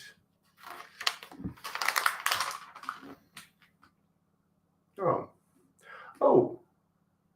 14 is already going to start with the head. 15 will finish the head. All right, let's do it. 14.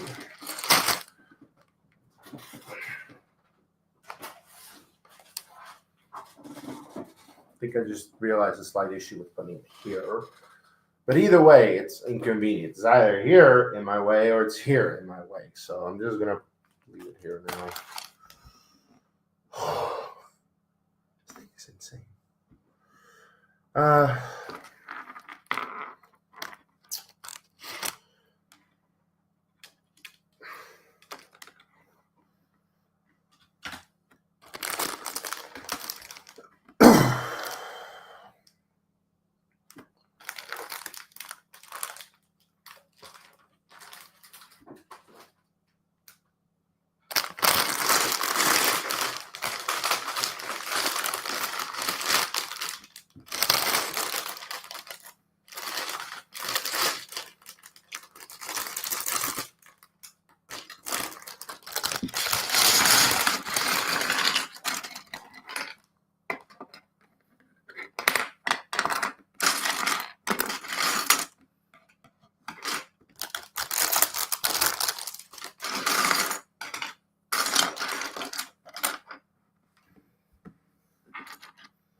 Oh.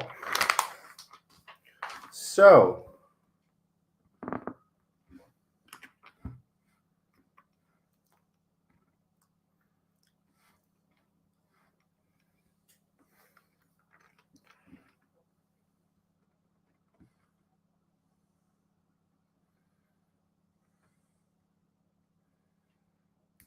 All right, so first of all, we have Veers, who actually does have a double face print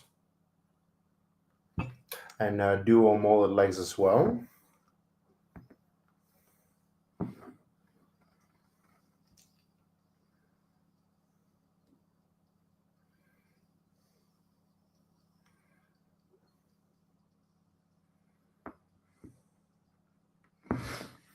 And now I need to find his binoculars, which I don't know. Ah, there.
Yeah.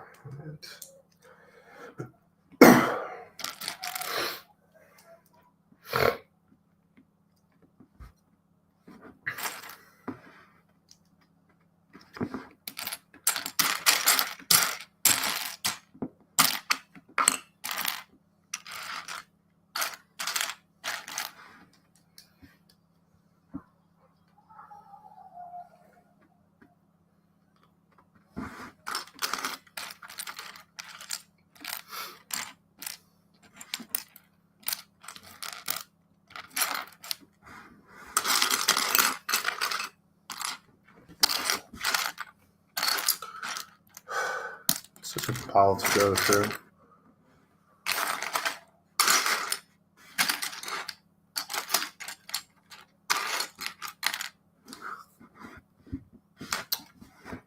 There it is.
don't.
See someone less fortunate than I.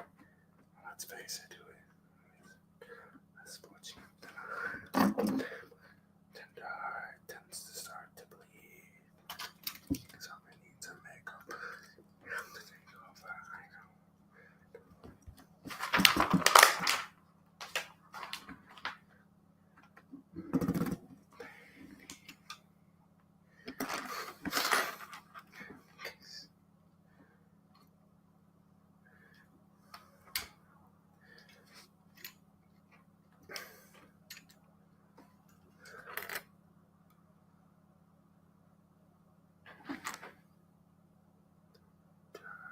This case, to base,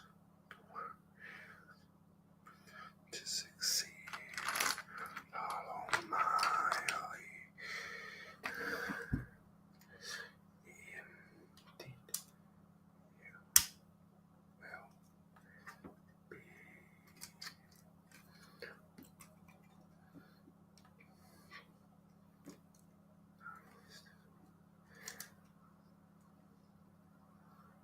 Popular.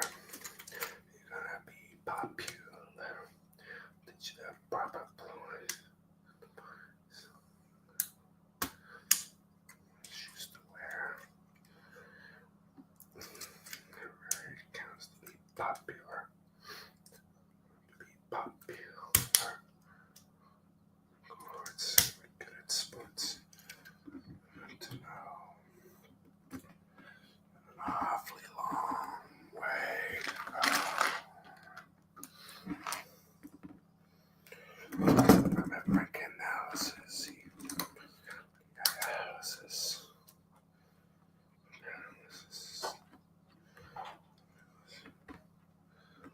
Popular.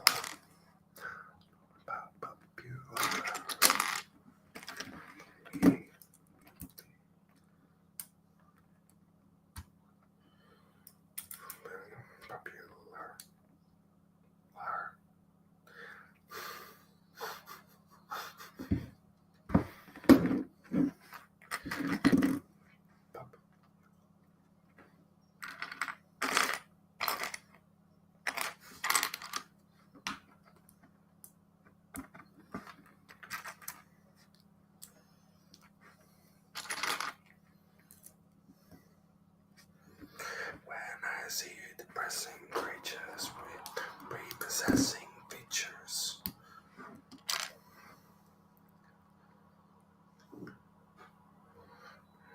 Heads of state.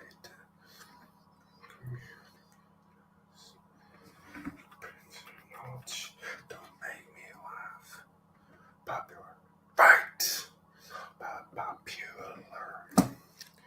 Aptitude. You viewed. Truth to be very, very like me.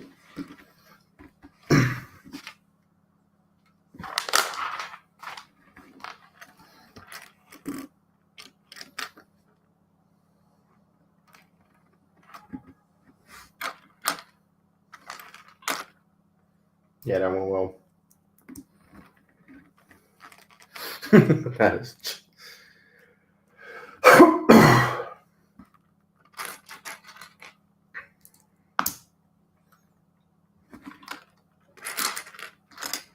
Yeah, it's not working. Stupid.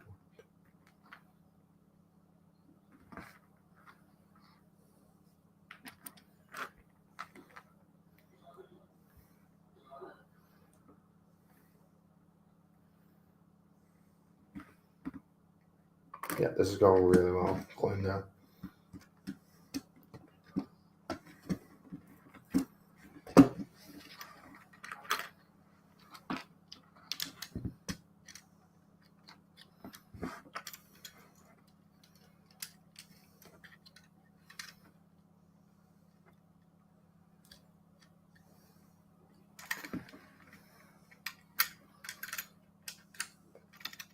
Click moving elements here.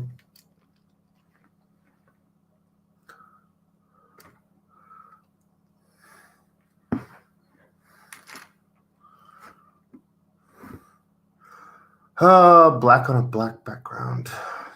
Damn it. Or surface, I should say. Fuck. Can't. Ah, there it is. Jeez.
No, you won't be alright. This is like really nasty what happens.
Rude.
Door.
Oh shoot! You no.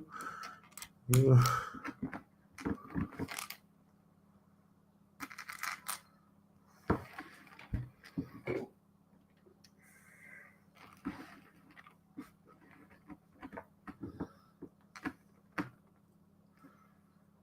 Oh, there you go.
Cockpit so far.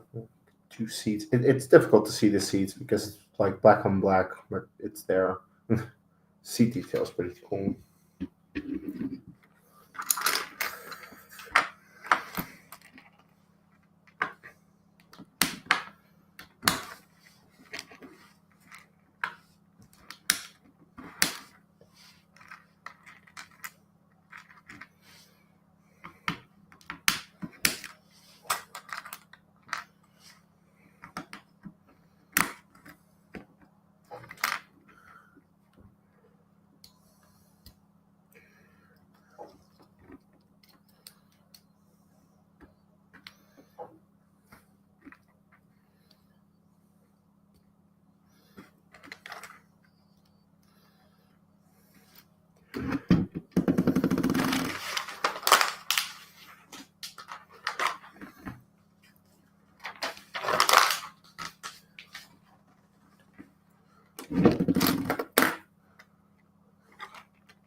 Fuck.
Ah, there we go.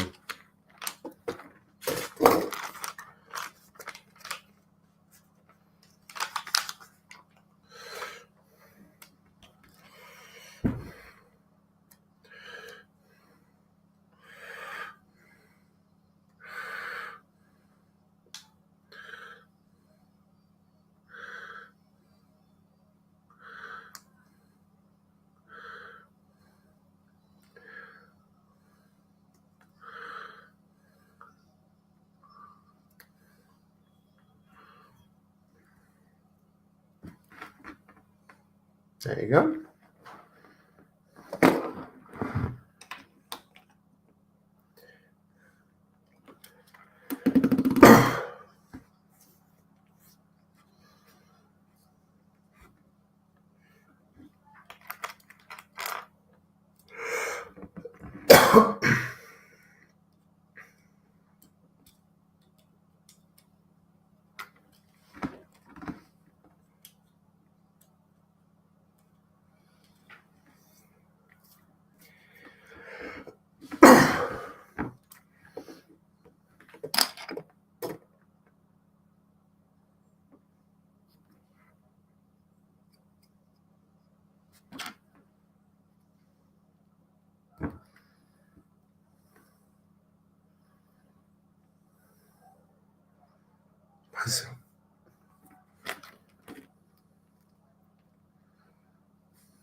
Interesting building technique.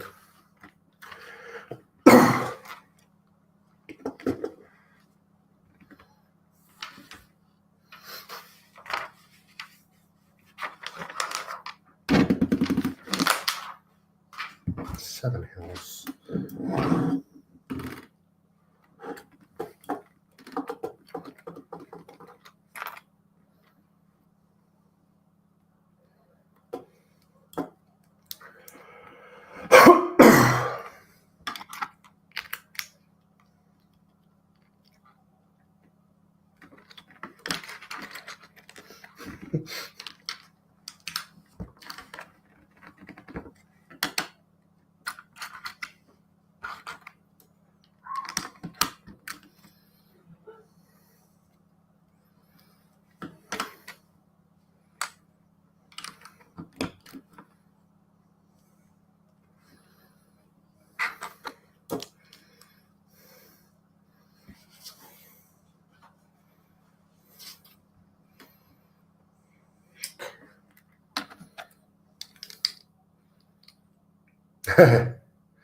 Welcome back, Chase. That looks crazy. I mean, yeah. Can move though. I think. Oh, can, right? Yeah, you can move it slightly, so that's cool. But yeah, I'm on the cockpit now. Let's see. Cockpit, and then something else, and this is all going to come together in just a moment. Yeah, this is the entire upper section, which is on there now. This has been plated off, which is cool. I am not sure if I can finish this today, though. But we'll see.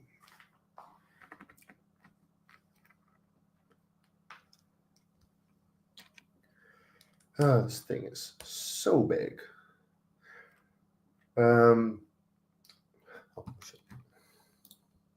Yeah, essentially, I have 2 hours before I have D&D, and I have a little bit too many bags. So, well, I'll do as much as I can. Honestly, I thought I would be faster with this today, but I wasn't.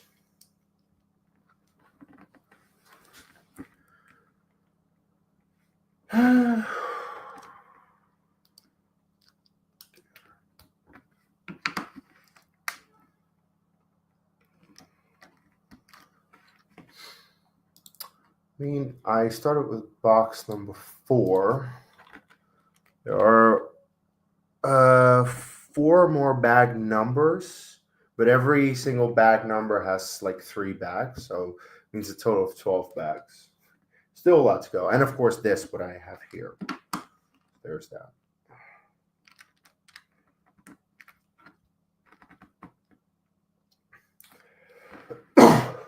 Oh,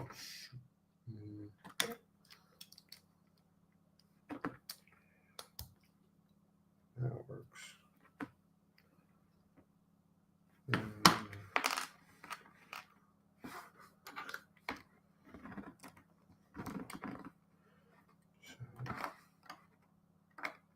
There.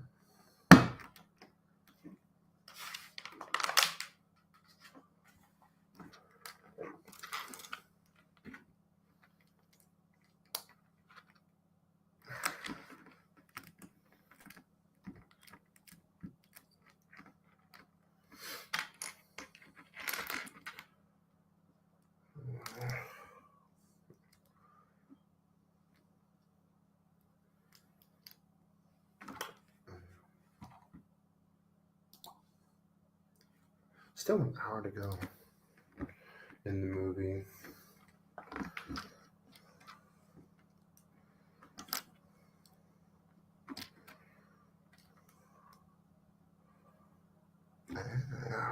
Let's see what they did here.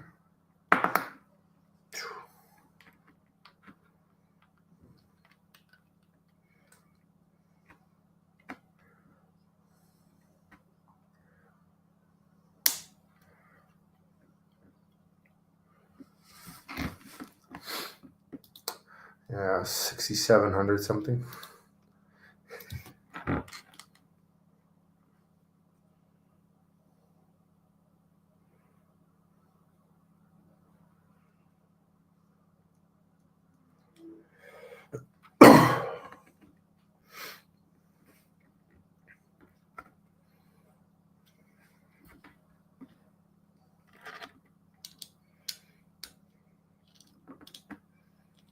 Oh, just one?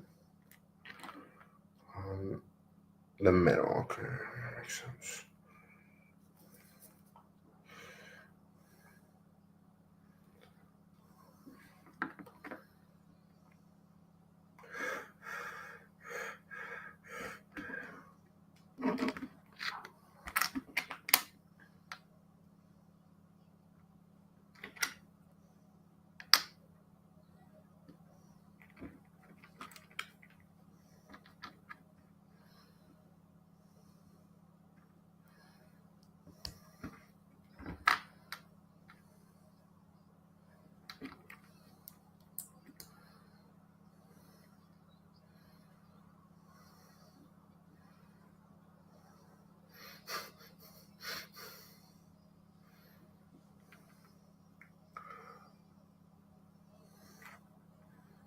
Ah.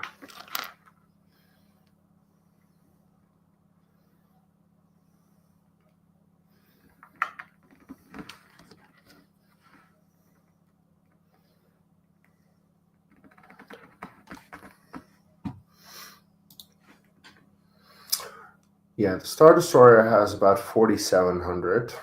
So yeah, this is 2,000 pieces more. See, the Star Destroyer does take me about the same amount of time, I think. Please what? Yeah, it took me. It took me like 18 or 19 hours on that one when I streamed it. To be fair, that was a rebuild, so I don't have the ease of pulling the bags open and just putting it out here. I need to sort all the pieces, so that is a bit of a thing. This one goes here.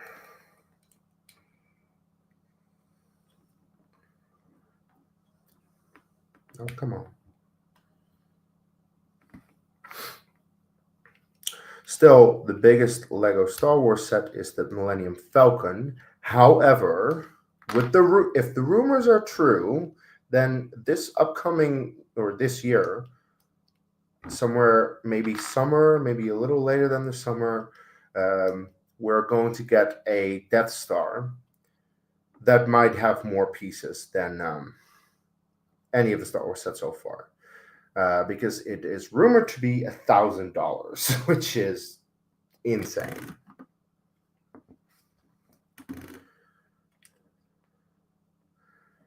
And by far the biggest ever Lego Star Wars set, most expensive Lego set ever made.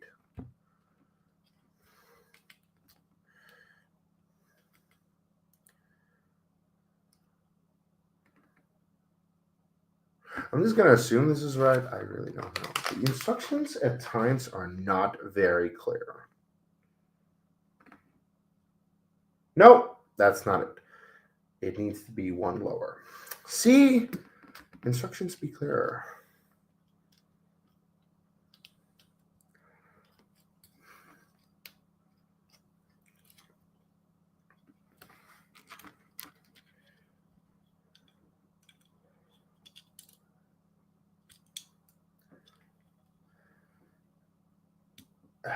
Okay.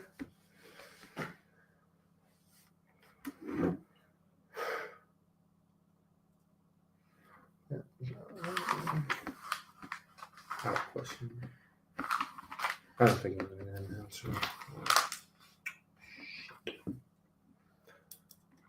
Okay, I'm just going to pull these sticks away from the view screen.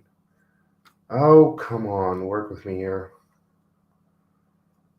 Yeah, like you have the front, and then in here you have the view screen with control panel. So that's pretty cool.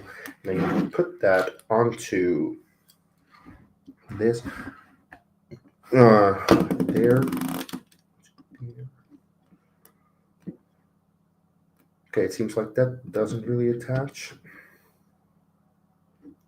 I hate these pins. I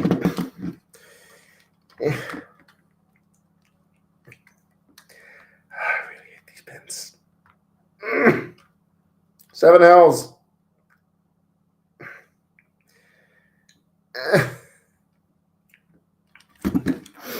Oh, I hate this. There we go. Okay, that's one. Now, please help me. Oh, I forgot to put on background music. God.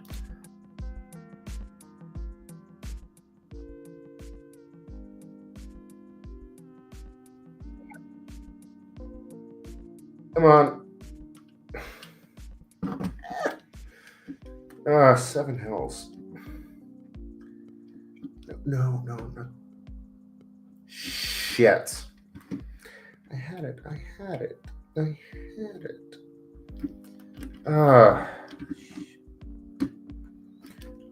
Okay.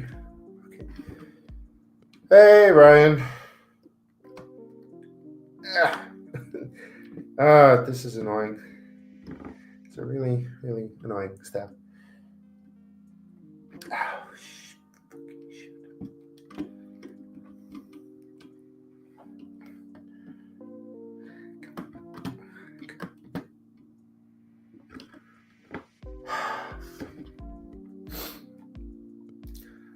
What's up? This thing over here, the UCS AT-AT, 6.5 hours of building already, and I'm not close to being done.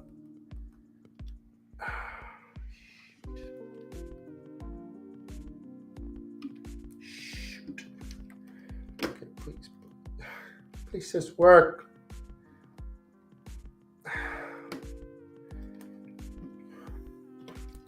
No, don't. There's just no way of doing this.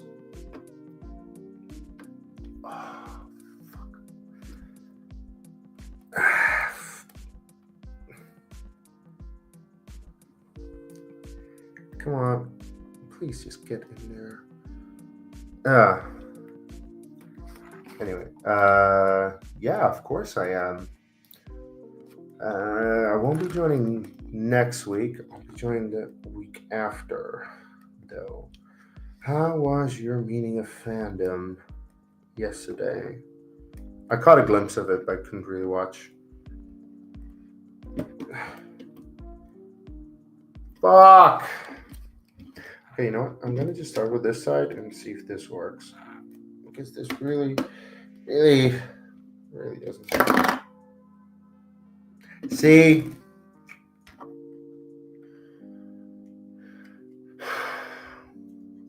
Oh, 7 actual hills.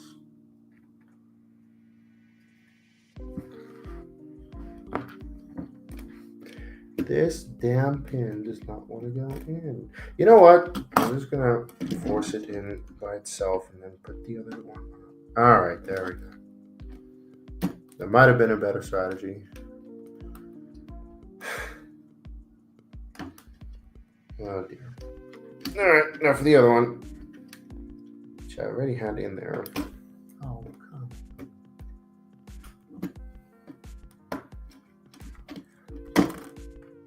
Done. All right.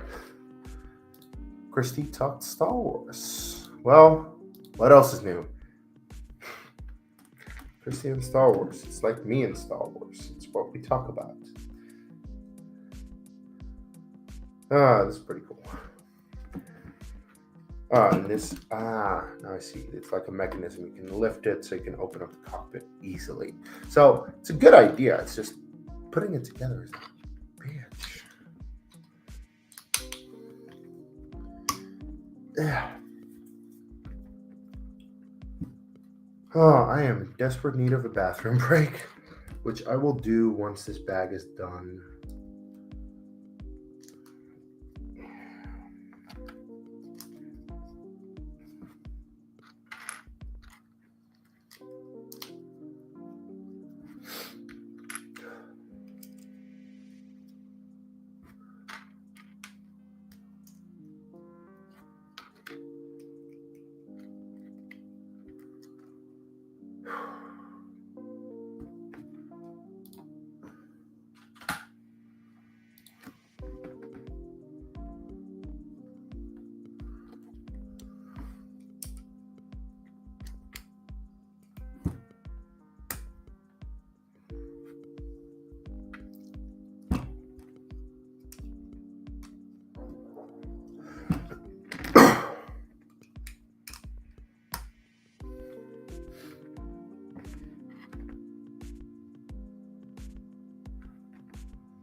D&D and Robotech. I have absolutely no clue what Robotech is, but Dungeons and Dragons, I definitely do know.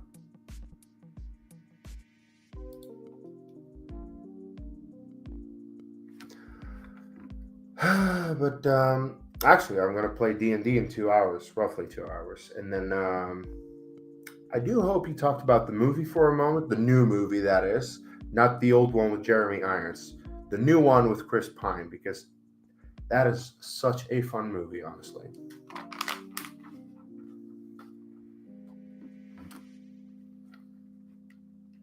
And it's actually quite accurate to the game, which I was surprised by. Like you have a movie based on a role-playing game where everyone can just make any character that they would want, but it was actually strangely surprising how accurate what it was. You played the Chris Pine trailer. Cool. I mean, I suppose that's pretty much the one thing that the regular people will understand from D&D. If you don't play the actual game.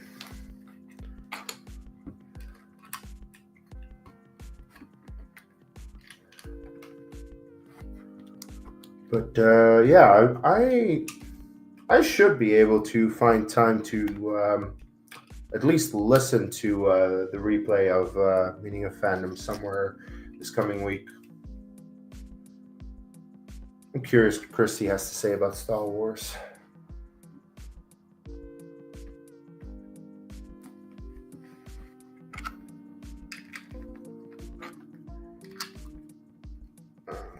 Alright.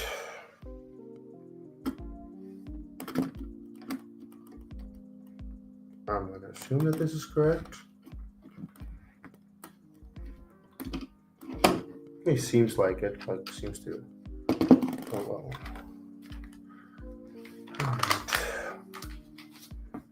Not too much more here. And I really need the bathroom for just a minute or so.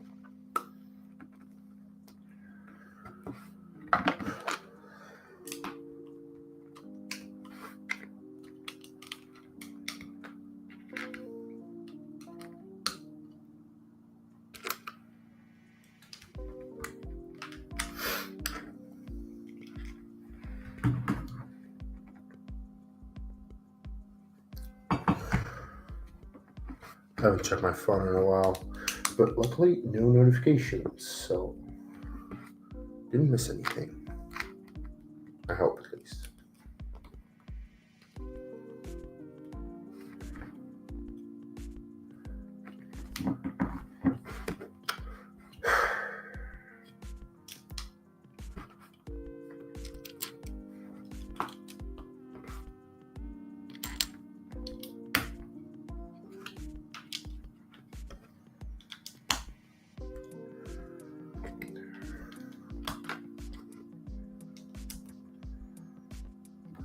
Okay. Come on. All right. Little gap going on there. I don't think that's going to be fixed anytime soon.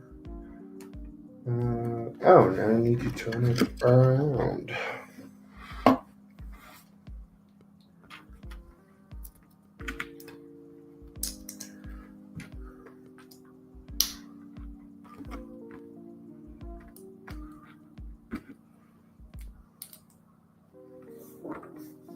Yeah.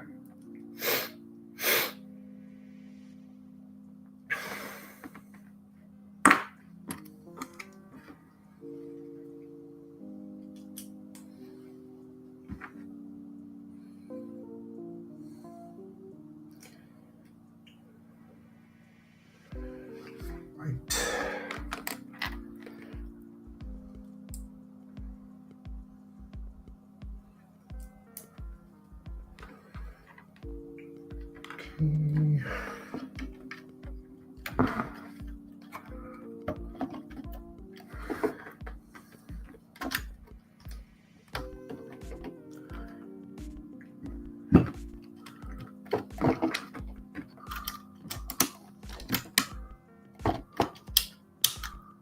still got these moving parts over here.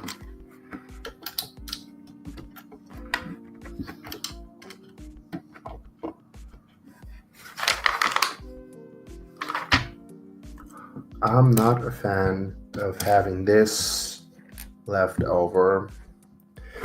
Like, these I understand. This one I don't. This one. I am going to go back and check. Was this the first? Yes. It sucks.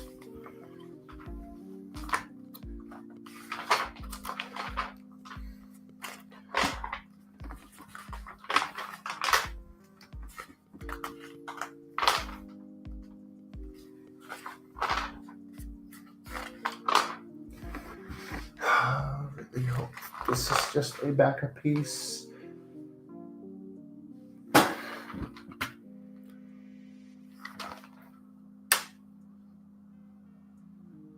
Well, I won't be able to figure out if that is there. Will I? Nope. Unlikely, at least. Oh, jeez. It's just flaps. Out.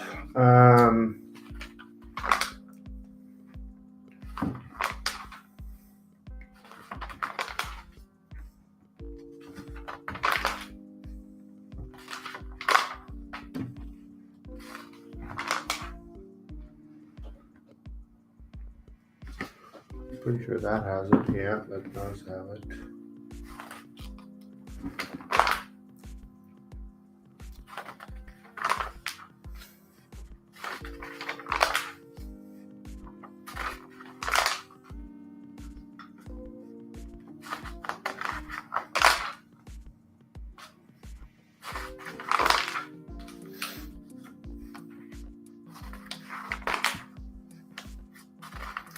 Well, either I missed it extremely early on, or it's just a backup piece. Either way, can't do much about it right now. All right, I'm going to take a quick bathroom break. I'll be right back.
All right, we're back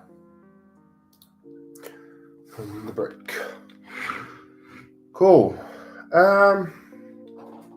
So building the head. How big is this in comparison? The size of the head of this thing is as big as the body of that one. Like, okay. All right. So 15. Oh god. Navigating is something. 15. All right. 15.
All right, cool.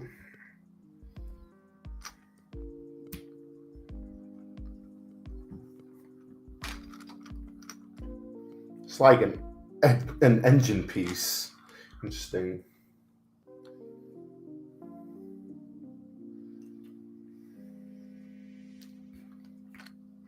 I am.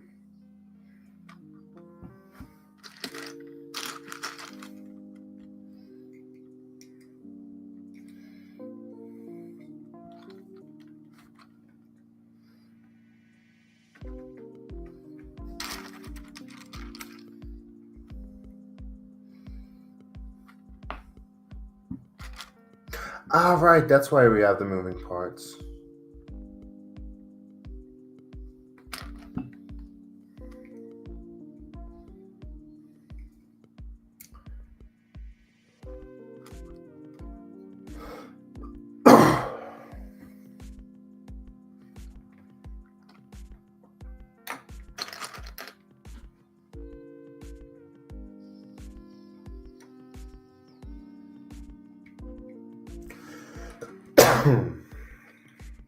Got here.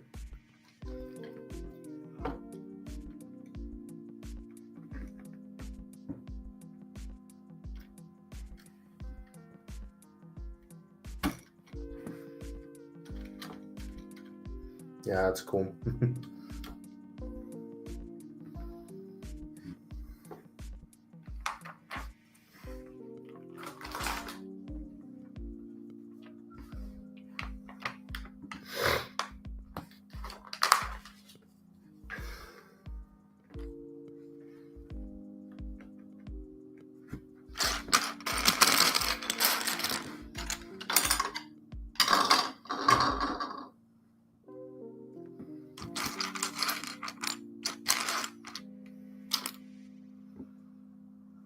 Oh, there you go.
Oh, there I am.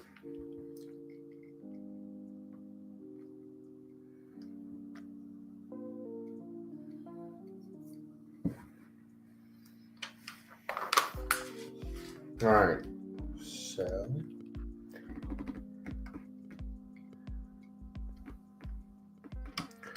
Come on. Come on. Come on. Come on.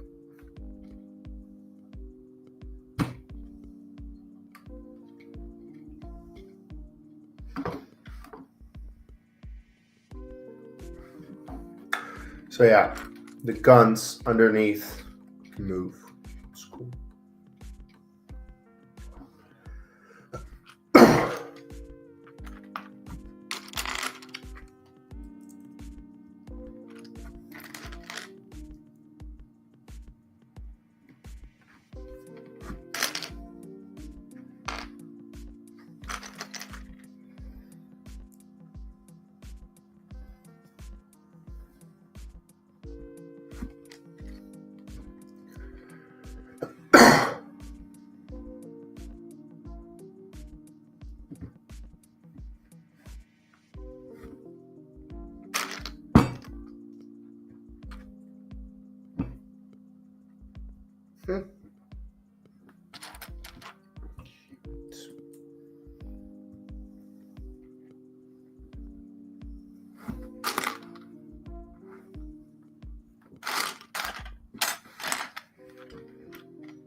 Okay.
Shoot.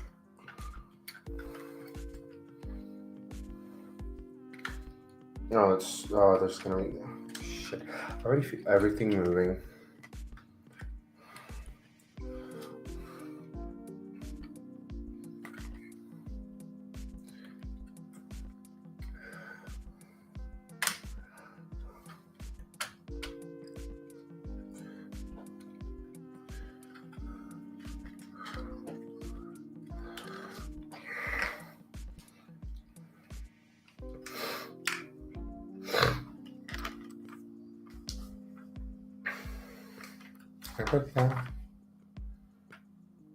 There you go.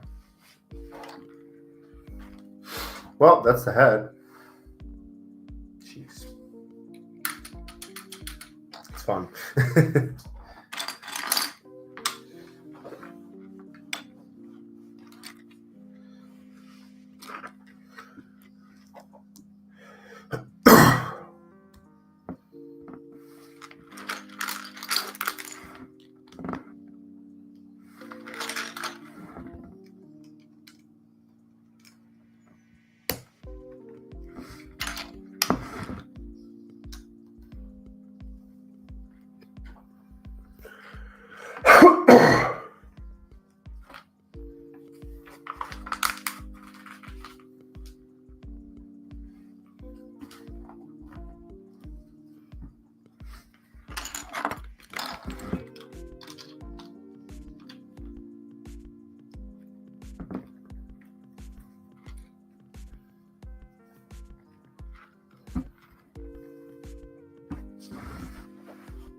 I'm scared of this thing. I'm just like almost bumping into it.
Much too high.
Keep touching it.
Shoot.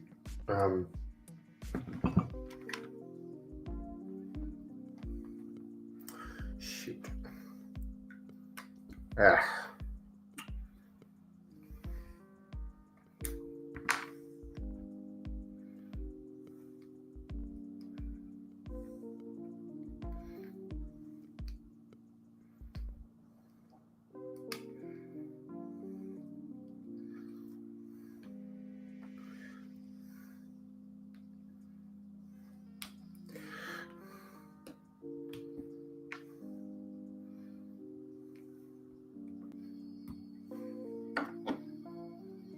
Sorry if you can't find me.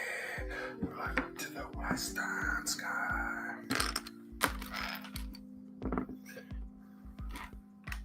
Serves a chance to fly. If I'm flying solo, at least I'm flying free.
All right, I can actually easily remove this.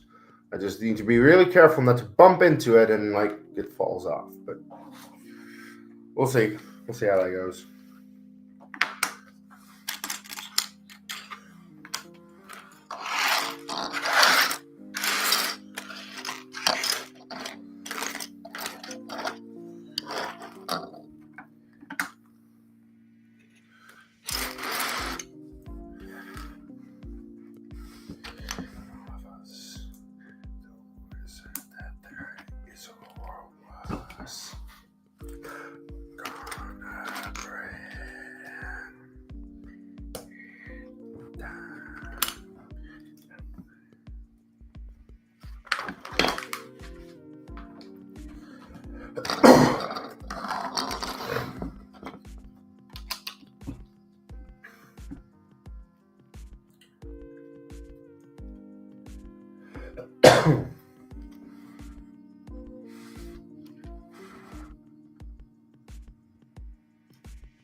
That's an ending. God damn it. Oh wow, that's long in credits. So essentially Wicked is just 2.5 hours. It just has like 10 minutes of end credits. Yeah, Defying Gravity is a pretty good song. Good song to end on. Oh, I should block the movie on Letterboxd. I am annoyed that I'm not able to finish this one today. Wait, did I mess this one up? Alright. But I have no idea when I'm going to continue this. It's not that much really. I might be able to do this somewhere next week.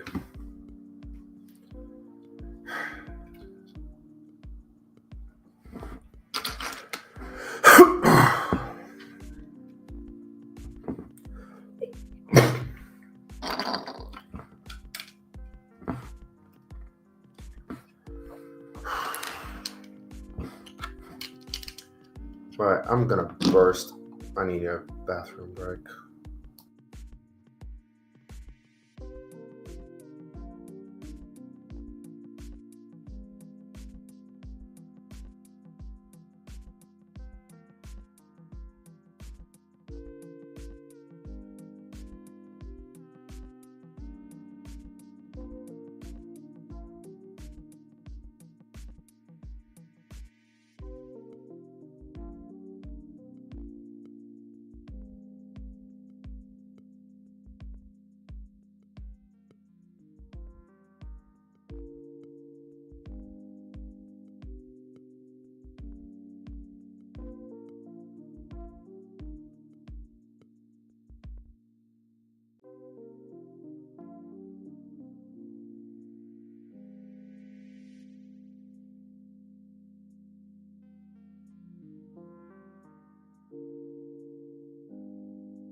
All right, I'm back. Whew. That crept up on me a bit. Anyway.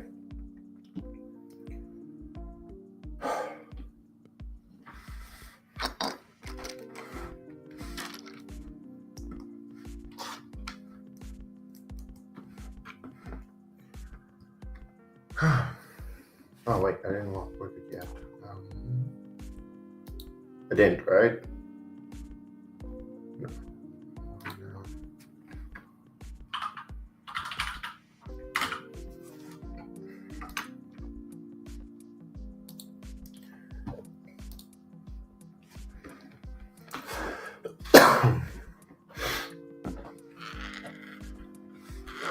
Come here. All right. Oh, come on. It's this little pieces. How can I not see it?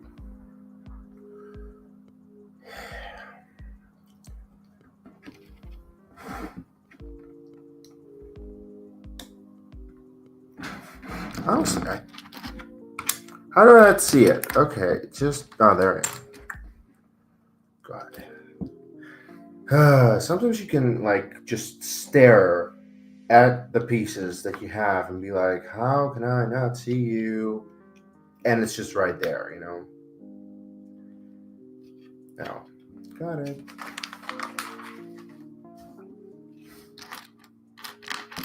And like considering I actually was missing a piece earlier in the set, I am a little bit paranoid. Like, if that happens again, you know, especially now, I'm so close to the end. I just want to, you know, finish it. If there's anything missing, like 7 helps.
Jesus Christ.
Oh no.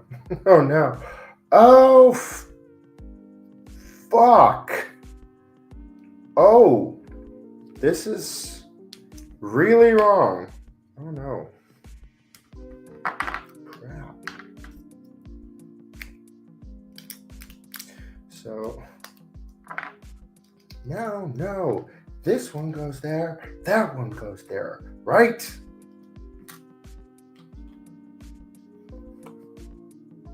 To quote the movie where this Lego set is from.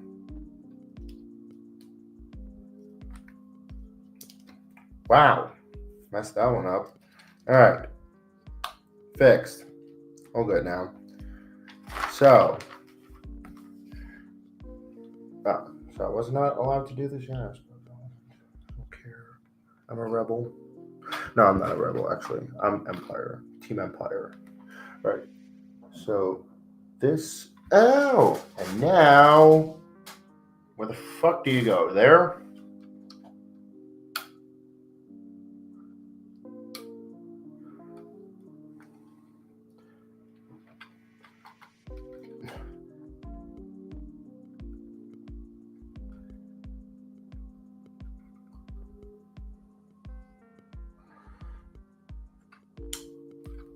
Are you kidding me?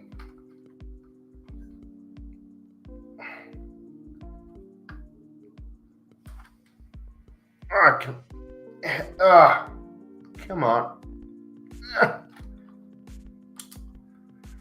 Yeah, no.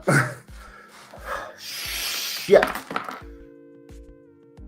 Also, where are you?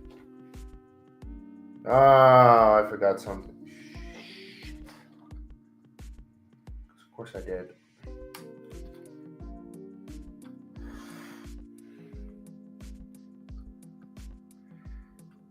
Okay.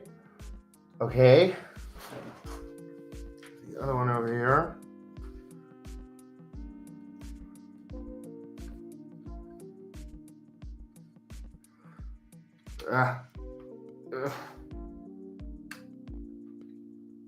I heard click.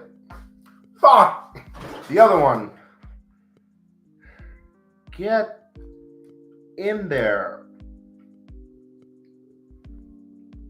Oh, you're so relentlessly annoying.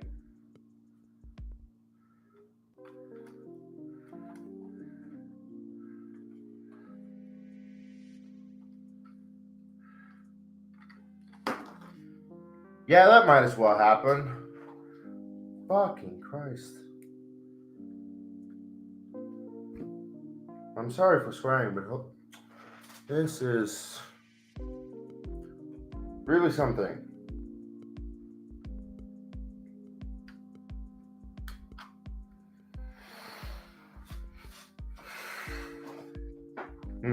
All right, now I did forget one thing over here. Whoops.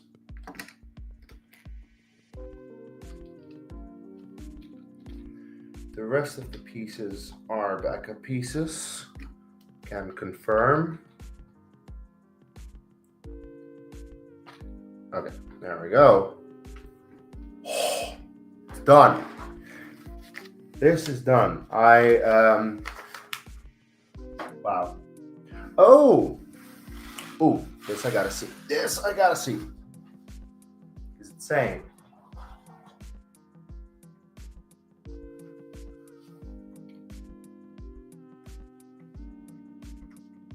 There you go. That's cool. And of course, this can move. Wow. So I'm just gonna turn this around to show the head. Wow. This is huge. This is insane. The thing is, images, pictures, this being on camera, I look at my screen right now and I'm like, this is like, you have no idea, looking at this now, how big this actually is in real life. Like, I'm quite a big guy. Like, I'm 6'2". So this thing is big, believe me. Oh my God, and I'm not done yet. But the thing is, I have to call it here because I thought I would be done right now. I've had 16 hours on this thing, and I'm not done yet. I'm gonna have to do another 3 at least. So that will be somewhere next week. I'm not entirely sure when. If you want to see that, join me. This is what I have so far. This is essentially what I'm gonna do is plate coverings everywhere. But so far, wow. Seriously, wow. This is something to behold. So yeah, I'm gonna have to call the stream. I'm gonna just move this to the side. I hope I don't knock it over at any point. And yeah, bags numbered 16. So let's see. With that said, Oh shit, did I have the music on? Did you hear that? You might have been able to hear it. It's pretty. Anyway, so thank you everyone for joining me today. I saw a whole bunch of people in the chat all throughout. It was very nice to see that. The kind of support was nice, you know. Actually made sure that I had something to talk about throughout the stream. So yeah, thank you for that. If you're watching this back on the replay, then please leave a comment with any of the thoughts you have on this set or any of the other things that I was talking about during the stream. I have plenty of things to say, you know, 8-hour stream. What else? Yeah, look out for whenever the next stream is. I cannot promise anything because I'm not particularly consistent with my schedule. I'm sorry about that. It has to do with my work schedule. It's a bit of a mess, if I'm being honest. So yeah, I think somewhere in the next week I should be able to get back on stream and finish this thing.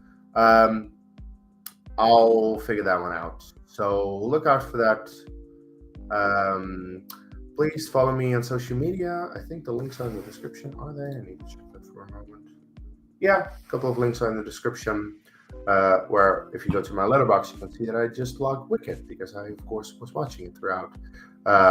Off and on. That is about all I can say. So once again, thank you all for joining me, and until my next video, may the force be with you.